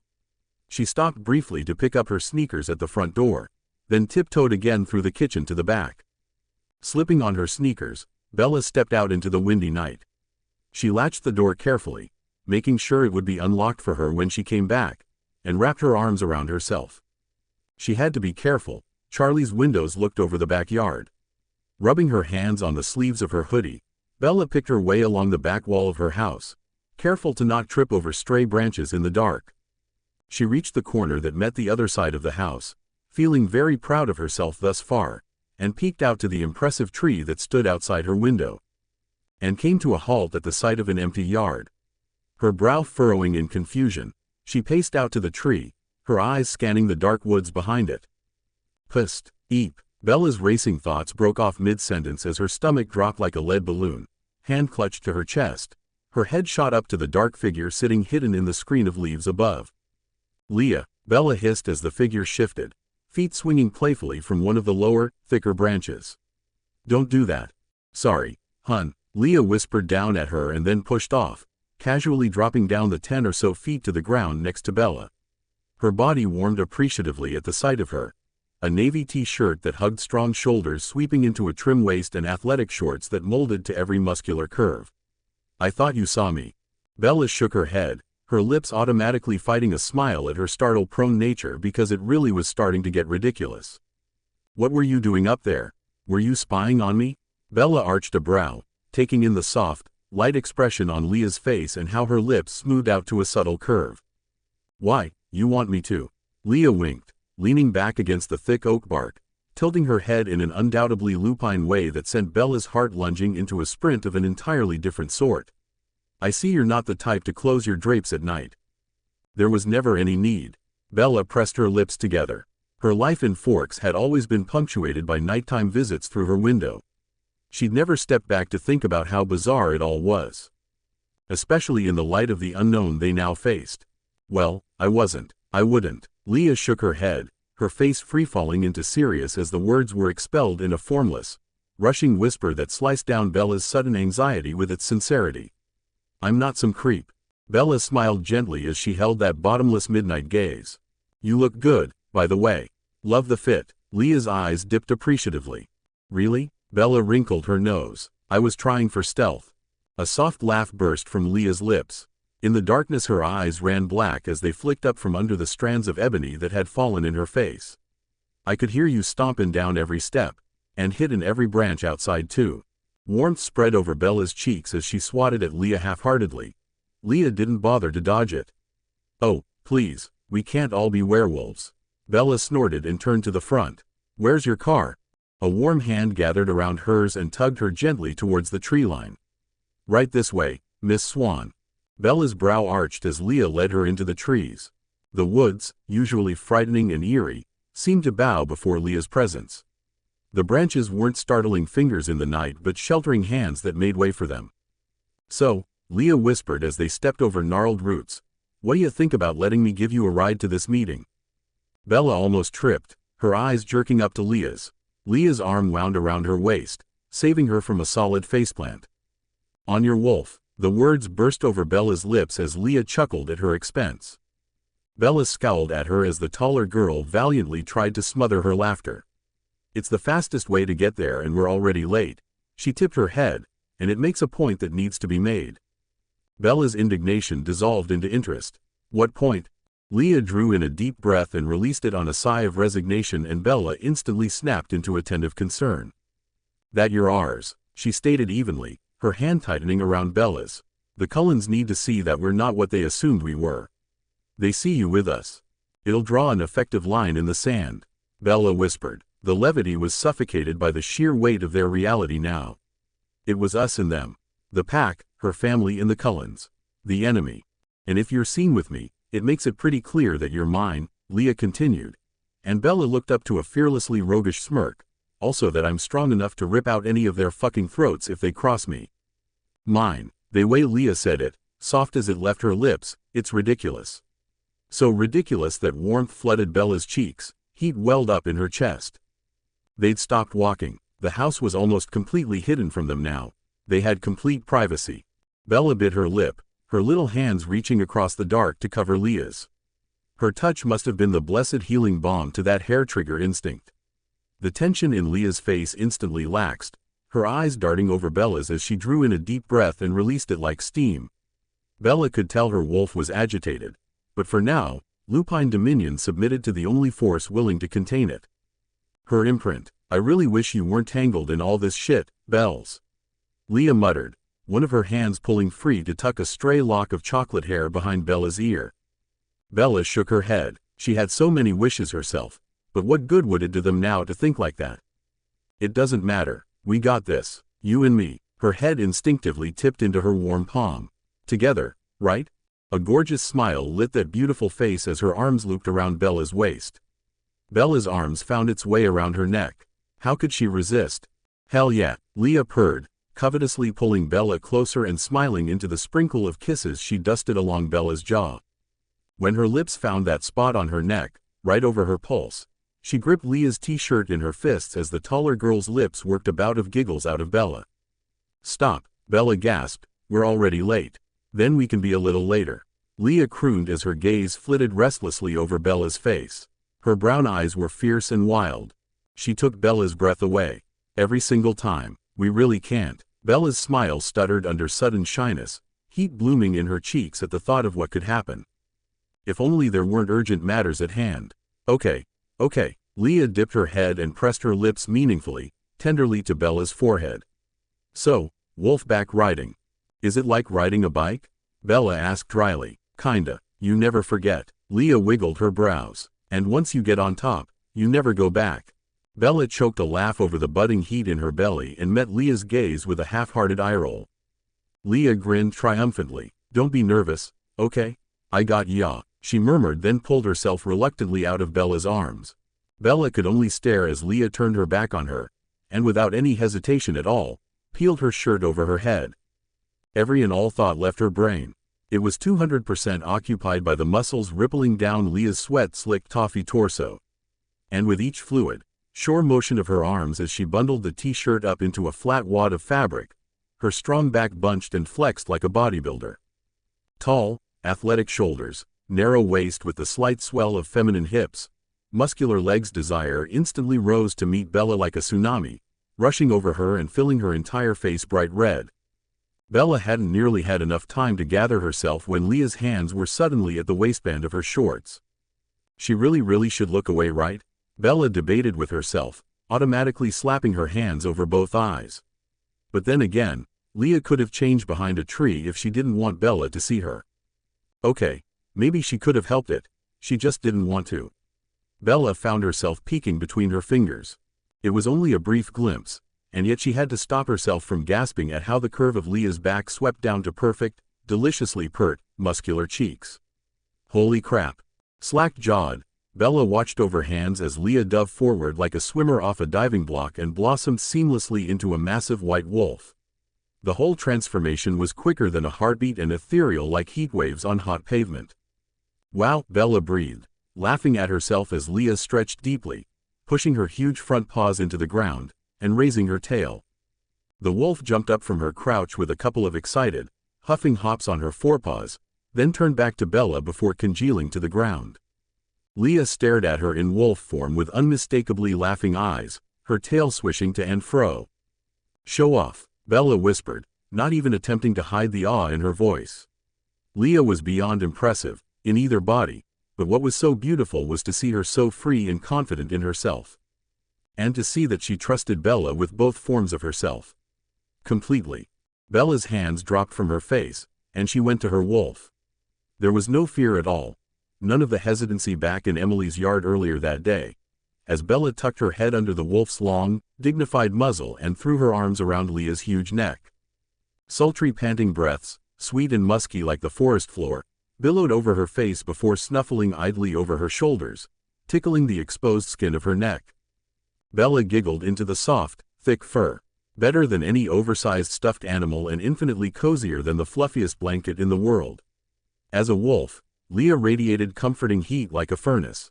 Softy ol' wolf, Bella cooed, taking advantage of the fact Leah couldn't respond with one of her many snarky quips. A velvety bouncing rumble, that sounded suspiciously like a chuckle, rippled over her skin as a prodding wet nose nudged against her neck. Bella squeaked at the sudden cold and had barely pulled back before a huge, wet tongue wiped soundly up her entire face. "Leah," she shrilled, squeezing her eyes closed and wiping at the slimy mess with both hands.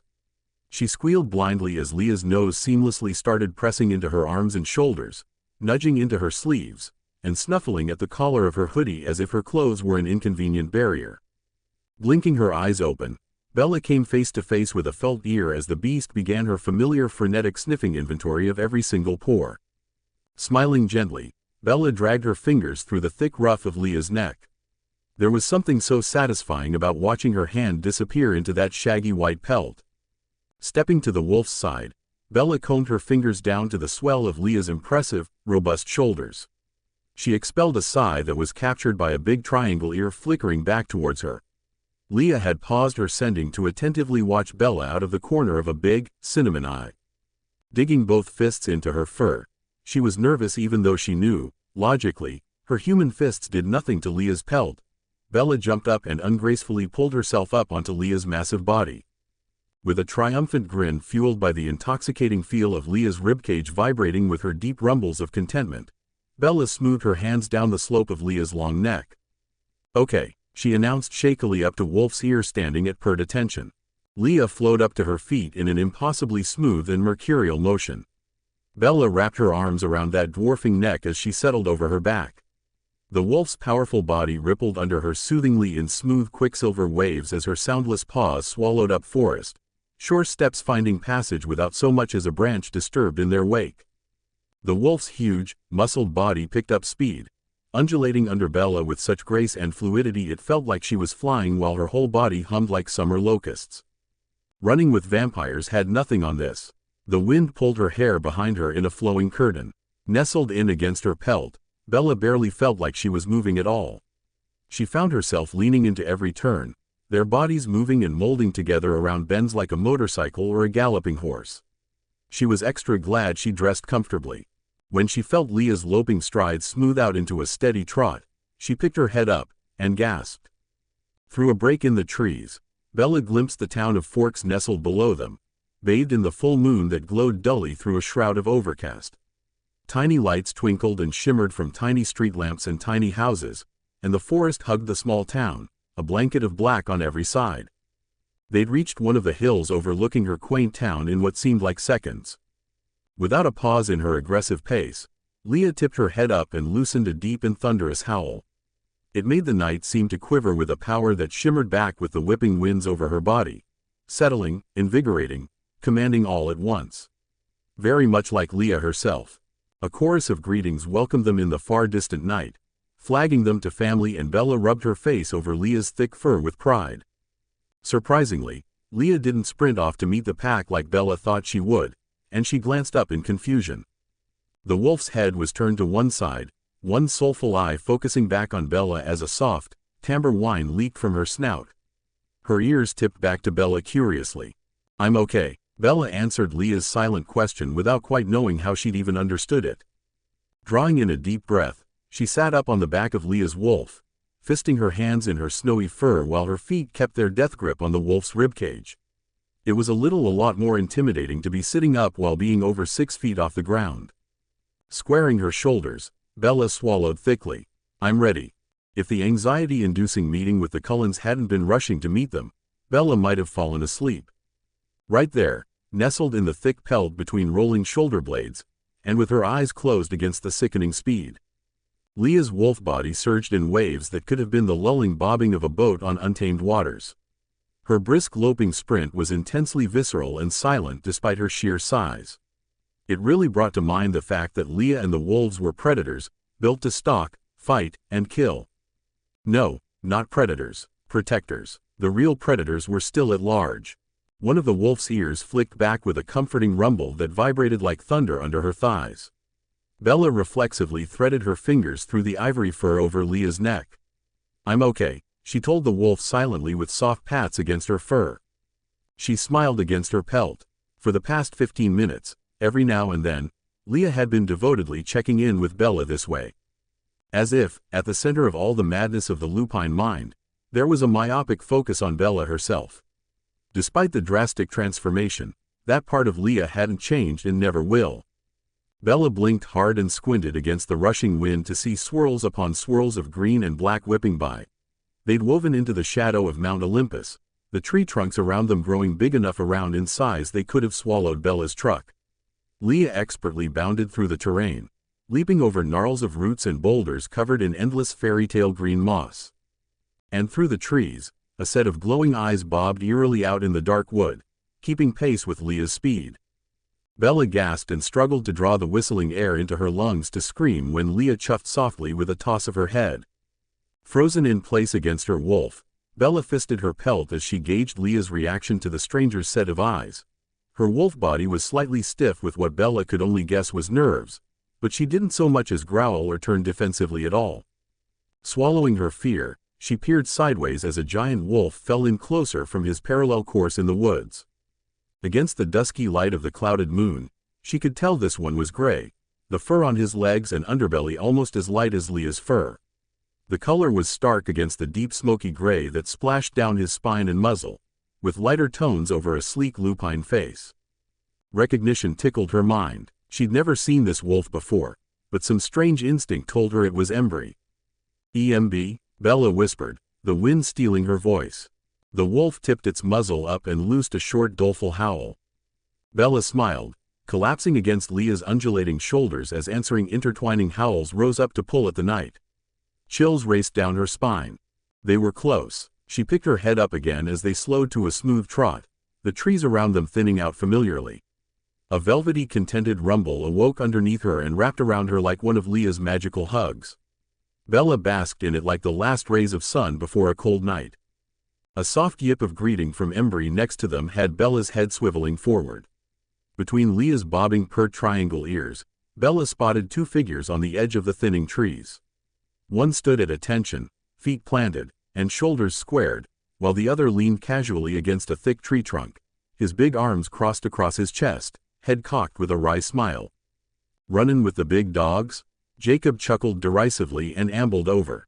Leah's ears flicked toward him, but otherwise she paid him no mind. Her giant tongue lolled gently as she watched Embry sit on his haunches next to them. Embry watched Leah back, his big wolf head tilted slightly, and Bella figured they must be talking in their heads. Bella tried to hide the proud smile that eventually broke free on her face. It was her idea. She sat up straight and smoothed her hands down Leah's shoulders, glancing towards Sam.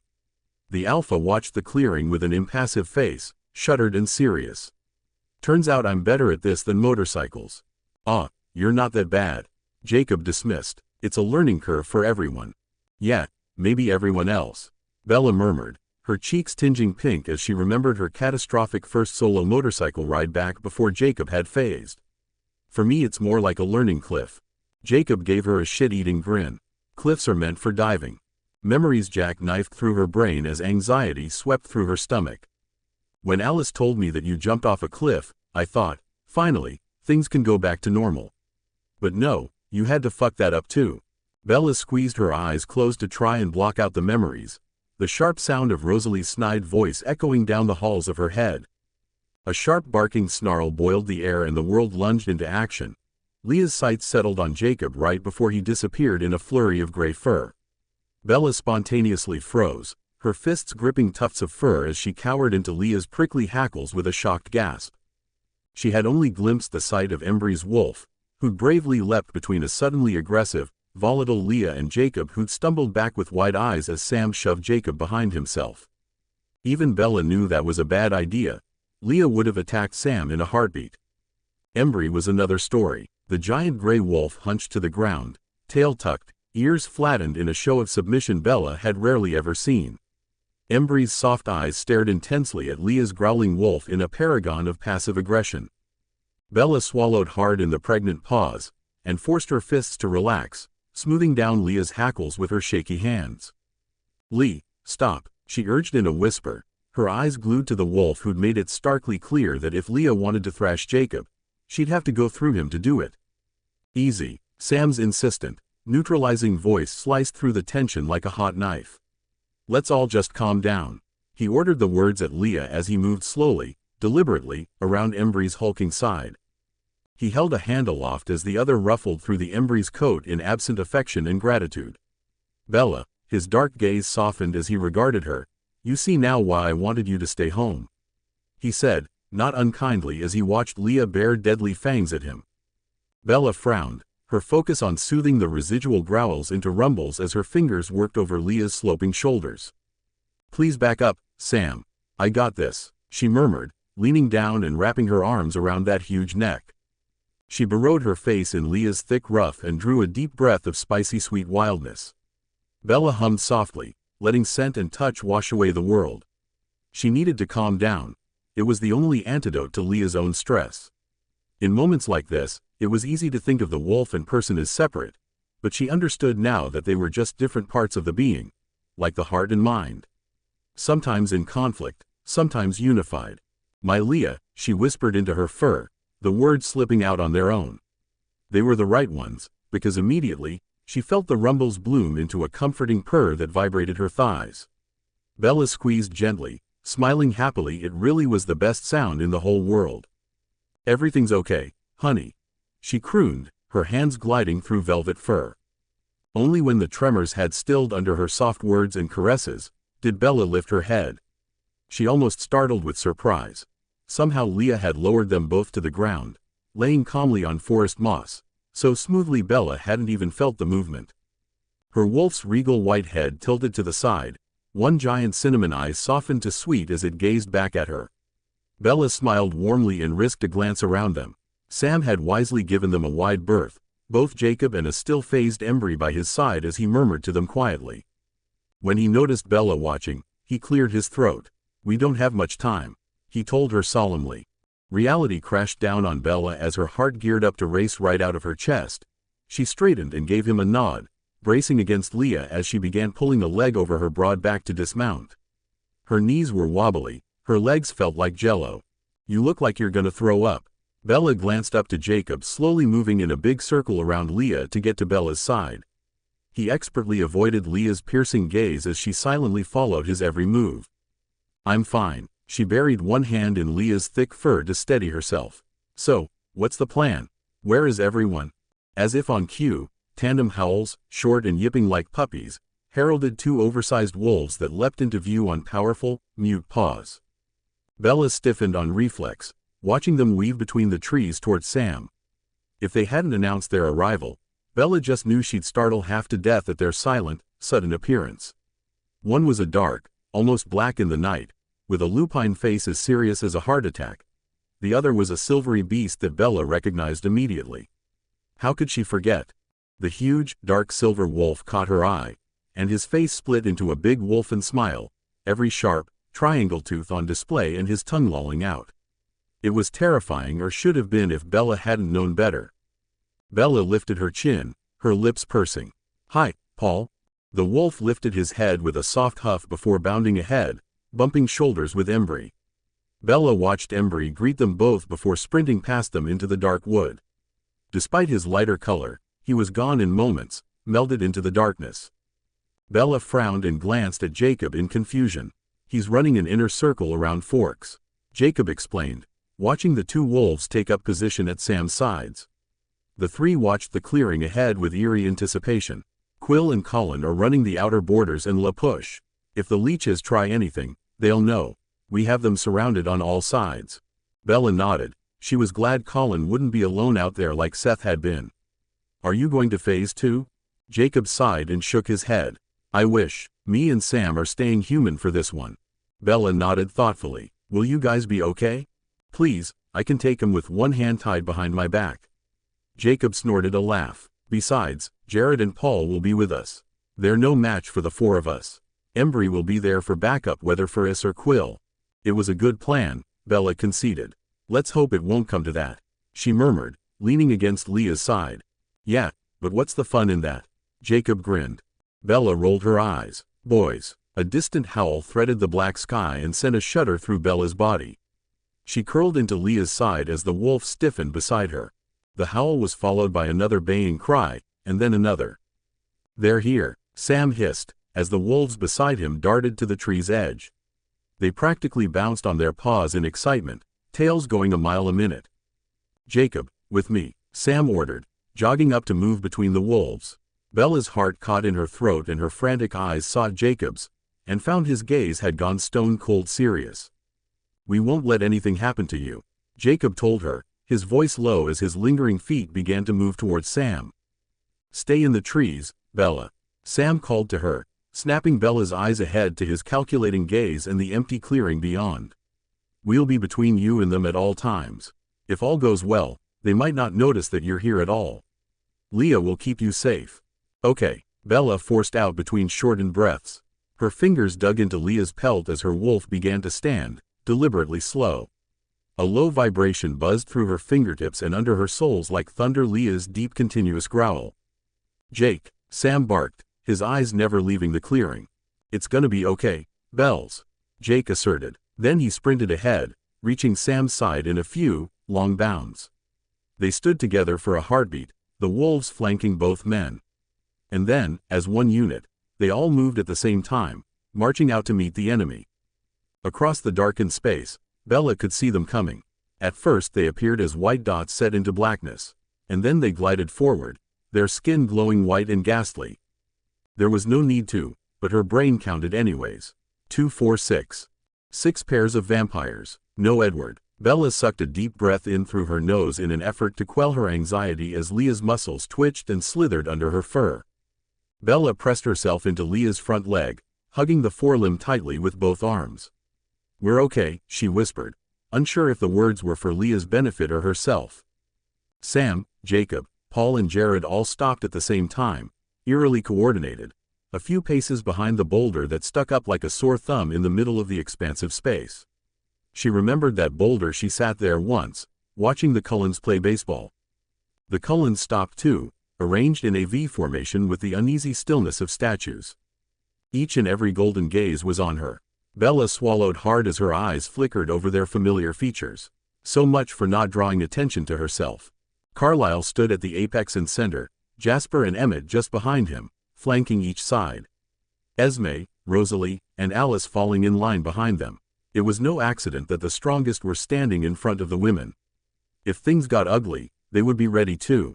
Samuel Yulee, Jacob Black, Carlisle began cordially, drawing all the eyes away from her and onto the 2 Quileute men before them. Thank you for extending. Yeah, Jacob cut in with brazen, scalding decorum. Cut that shit out. Bella could see Sam's chin lift a bit as Carlisle's eyes widened, his lips parted in shock. I believe, Sam began evenly, Jacob is referring to your mood-changing friend. Apologies. Carlisle recovered quickly, letting an obliging smile settle over his features and folding his hands before him. Jasper, if you wouldn't mind.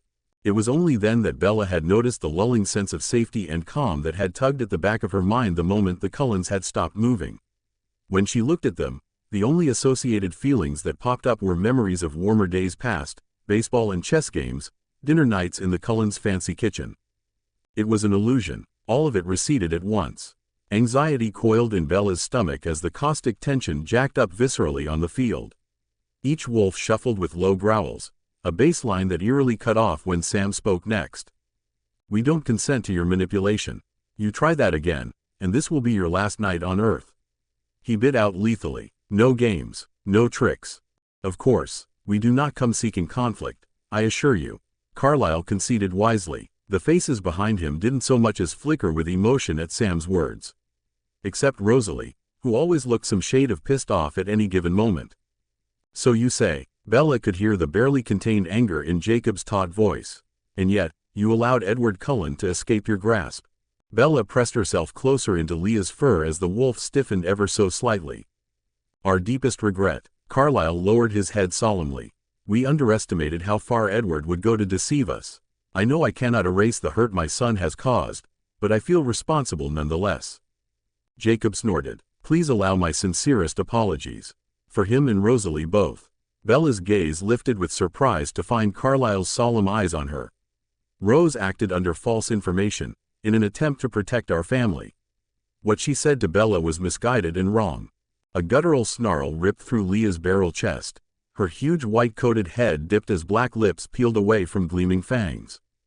Bella squeaked, clutching her foreleg in a death grip.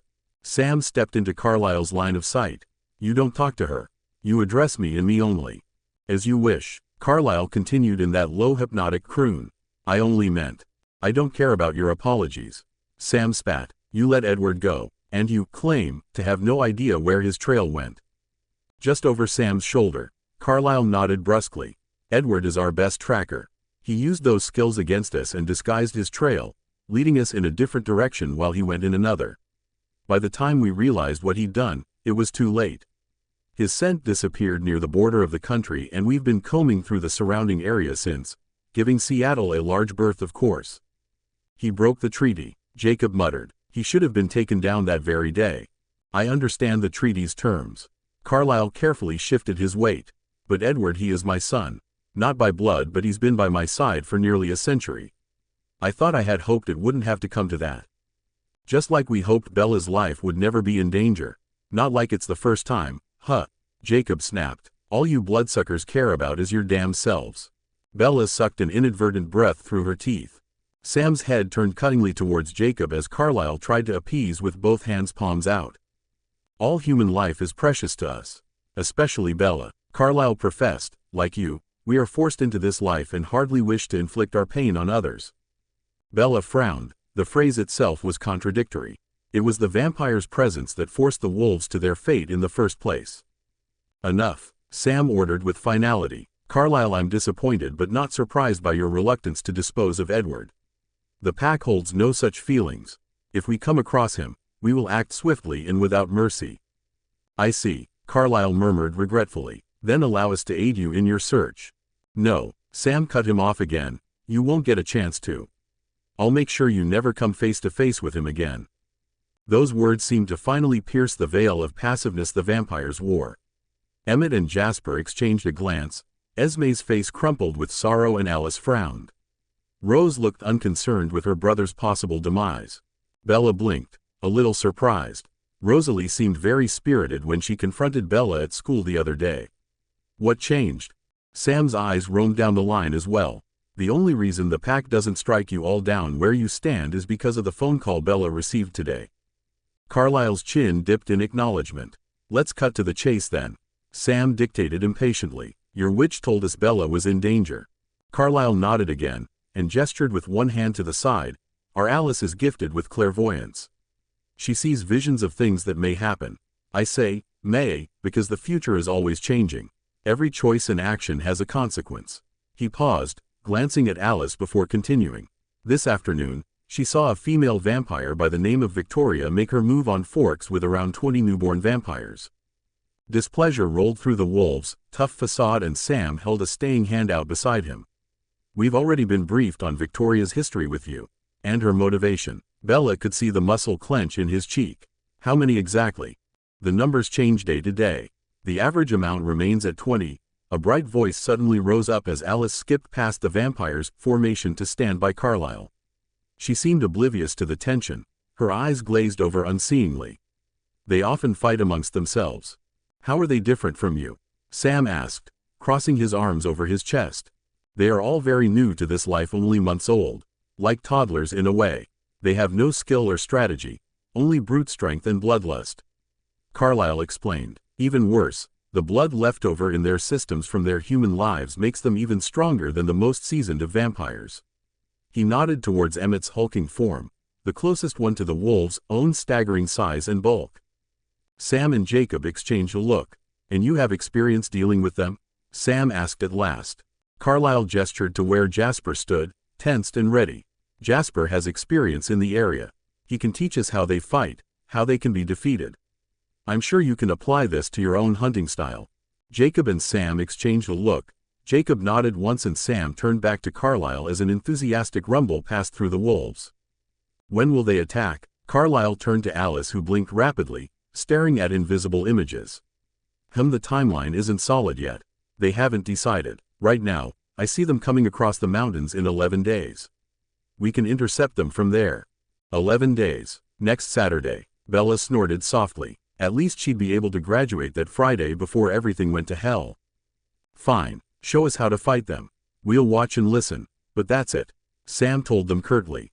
That's more than enough. Thank you. Leah's cold nose ruffled Bella's hair, startling her. She reached up and smoothed palm over the side of that muzzle as heat billowed over the crown of her head, sending a shiver down her spine. Bella took a deep, centering breath as bodies shuffled in front of her. The pack backed up, almost to the tree line, as Jasper stepped into the wide open space between the two parties. Leah huffed beside her, sitting back on her haunches. Her huge head loomed over Bella, and despite her size and strength, she was the one Bella was least scared of. They'll fight like children. Jasper's clear voice rang over the dark. The two most important things you'll need to remember are, first, don't let them get their arms around you, and, second, don't go for the obvious kill. That's all they'll be prepared for. As long as you come at them from the side and keep moving, they'll be too confused to respond effectively. Emmett? The next hour passed in a blur of flashing limbs and grappling. Emmett played newborn and charged his opponents, while they tried their hardest to best him. It was extremely disconcerting. The Cullens would flit in and out of existence, and she felt like with every blink, she was missing every major part of each fight. If she was lucky, she'd barely catch a glimpse of a fighting crouch here or an offensive spring there until, in a series of strikes and parrying, it was over with one party's gnashing teeth frozen at the neck of the other. The wolves didn't seem to have the same problem she did. Every now and then, Sam and Jacob would nod appreciatively, murmur notes and observations amongst themselves, and ask a question here or there. Even Leah had stopped her glowering to watch intensely. Everyone took turns. Carlisle, Esme, Rosalie, even little Alice, who managed to best Jasper despite her size. She made it look like a graceful, well-choreographed dance.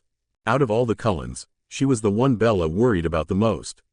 They used to be friends once upon a time, and despite Edward's actions and the fact their friendship now hung in limbo, she had still called Bella to warn her about Victoria. Bella yawned, crossed-legged in a patch of moss, and bumped the wolf laying beside her. I bet you're not tired at all, huh? The wolf rumbled and laved a big pink tongue over Bella's clothed knee. Bella made a face at the wet spot and buried her hand in Leah's ruff. Suddenly, the wolf's ears perked. Leah sat up, head tilted back at the woods behind them and her eyes focusing on things Bella couldn't see. Bella swallowed nervously, her body poised to jump to her feet at a moment's notice. Until she saw a gray wolf head loom out of the darkness. She relaxed when the wolf chuffed softly, tossing his head. Leah gingerly picked herself off the ground, mindful of Bella's small body beside her, and trotted back to who she assumed was Embry. Checking in, she wondered idly as Leah neared her packmate. Her mouth fell open in shock when, in a smooth, graceful transition between one step and the next, the white wolf shimmered into a human body. Leah's tall, lean, and entirely naked form bent to snatch something from the ground in front of Embry and drew up to her full height, every muscle quivering and flexed and magnificently on display. Bella's cheeks instantly flared with heat. Her mind went blank and buzzing. Before she could recover from the sight, Leah half turned her way, her arms up as she pulled the oversized black t-shirt over her head. Bella caught a glimpse of what she didn't see the last time Leah phased. The delicate lines of her collarbones, the silhouetted curve of her soft chest, the hills and valleys of impenetrable abdominal muscles decorating her torso. Bella wanted to run her fingers over them. Holy shit, she admonished herself, ripping her gaze away. Get a grip. Bella shakily got to her feet by the time Leah made her way back over. One hand raked back her short hair and a small, knowing smile fixed on her devastating face. The t-shirt fit her like a makeshift dress and exposed those powerful long legs. You got a lil drool, Leah pretended to dab at Bella's chin, her smile widening. Bella snorted and swatted at her hand, glancing behind her to make sure nobody else saw her make a complete fool of herself. The Cullens were still sparring. Sam, Jacob and the rest paid her no mind. Leah wasn't content with being swatted. Instead, she grabbed Bella's hand in her gentle grip and stepped forward, her face softening. Bella melted instantly, her fingers tightened around Leah's. She loved the wolf, but it was the human side that really drove Bella crazy. Everything felt a hell of a lot better with Leah there to comfort her with her welcoming hugs or magical kisses. "Everything okay?" she asked quietly. Leah's human form, while a welcome change, was more than unexpected. With the Cullens so close, Bella had wondered if Leah would have been able to phase back. "Better than okay," Leah murmured, grinning deviously as her gaze wandered over Bella's head. She knew that grin. "Oh." Bella grabbed Leah's other wrist. "Leah, don't." "It's okay, princess." Leah ducked her head, her spicy, wild scent washing over Bella's face, and pressed her lips to Bella's forehead. "Don't you worry about a thing," she murmured, bringing her palms up to embrace Bella's cheeks in heat. Then she stepped away. Bella's brows buckled in confusion. Her heart thrummed in her chest as Leah strode through the tree line, towards where her packmates were listening to Jasper wind down his presentation. With an audible crack of her knuckles, Leah's low crooning voice announced, "My turn." All beings turned to her with surprise on their faces. The two wolves were the only ones that seemed nonplussed. Paul yawned and Jared huffed from where he sat back on his haunches, watching with disdain. Sam's face instantly hardened. "Leah, now is not the time," he hissed. Jacob barked an incredulous laugh, watching Leah walk past them as if they weren't there. "I don't think you got a choice, man." It was only when Sam moved to stop her, one hand outstretched to her shoulder, did Leah lunge around with thunder and brimstone spelled across her face. Sam hesitated uncharacteristically, glancing over Leah's shoulder at the Cullens. Jacob bumped his shoulder, snorting, "Have a little faith." Sam rigidly dropped his hand. Bella blinked rapidly. Was Jacob backing up Leah? Jasper's lips quirked in private amusement as she approached. He dipped his head. "So, you're Leah," he stated, and for the first time Bella was able to pick up a hint of southern twang in his voice. "I've heard quite a bit about you. None of it good, I hope." Leah chuckled darkly, stretching her arms in front of her with her fingers laced together, the muscles in her arms tensed and bulging. "I'm not the rumoring type." Jasper shrugged. "I like to be my own judge of people. If that's true, then it makes you better than these assholes." She jutted a thumb behind herself at the pack, who rumbled with anxious dissent. "But enough chit-chat. Let's do this." Jasper glanced at Carlisle, who looked at Sam curiously. Sam's jaw clenched, his fists balled at his sides. "Just sparring, nothing else. Do not go overboard." Leah rolled her eyes. "Sure, Sammy." Sam huffed as Jasper and Carlisle shared a nod. Then he immediately started backing away, sinking into a defensive crouch. Bella squeaked, her mind finally catching up to her shock, and both hands came up to cover her mouth. Her eyes were wide as balloons as they darted over Jasper's terrifying fighting form. True, it was just a spar, but with the amount of times the pack have spurned the Cullens, who's to say they wouldn't slip up and hurt Leah accidentally? The thought choked Bella with fear. Jasper's keen eyes shot to Bella like a bullseye. Eerily, at the exact same time, Leah did the same thing, as if she innately sensed her distress. Ignoring Jasper completely, she turned her head, looking over her shoulder, and met Bella's gaze. Her hazel browns were simultaneously upset, angry, frustrated and determined. 1,000 micro-expressions clicked over her face, her yawning gaze absorbing the worry and terror in Bella's and reflecting a ravenous resolve. Behind her, Jasper straightened, his face shell-shocked and unguarded. Bella doubted she'd ever seen him look so caught off guard. But why? Leah turned back around with a wry hitch to her lips. "I'm not fightin' you, cowboy." She wandered away from him as if she were strolling the beach, her eyes roaming down the line of Cullens. She stopped in front of where Rosalie stood at Emmett's side, their faces incredulous. "I'm fightin' her." Bella felt her stomach drop to her toes. "Like hell you are." Emmett spoke up first, stepping in front of Rosalie and crossing his big arms. "Interesting. You don't seem the type to need a big old man to save your ass." Leah put her hands on her hips disdainfully. "What are you scared of, damsel?" "Oh please." Rosalie flicked her impossible sleek blonde hair over one shoulder and pushed past Emmett's big body. Without a stutter in her step, she gracefully kicked off one perfect black high heel and then the other, catching an expensive red bottom shoe in each hand. "I'll mop the floor with you, dog." She shoved her heels into Emmett's chest and strode towards the wide sparring space, head held high. Leah casually followed. Your kind can be put back together like a jigsaw puzzle, right? Rosalie's scowl marred her angelic features. She turned around a good distance away and faced Leah. Uncanny yellow eyes narrowed on the woman. Her perfect teeth flashed behind pink lips flush with stolen blood. And your kind can't. That's too bad. I don't need that party trick. Leah shrugged. Her long arm reached back to fist the hem of her shirt. You might though. You probably shouldn't have worn designer. Rosalie didn't wait for either of them to take on fighting stances. She didn't even wait for Leah to undress and phase. Without any preamble at all, Rosalie snarled and threw herself forward in fury. With the blinding speed of her kind, she was inches from the woman when Leah smoothly shucked her shirt off and exploded into a huge white wolf with paws prone. The sheer force threw Rosalie's body back a good 30 feet. Bella hadn't realized she'd screamed until she took one unthinking step and collided face first into Embry's broad wolf body, seemingly materialized out of nowhere. She startled and scrambled to see around him. The white wolf pounced after the vampire that landed in an aggressive crouch, one of her hands braced on the cold ground. Rosalie hissed gleefully and charged. Leah's quick canine body ducked under the first swinging blow only to catch the roundhouse kick that followed. Bella squeaked, cringing and grasping fistfuls of Embry's fur.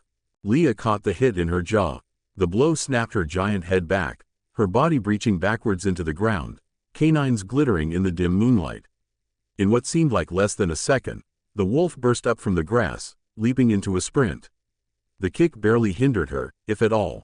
She was a white blur that matched the vampire's neck-break speed, running around and around Rosalie's increasingly defensive posture. Bella's eyes could hardly follow. Leah was the fastest in the pack. Out of the circling blur of white, Leah suddenly leapt, congealing out of fur and into lithe human skin. With a battle cry that reverberated off the mountains, she threw a sledgehammer fist into the side of Rosalie's face with an audible crack, her whole body thrown behind the vicious right hook. Bella's jaw dropped, as did several others. She'd never seen a wolf phase so quickly like that in the middle of a fight against a vampire. Rose, Emmett yelled, struggling against Jasper and Carlyle grasping at his biceps on either side. Rosalie reeled into the ground with a screech, Leah landing on top of her. Using the momentary distraction of surprise to her advantage, Leah sank home several punishing blows before, with an inhuman hiss, Rosalie punted the body on top of her into the air with a powerful kick. Leah flipped high overhead like an acrobat and exploded back into fur, landing gracefully on her paws a few feet away. When she leapt next, Rosalie was ready, and they tumbled into a flurry of flashing limbs and furious growls. This wasn't a spar. This was a dirty, no-holds-barred fight with a vengeance. From the wide-eyed looks on everyone's faces, they all knew it too. Still, strangely enough, neither party interfered. Other than Emmett, straining against Carlyle and Jasper's hold, the vampires were statues. Jacob wrung his hands together. A fuming Sam had his arms crossed over his chest. They all watched intently. Rosalie managed to get a few quick shots in, using her quick legwork to keep Leah's snapping jaws at bay. With a snarling roar, Leah lunged again. Rosalie dodged, slipping to the side, and grabbed for her in typically newborn fashion. Her arms grappled to get around the wolf's big body. She's going to strangle her. Dread lodged another scream in the back of Bella's throat. Embry whined, dipping his head to nudge her leg comfortingly. She collapsed against his side and frantically glanced at where Sam and Jacob stiffly stood. Help her, she wanted to yell, but couldn't find her voice. Leah didn't seem to need it. Instead of struggling out of Rosalie's deadly grip, she simply imploded, snapping back into her human body like a rubber band. As Rosalie staggered off balance, Leah took hold of one of the vampire's arms before twisting her whole body forward with a grunt. With momentum on her side, she sent Rosalie flying across the field. The force of the throw sent the blonde through the air like a bullet before skidding several feet, throwing dirt and debris up in every direction. Leah dove into the phase, kicking off once with powerful hindquarters and meeting the disheveled vampire before she could come to a complete stop. That final leap smashed and pinned the vampire's body to the ground with both massive paws. The clearing was utterly silent except for Bella's hitching breaths and Leah's continuous growl. Again, Leah seamlessly phased, popping back into a crouched woman with a knee planted firmly between Rosalie's shoulder blades. Without mercy, she roughly fisted a hand in Rosalie's wild blonde hair and leaned over towards her ear. If you ever fucking try that shit you tried in the bathroom again, if you so much as look in her direction, I'll rip this pretty lil head off and make you watch the rest of you burn. Understand? She hissed ruthlessly. Bella's mine, and I'll kill anyone who fucks with her. Go and tell Eddie. Get the fuck off me, Rosalie screeched, like fingernails on a chalkboard. Leah, enough, this is over, Sam shouted, suddenly on the move. Emmett threw both Jasper and Carlisle to the side with ease. Let her go, he bellowed. Sam, Jacob, and both wolves at their sides jumped into action, finally. But it was too late.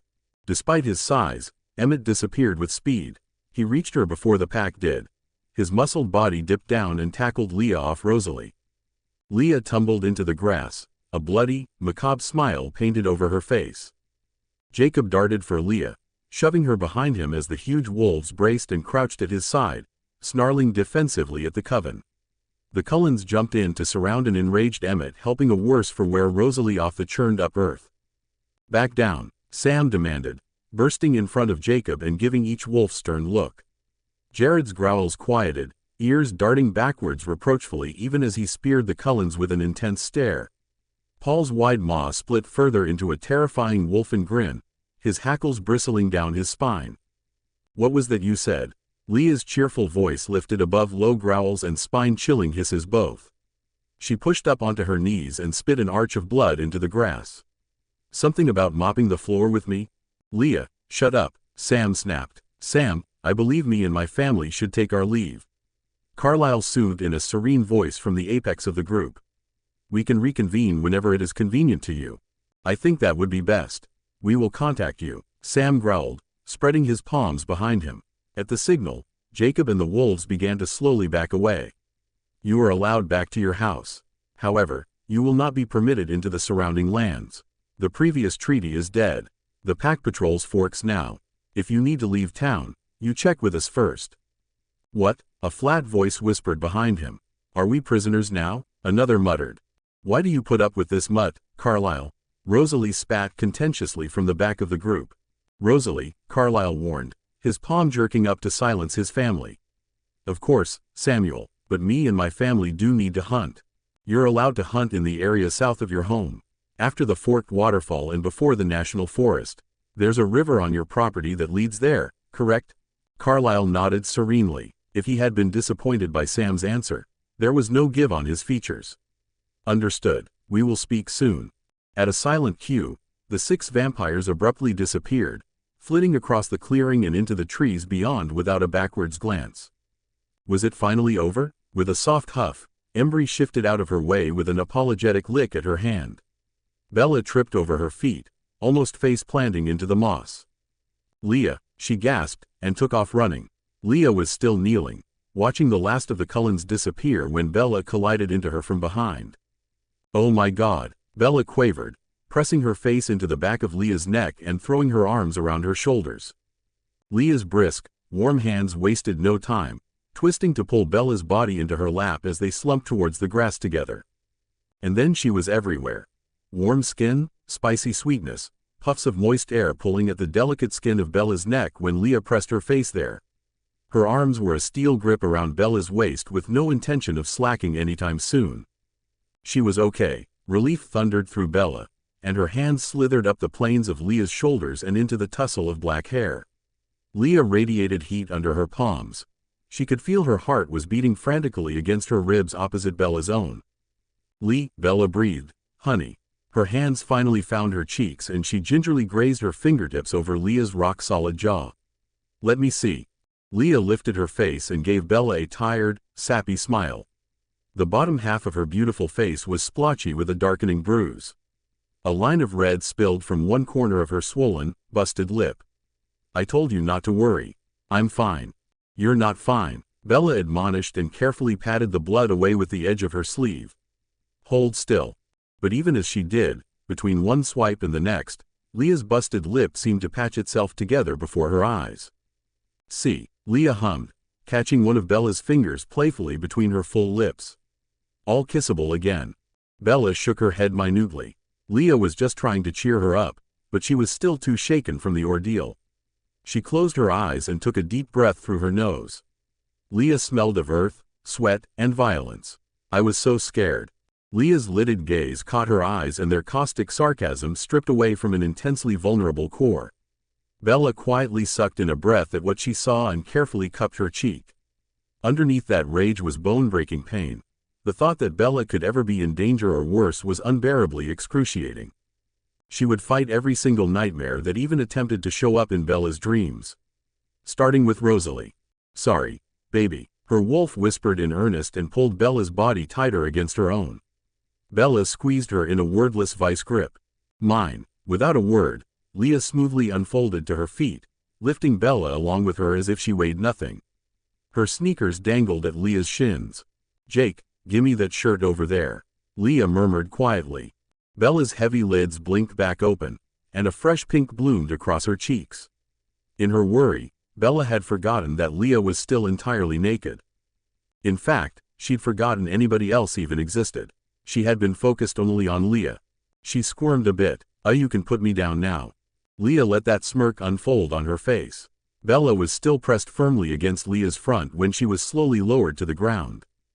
And Bella felt everything, every peak of hardened abdominal muscle and the soft, supple give of Leah's chest against the front of her hoodie. She was going to combust. Leah was playing dirty, and she knew it. A quiet hiss escaped through the other girl's teeth. Bella swallowed hard and turned with an embarrassed squeak, her palms slapping over her face. With a cocky, smoky chuckle in her ear, Leah carefully steadied her and stepped back as Jacob jogged back toward them with the clothing in hand. Bella avoided looking in his direction. But good Lord, Leah could be as cocky as she wanted when she looked like that. Frankly, it was all the more attractive to Bella. As the only female in a pack full of males, Leah didn't cower from inevitable nudity. And she definitely didn't let the rest of them ogle either. The confidence she felt in her body instinctively demanded respect. That, or her fists would show them how. It's almost morning. Sam's stern rumble neared them over the sounds of whispering cloth. Once everyone's up, I'll have a meeting with the elders. Bella opened her eyes to find the four of them alone and the sky a surprising shade of dim blue. Sam must have sent Paul, Jared, and Embry off into the night while she was busy with Leah.